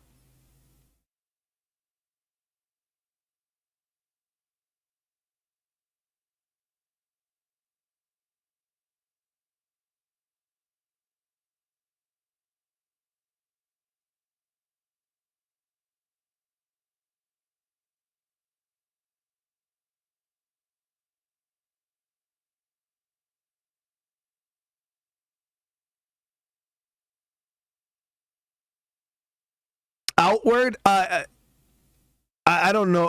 It's on the list. I don't know exactly where on the list, but I feel like everybody's tried Play-Doh at least once, dude. Especially if you get like, I don't know. I don't even know why I tried it as a kid because it's not even like I had one of them cool like ice cream Play-Doh machines that make the Play-Doh look. I think I might have made like a Play-Doh burger or something. And I was just like, and just like bit that shit and was like, never did it again, dude.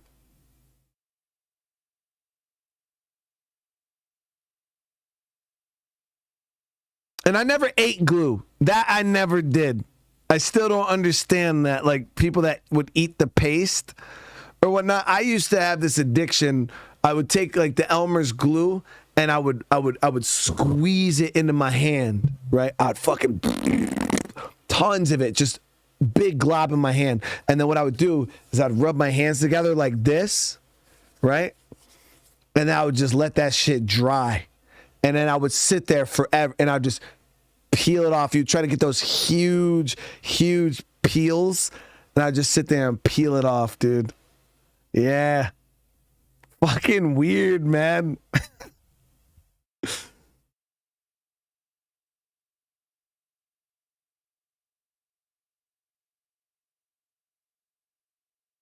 That and I used to go around my mom's house all the time when she would be burning candles, and I'd sit there and I'd fucking literally try to get my whole hand covered in wax.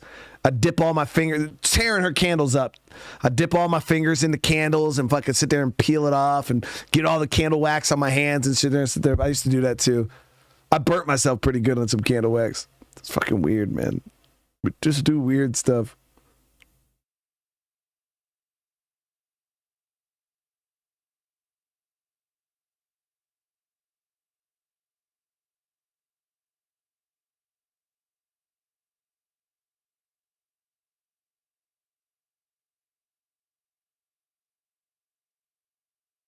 Well, I'm not sure. We can't say. I'm sure everybody did that because I was pretty sure that everybody bit a crayon at some point.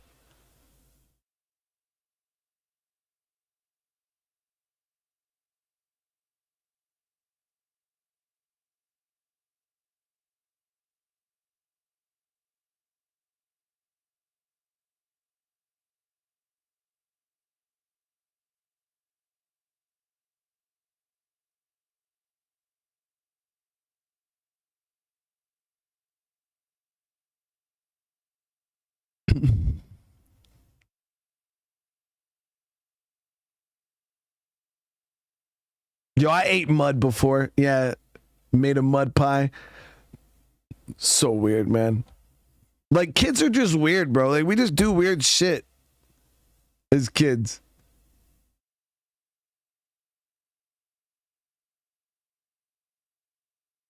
Like, I really tried to take a bite of some fucking mud.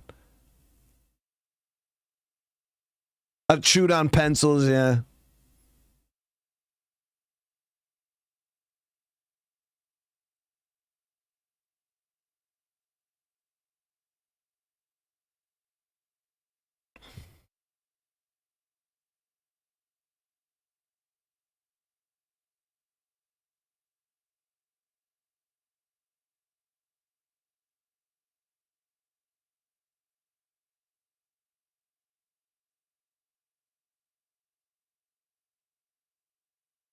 No, I forgot what, it might have even been like a maple leaf.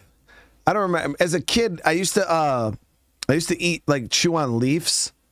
So I'd go and I'd pick, I want to say they were maple leaves, and they actually tasted pretty good. One of my friends, like, did it, and he was like, yo, try this leaf. It tastes so good. And I, like, fucking bit. I was like, yo, this shit's actually pretty good. It was, like, kind of like a milky, like, creamy taste, but it was like a leaf. They were pretty good.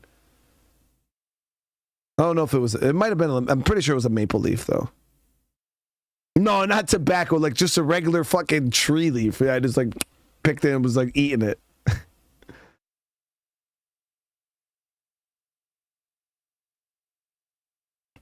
Did you ever eat leaves? Like from a tree? You never ate a leaf before?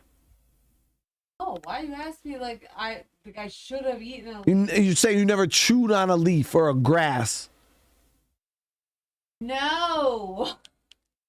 Girls are weird, man. Girls don't never try anything cool. I didn't eat a leaf? Yeah, I feel like, I mean, how you gonna know if you don't like it? Why the fuck am I going around eating a leaf? I don't know. I don't know why I went around. I wanted to eat the berries off of those like bushes, little red berries. Oh, the little pricker bushes? Yeah, the little orange berries. My mom told me they were poisonous too. Even though I don't think they were poisonous, I just think they were Mickey shit. You guys ever had thorn bushes, like the pricker bushes? They got they had those little like orange or red berries on them that tasted, I tasted one before. They taste not that great. Yeah, my mom told me not to eat it. I fucking ate it anyways. It tastes like, they're not really good at all. They smell funny too. We used to pop them. They fucking smell wicked funny. You never popped them? No. I was told not to go near them. Oh, yeah. You were just bad. I think that's what it was. It has nothing to do with girls being weird, like, or whatever. Like, you were just bad. No. You were running around fucking being bad as shit. That's. We had nothing else to fucking do. I was being fucking good, just in my backyard, chilling, playing on my swing set. You're over here fucking eating leaves and berries. We didn't have a swing set. I mean, we're running around beating each other with wiffle balls and wiffle ball bats. No, and you were too busy stealing your neighbor's fucking tomatoes. And yeah, stealing tomatoes and shit.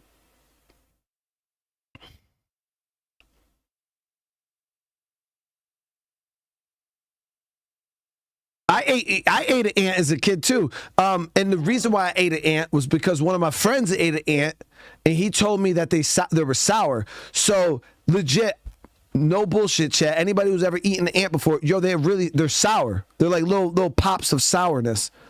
I used to eat them all the time. Oh man, get a little pop of sourness. Yeah. Now you can't eat the thick black ones. If you eat the real thick black ones, why are you telling me like I need? They're fucking gross. Yeah, you don't eat the big thick black ones. You gotta eat the little ones. Yeah, they're a little sour.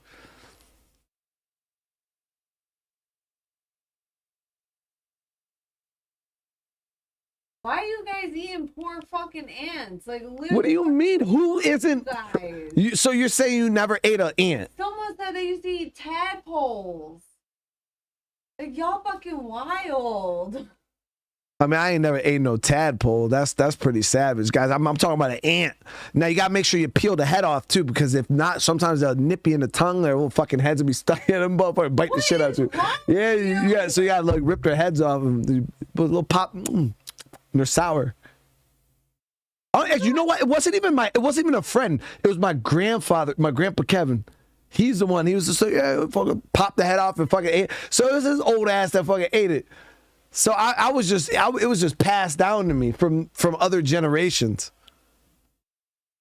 And I'm pretty sure he grew up in like the 60s and shit, and back when they had to eat ants and stuff to survive. What the fuck? I don't fucking know, dude.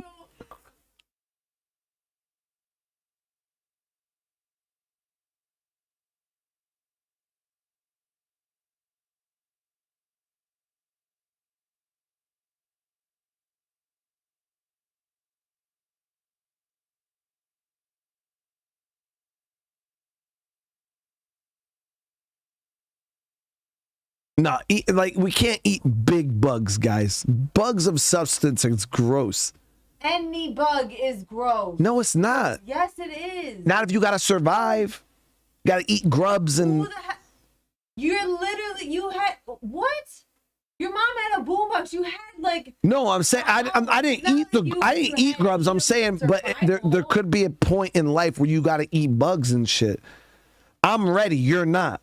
I've already been there. I've trained for this moment. I'm ready. Okay. You're gonna be sitting there for the first time like, oh man. And I'm gonna be just sitting there fucking slurping up the whole anthill. They're sour. You know what I mean? Like, I'm ready. No, because they're sour. You won't be able to eat more than one. No, they're not that damn sour. It's not a fucking warhead. It's an ant. Gonna die from starvation. It's not. And then I'm gonna take your chair. What? It's a fucking ant, not a warhead. It's like it's just a little sour. Listen, I'd rather go try the leaves and eat the grass than sit there and eat a fucking bug. Bugs are protein. Then make me look at the flowers because I'm not gonna make it. I'm not eating a bug.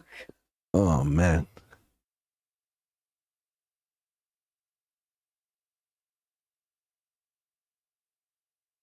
Yeah, I was always told we can't eat grass, especially the fibers are really, really bad for us. And they upset your stomach. That's okay. You can eat clover, and clover is sour like a. Yeah, see, clover's sour. Yeah, I used to eat that as a kid too. Yeah, that's normal. Not an ant. I mean, I was eating all of it. I tried eating flower petals, like a flower petal. You never ate a flower petal before? No. Come on, everybody's eating a fucking flower petal. What kind of flower? That would be Just, more specific. I don't know, all of them. Whatever flower petals I fucking was eating. I don't know the name of them. It's just a flower. They're all flowers. No, some you can't eat. No, I know one. I know the name of a rose, and all the rest of them shits are just flowers. No. That's it. Right, chat? I know what a rose is, and then outside of a rose, the rest of them are just classified as dandelions, too. I know what a dandelion is, but other than that, dandelions are bitter as fuck. Them shits are nasty. The stem, bleh. Yeah, but they're really good for your heart. Oh, hibiscus is like my favorite. I put it in all the time.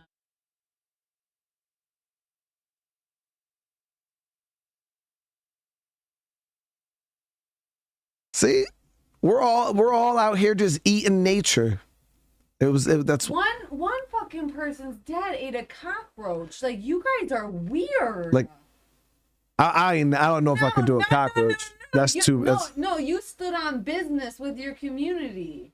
You said, look at all that we're eating. Yeah, I ain't eating no fucking cockroach. I ate like crickets before, like or grasshopper. You know, like the cooked bugs where they like season them and shit and they get them in a box. Too late. I've eaten those. You stood on business and now you're with cockroach man. I'm not with the cockroach eating people.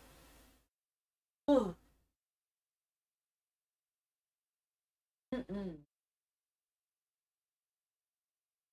Now, if we're talking like the upstate New York cockroaches, those are different because those are little. Them down south cockroaches, though, they got their own zip codes. Like, I don't fuck with that. I'm pretty sure they're all registered and everything. Big ass bugs, dude.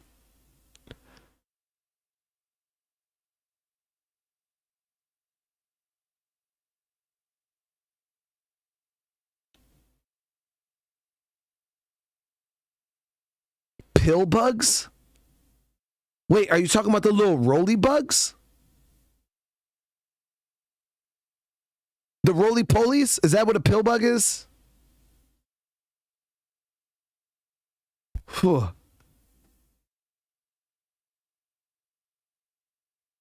Ew, ain't nobody ate a fucking roly poly before. They got too many legs. It's nah. See, I ain't eating all that shit. No. That's your people. I ain't eating no fucking. You gonna eat your people? You claimed them. You can't back out now. Ain't doing it. Too bad. I mean, maybe if I fried it, I could probably eat if it was cooked, but just like a raw one.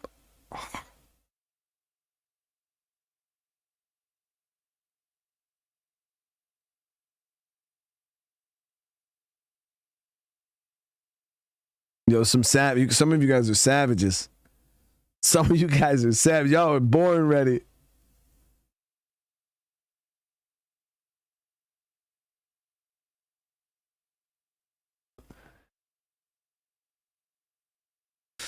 Imagine if it just rolled up in your mouth and just went down your throat and then crawled back up. I mean, you would have to crunch it. Why would you eat the bug whole? No, what if you went to go put it in your mouth and it got scared, right? Like fucking. And just rolled up. But you know that little fucking animal? Oh, the mouse in fucking Alice in Wonderland when they're at the Mad Tea Party. I ain't never watched that movie.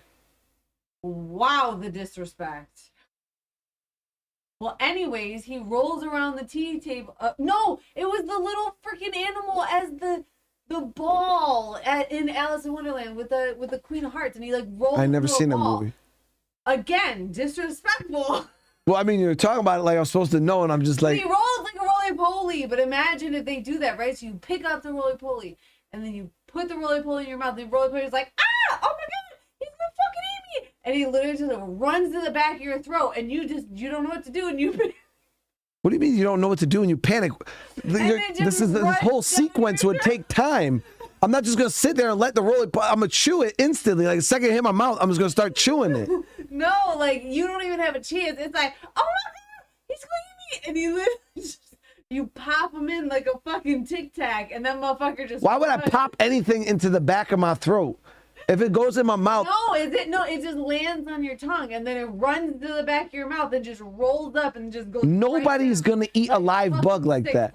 Generally, when you eat a live bug, you gotta get it. You try to crunch it that way it doesn't crawl around in your mouth or bite. No, you don't got time. You don't have time. It just rolls.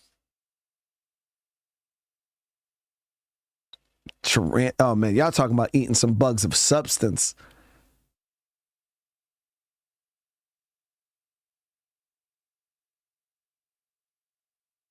We went from eating leaves, chat, eating leaves to armadillo.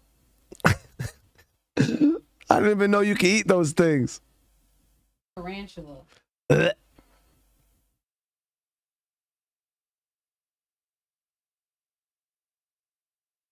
Yeah,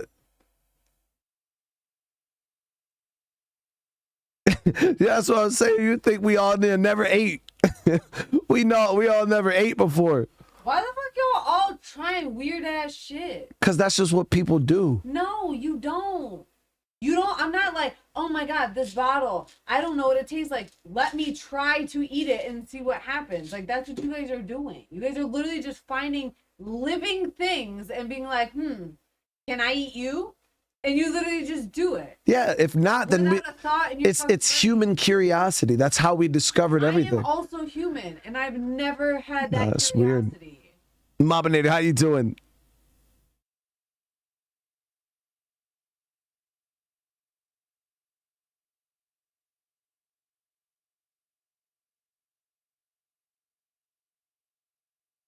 Yeah, you got to get out there. You got to experiment a little. It's called living. No, I'd rather die. I mean, you don't got to eat a bug, but you don't eat nothing. What? Like nothing exotic. What? You don't even eat seafood. Because I don't like it. And I don't want that fucker looking at me while I'm eating. You don't eat the... If I'm eating something that's looking back at me, do you know the disgust? Like, that motherfucker's looking at me like, you bitch. Like, they even got like the... Okay, we're not over here cooking fish on a stick with the stick in its mouth and you're like... But you want to... And the whole fish. His little ribs are poking me in my mouth. No, you got to fillet it. And you want to know what? Sometimes they forget a rib. So then you're over here picking bones. It's just like a little clear thing. It's like a toothpick. Exactly. And that fish was like, oh, you son of a bitch, you want to eat me? Here, now you're going to fucking eat this. No, thank you. If my food could hurt me back, I don't want it.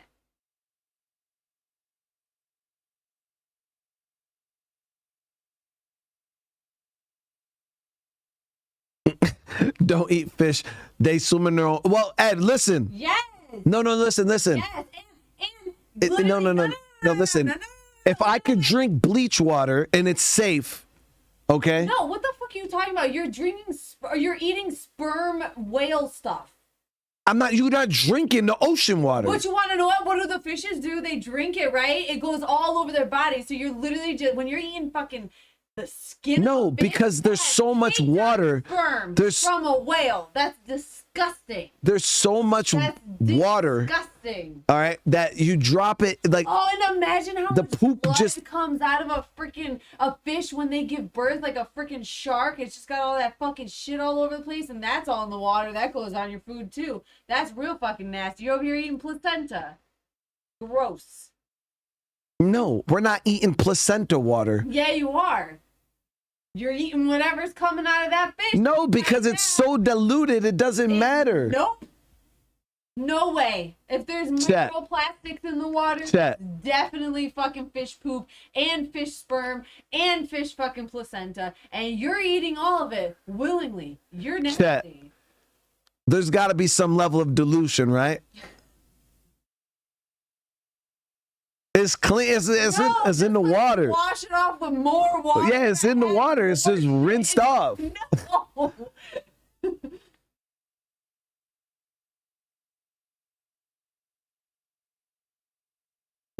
Sharks be like, you know that humans breathe farts?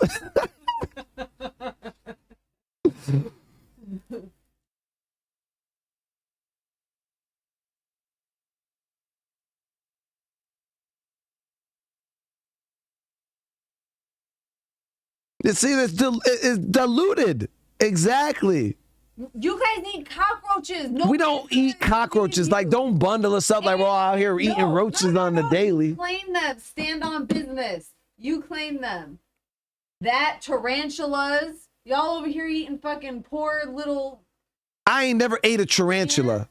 You might have. I mean, I would probably try it. I'd try one, but that's it. That's nasty. If it was cooked and seasoned. Disgusting. What, you gonna get a little hair in your mouth, a little pube? A pube? From a tarantula. Like, no, because when they cook, suck off the fucking when they cook, it would cook all the hairs off, right? On the side of your mouth. Chat, if you cook a tarantula, does it burn the hairs off?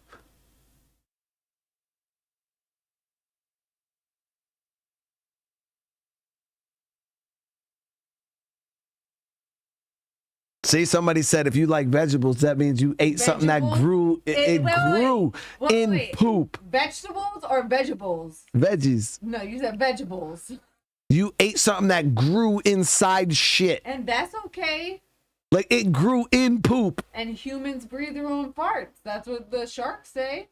Like, if you really think about it, Chad, we're just some nasty ass people. Like humans do some nasty. We take seeds and we plant it in shit. Actual shit, right? We grow the food and then we eat it. We eat stuff that's grown in shit. And some of y'all don't even be washing your produce. Y'all really eating shit.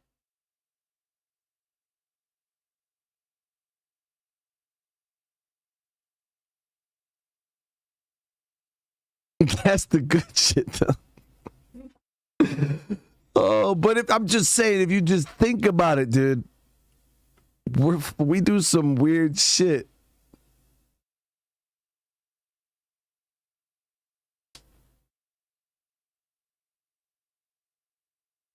It's not grown in nutrients. No. We're not gonna sugarcoat it. All right, it's grown in shit. Yeah, but you ate the nutrients to make the shit. Technically, it's just a circle of life. I mean, it's still shit. Yeah, but you ate the nutrients to make the shit have the nutrients. But it still doesn't not make it shit.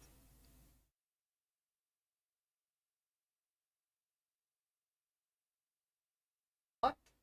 Go out to a farm and just, you're gonna, that manure. Yeah, it is the best. I think what makes poop a good fertilizer is the nitrates in it, right? It's the chemicals in it. It creates gases that help the. I mean, you got to think about it, guys. You grow the vegetables, eat the vegetables, shit out the vegetables, grow some more vegetables. It's just, there it is. Fucking figured it out, dude. As my kids would say, infinite food glitch. Yeah. Infinite food glitch, chat.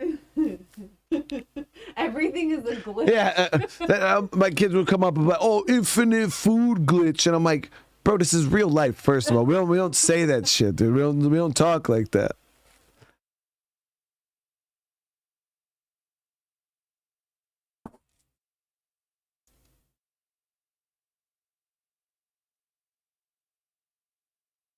Patrick with the super chat. I am asking because everybody has done this. It's just, I know it.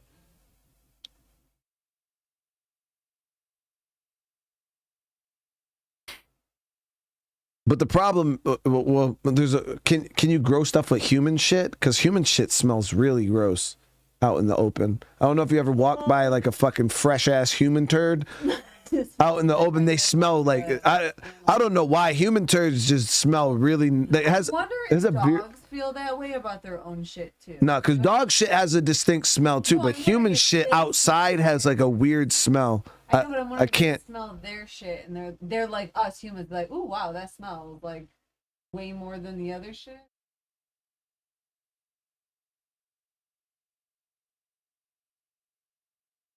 So, like, can you grow? I wouldn't fucking.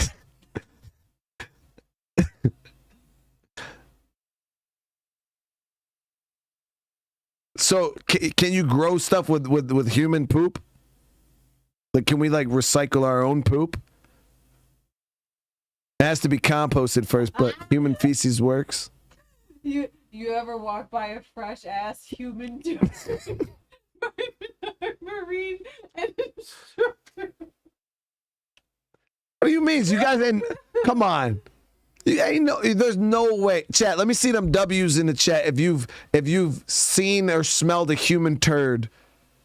Whether you, I don't know, you're in the woods and your friend fucking took a shit. You ain't never been in the woods and took a shit. That's it. Oh my god, dude! I'm not just going and shitting places. You have never taken the shit in the wilderness, in the woods. I've never taken a shit. Oh my god, chat. Let me see them S's in the chat if you've taken a shit outside. Like in the woods or in the grass. Everybody's taking a shit in the grass. What?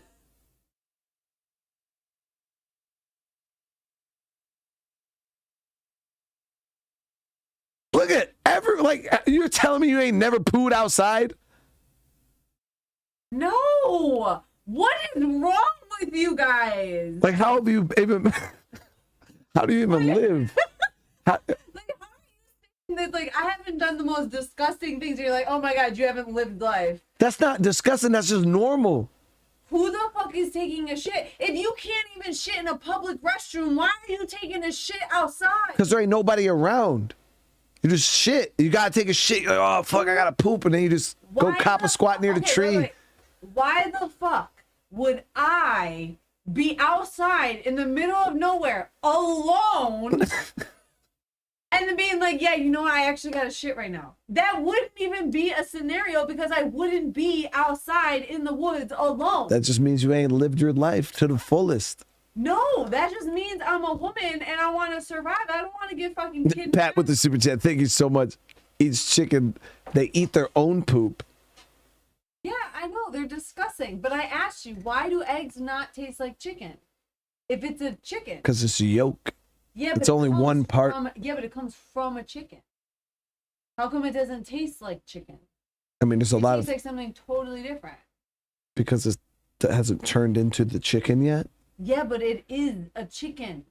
Like, it's part of a chicken. Like, it came out of a chicken's ass. I mean... Like, if you bit my arm off and then you this shit just tastes and then different. You bit one of the kids' arms off, they would taste like a human. Okay, but I'm not even going to use a weird thing like that. If you take a banana's a banana from start to finish. But if you eat a green, unripened banana, it tastes like shitty ass starch. Yeah, but you know and that it tastes like a green banana. No, but it's still a banana.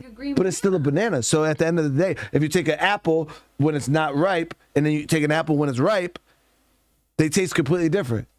But it's still an apple, whether it doesn't matter. I mean, you got a point. Mark, thank you for the 4 months. I appreciate it.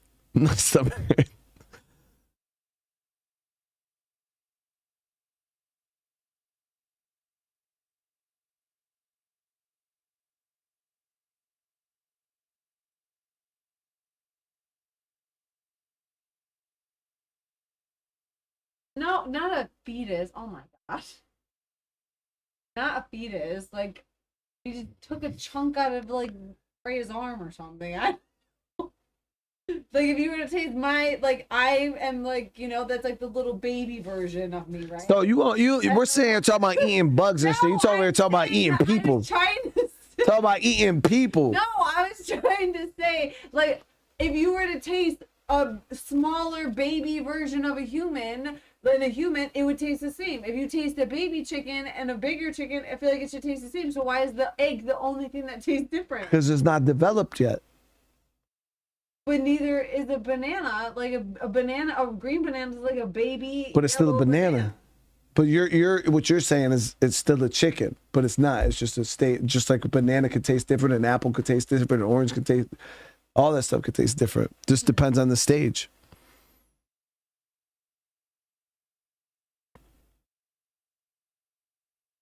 This is the first food combo in here that did not make me hungry. My God. Yeah, are chicken wings baby chicken? Huh? Like, when do they chop off a chicken wing? Chicken wings? Yeah, is that a full size fucking wing? I don't know. You'd have to. No, it's not a full size chicken. I don't think. Oh my God! I don't know how. So sad. I don't know how chicken wings. Like what kind of chickens those come off? Eat chicken wings like Is there special chicken wings? Chickens for chicken wings, chat? Are there little mini chickens? I don't know. Maybe they're just normal. No, because you look at a regular chicken thigh compared to a chicken wing. It's tiny. Yeah, this is that deep stuff, Chad. We ain't never thought about it. I ain't never thought about like are these little mini chickens? No, because they're just normal. Yeah, because they're just broken off. Like if you look at a chicken wing, it's the same size, but the thighs aren't though. They're the drumsticks. Those motherfuckers are huge. If you look at a regular chicken drumstick compared to a chicken wing drumstick. Chicken ass. That's like what the top of the drumstick is like the chicken's ass. You know what I mean? It's like no, that's you just broke off my hip bone and like that whole piece. Wait, no, because then that's my thigh. That doesn't make sense. What fucking piece is a drumstick? Their leg? I don't know. We're gonna have to Google that. Is a drumstick? Oh my God. Does a drumstick come before or after a thigh on the body? It's on the bottom. It connects. Like if you go by the Where's full. the thigh? It's the part that comes after. You bought them yourself. No, I'm saying if you're looking at a fucking chicken, where is it? Where's the thigh? I don't know. I ain't looked at a chicken before in real life. Me neither. This is really drum is the thigh. Then how come they have thighs? No, there's two pieces. Like there's the chicken thigh and then the drumstick. Yeah, no, they said that the drumstick is the thigh. So people are saying the chicken. Oh, so the chicken wings are the wings. Yeah, see, chat, big brain moment, baby. And the chicken thighs are the fucking thighs, dude. Yeah. So where is the fucking leg? Where's the drumstick part? That's the leg. So what is a thigh? Where is the thigh? That's above the leg.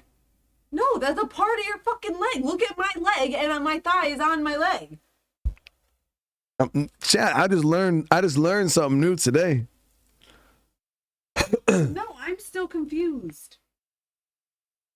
No, drumsticks, that's what I'm saying. People keep saying the drumstick and thighs are two separate pieces. That's what's like if you go to KFC and you get a number 2 dark meat, you get a thigh and 2 drumsticks. Okay, but they're saying that a drumstick is a thigh. I mean, they're why I'm connected confused. though. Like if you go buy, you remember when you used to buy the ones that were connected? It'd be the thigh and they would connect. So I'm eating its calf? No, like this. No, the drumstick is its calf. Yeah, exactly. That's fucking gross.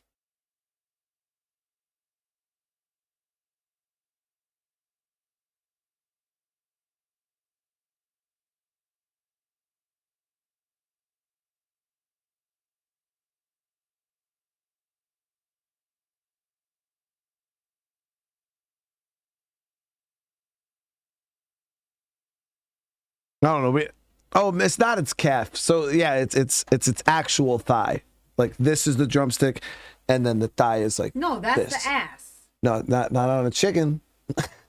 Not on a chicken. So then they renamed it wrong. I mean, they're not. You're trying to give a chicken human anatomy. They're shaped different. They're dinosaurs. Motherfucking dinosaurs.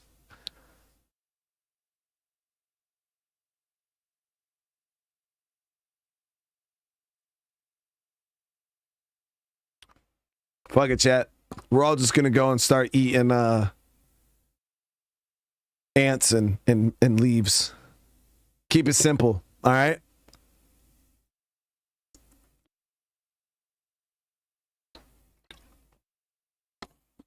Ants and leaves, baby. Fucking chicken chaser, dude.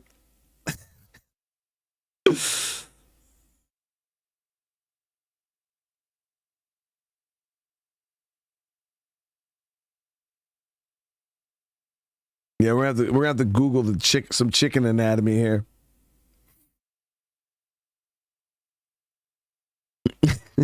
Mr. Will said this content is why I canceled cable years ago. Well, I feel like I've been wasting all of your guys' time, but hopefully some of you guys enjoyed this dumbass conversation that I've somehow dragged us all into. We went from talking about the military to talking about the anatomy of fucking chickens.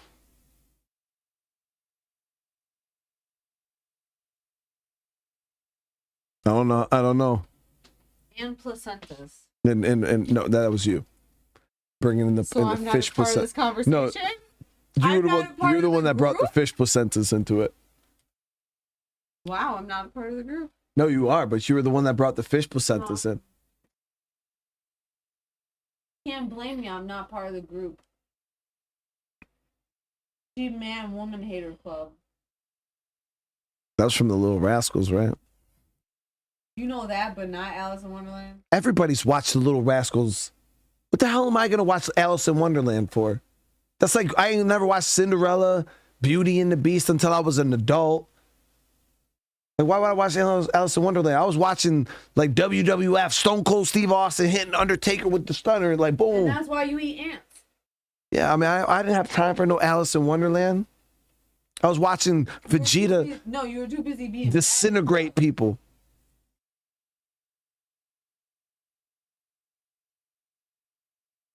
But everybody's seen the Little Rascals.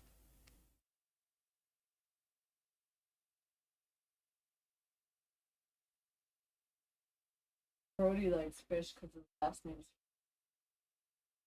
name's Brody Crystal said, you like fish because your last name's Fisher. Go away.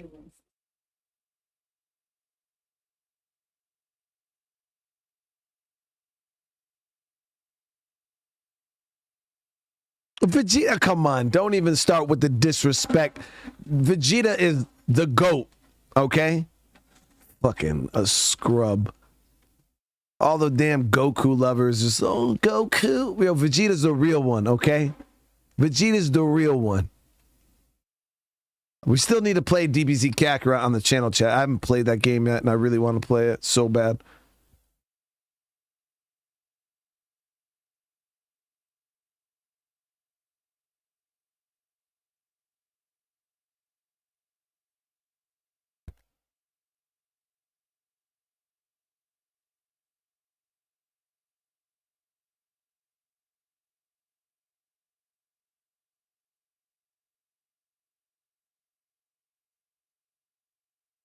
I love Vegeta. Vegeta was my actual, like, my favorite character in the whole show.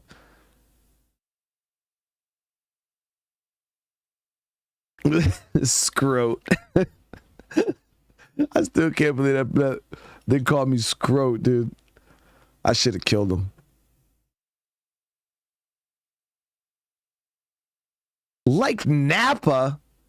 Nappa was an actual bum. Like, listen, Nappa was a bum. Yamcha is the number one bum. I would say like Chaozu goes harder than Yamcha. Krillin is a bum.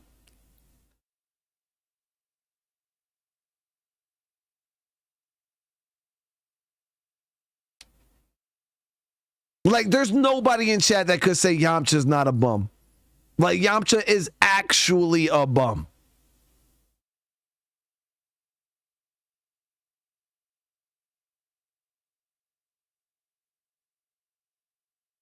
Yajirobe is a bum. I mean, Yajirobe did more than Yamcha. At least Yajirobe chopped off Vegeta's tail. What did Yamcha do, chat? What has Yamcha ever accomplished? It's Dragon Ball Z.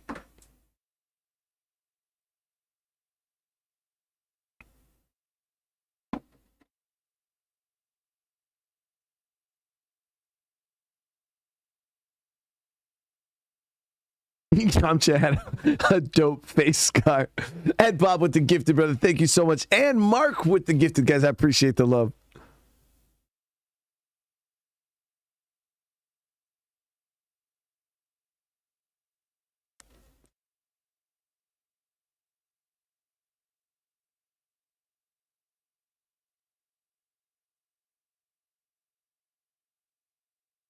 Ever watched? Yeah, I watched Dragon Ball GT. Yeah, I watched all of Dragon Ball Z. It was my favorite show growing up as a kid.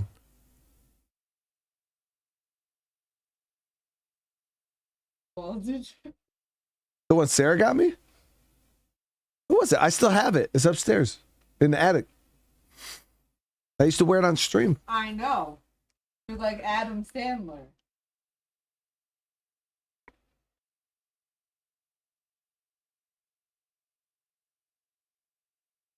Yo, yeah, I mean, Dragon Ball Z had its ups and downs. I think the problem with Dragon Ball Z for a lot of people is the pacing. Like, as I got older and watched other anime, I realized how, like, the one downside of Dragon Ball Z was just the pacing was terrible. There'd be like episodes, like 2-3 episodes where they would just be like, they'd stand there and they'd be like, "Oh, bitch, I'm gonna fuck you up." And then they'd go and they'd throw like 2-3 punches. Then they'd stand there and they have a whole fucking conversation about what they're gonna do. And then they'd go throw like 2-3 more punches. Then they would stand there for a whole nother episode and talk about what they're gonna do now. And then there would be a whole episode where he's sitting there powering up to do what he said he was gonna do last. And I'm just like, bro, what the fuck, dude? Like, just fight already, man. As the show progressed, it got a little bit better with that shit, but oh my god, yo, it was bad, dude. The pacing in DBZ was pretty slow at some points. The Cell Saga, yeah, there was a couple parts of the Cell Saga that were definitely pretty damn drawn out. I've watched all of Initial D. Crystal actually watched Initial D with me.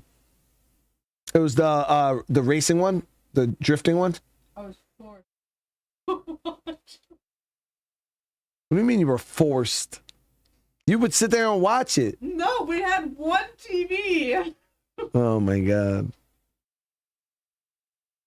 I did watch Naruto though. Yeah, I did watch.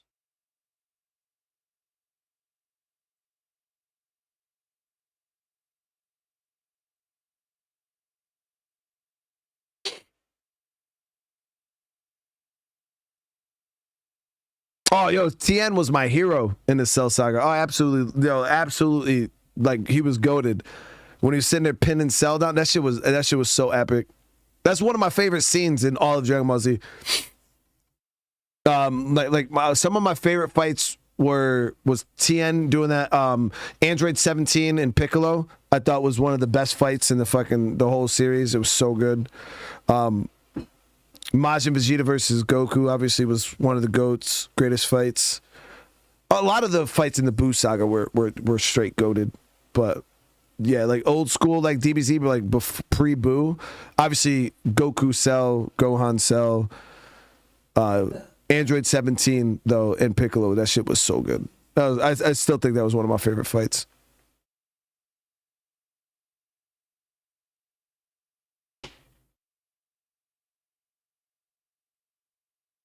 Yeah, that shit it was good. I played Deus Ex. Yeah. I didn't finish Mankind Divided. We never got to that part. The series kind of died off. I was actually gonna over the past few days, I was looking over games that I can start moving into video form, and Mankind Divided was actually one of them. I was gonna fire up into video form, see how it does.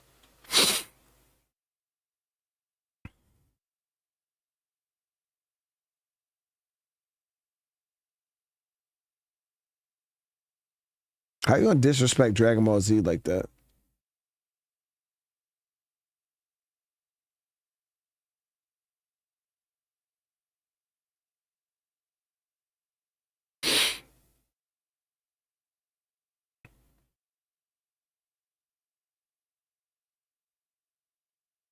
That's the thing I try to tell people, because and being stationed in Japan, like I lived there, like I seen like how they like their culture and stuff like that, and I tried explaining to a lot of people like anime, like because people just see like anime, they see the art form, they see the it's cartoons, like people, so like most people, they look at an anime and they're just like, this is a fucking cartoon, dude, like why are you watching this cartoon? It's just for kids. But what people don't understand is in Japan, if you ever watch a Japanese movie, like a straight up movie, they are terrible, guys. Like they're it's not Hollywood, all right? So like every one of their movies over there is garbage. So, but what they are really good at is drawing their anime and stuff like that. So a lot of like their TV series that you see in America, we do as like television shows with real actors, they do in anime form. So there's a lot of anime out there. Things like, one of the ones I use, for example, is Attack on Titan. Attack on Titan is not something that, you would watch and be like, oh shit, like this is a kid show. No, that shit's brutal. It's fucking brutal. Like the first episode, dude's mom's getting bit in half, people getting ripped and torn into pieces. It's fucking graphic. But like I said, a lot of their animes are, there's some animes that are on par with like American TV shows. They're just really, really, really, really good, like TV shows. So it all kind of just depends on how you look at it. But people just see the art. They see this is a fucking cartoon. Like, why would I watch this? But no, some of them are pretty good. Like really, really good.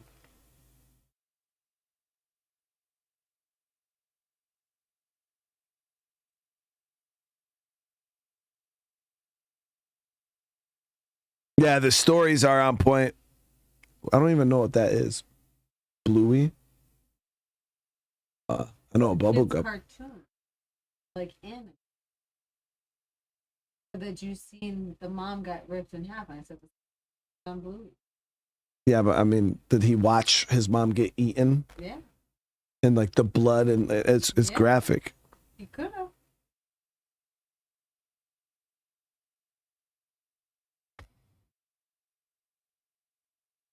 Now, like I said, there are animes out there, that I'm not a huge fan of. Like, there's a lot of like where it's all kind of about the girls, the short skirts, the big boobs, and they're just kind of like, and that's not really my thing.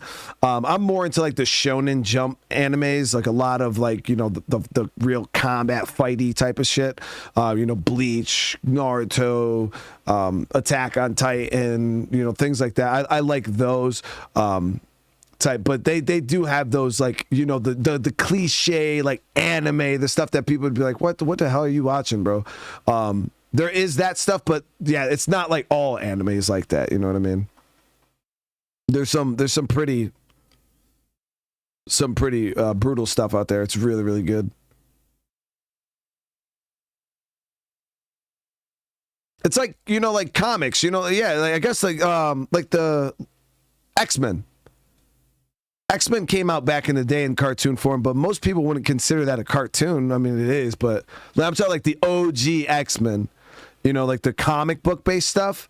That's exactly what like anime is. But you go back, you look at some of that comic book shit, like from X-Men, like that shit's brutal. Like some of the old Superman stuff and like that, like I didn't even know like comics were that graphic, dude, because I grew up watching like Cartoon Network and stuff, and that stuff's real toned down. So when people talk about like the old, like, they'll be, oh, dude, go read the comics. So, you know, like you'll see some shit you've never seen, and then you go check out these comics, and I'm like, oh my God, like Superman absolutely covered in blood because he just ripped somebody apart and he's absolutely just like, yeah, you know what I mean? So I'm like, damn, like that's Superman. And it's like, yeah, because you watch the Cartoon Network like diluted version of Superman where there's no blood, there's none of that, you know, they don't really show anybody die like that. So you watch that and you're just like, you think it's a cartoon, but then you go back and you see the comics and you're like, oh, fuck, dude, this is the real deal. That's exactly how anime is, too. But a lot of people don't see the correlation. They're exactly the same. Like, anime is on the level of, like, what American, like, comic books are. It's just an animated form. It's an animated comic. That's all it is. Because a Japanese comic book is just called a manga. So we got American comic books. They got mangas. It's the same exact thing. We animate comic books in the cartoons, and then they animate their mangas into cartoons. It's the same exact thing. But a lot of people don't put those together. They just see the thing and they just think it's a cartoon. But nah, some of that shit's brutal, guys. It's pretty savage, and they got some good stories.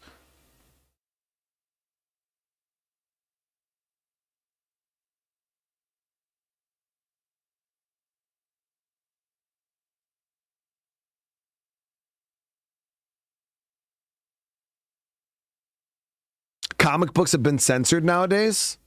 Well, that's crazy.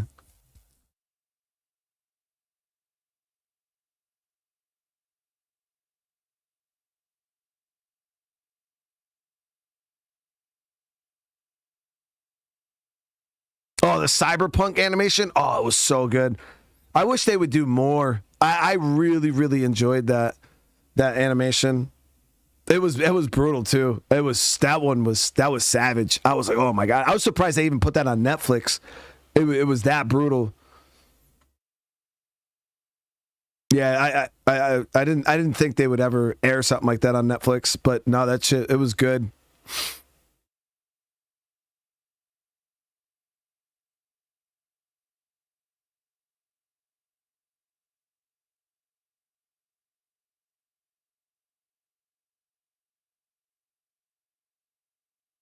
But, all right, guys, it is super late. I didn't even realize what time it was. It is so fucking late.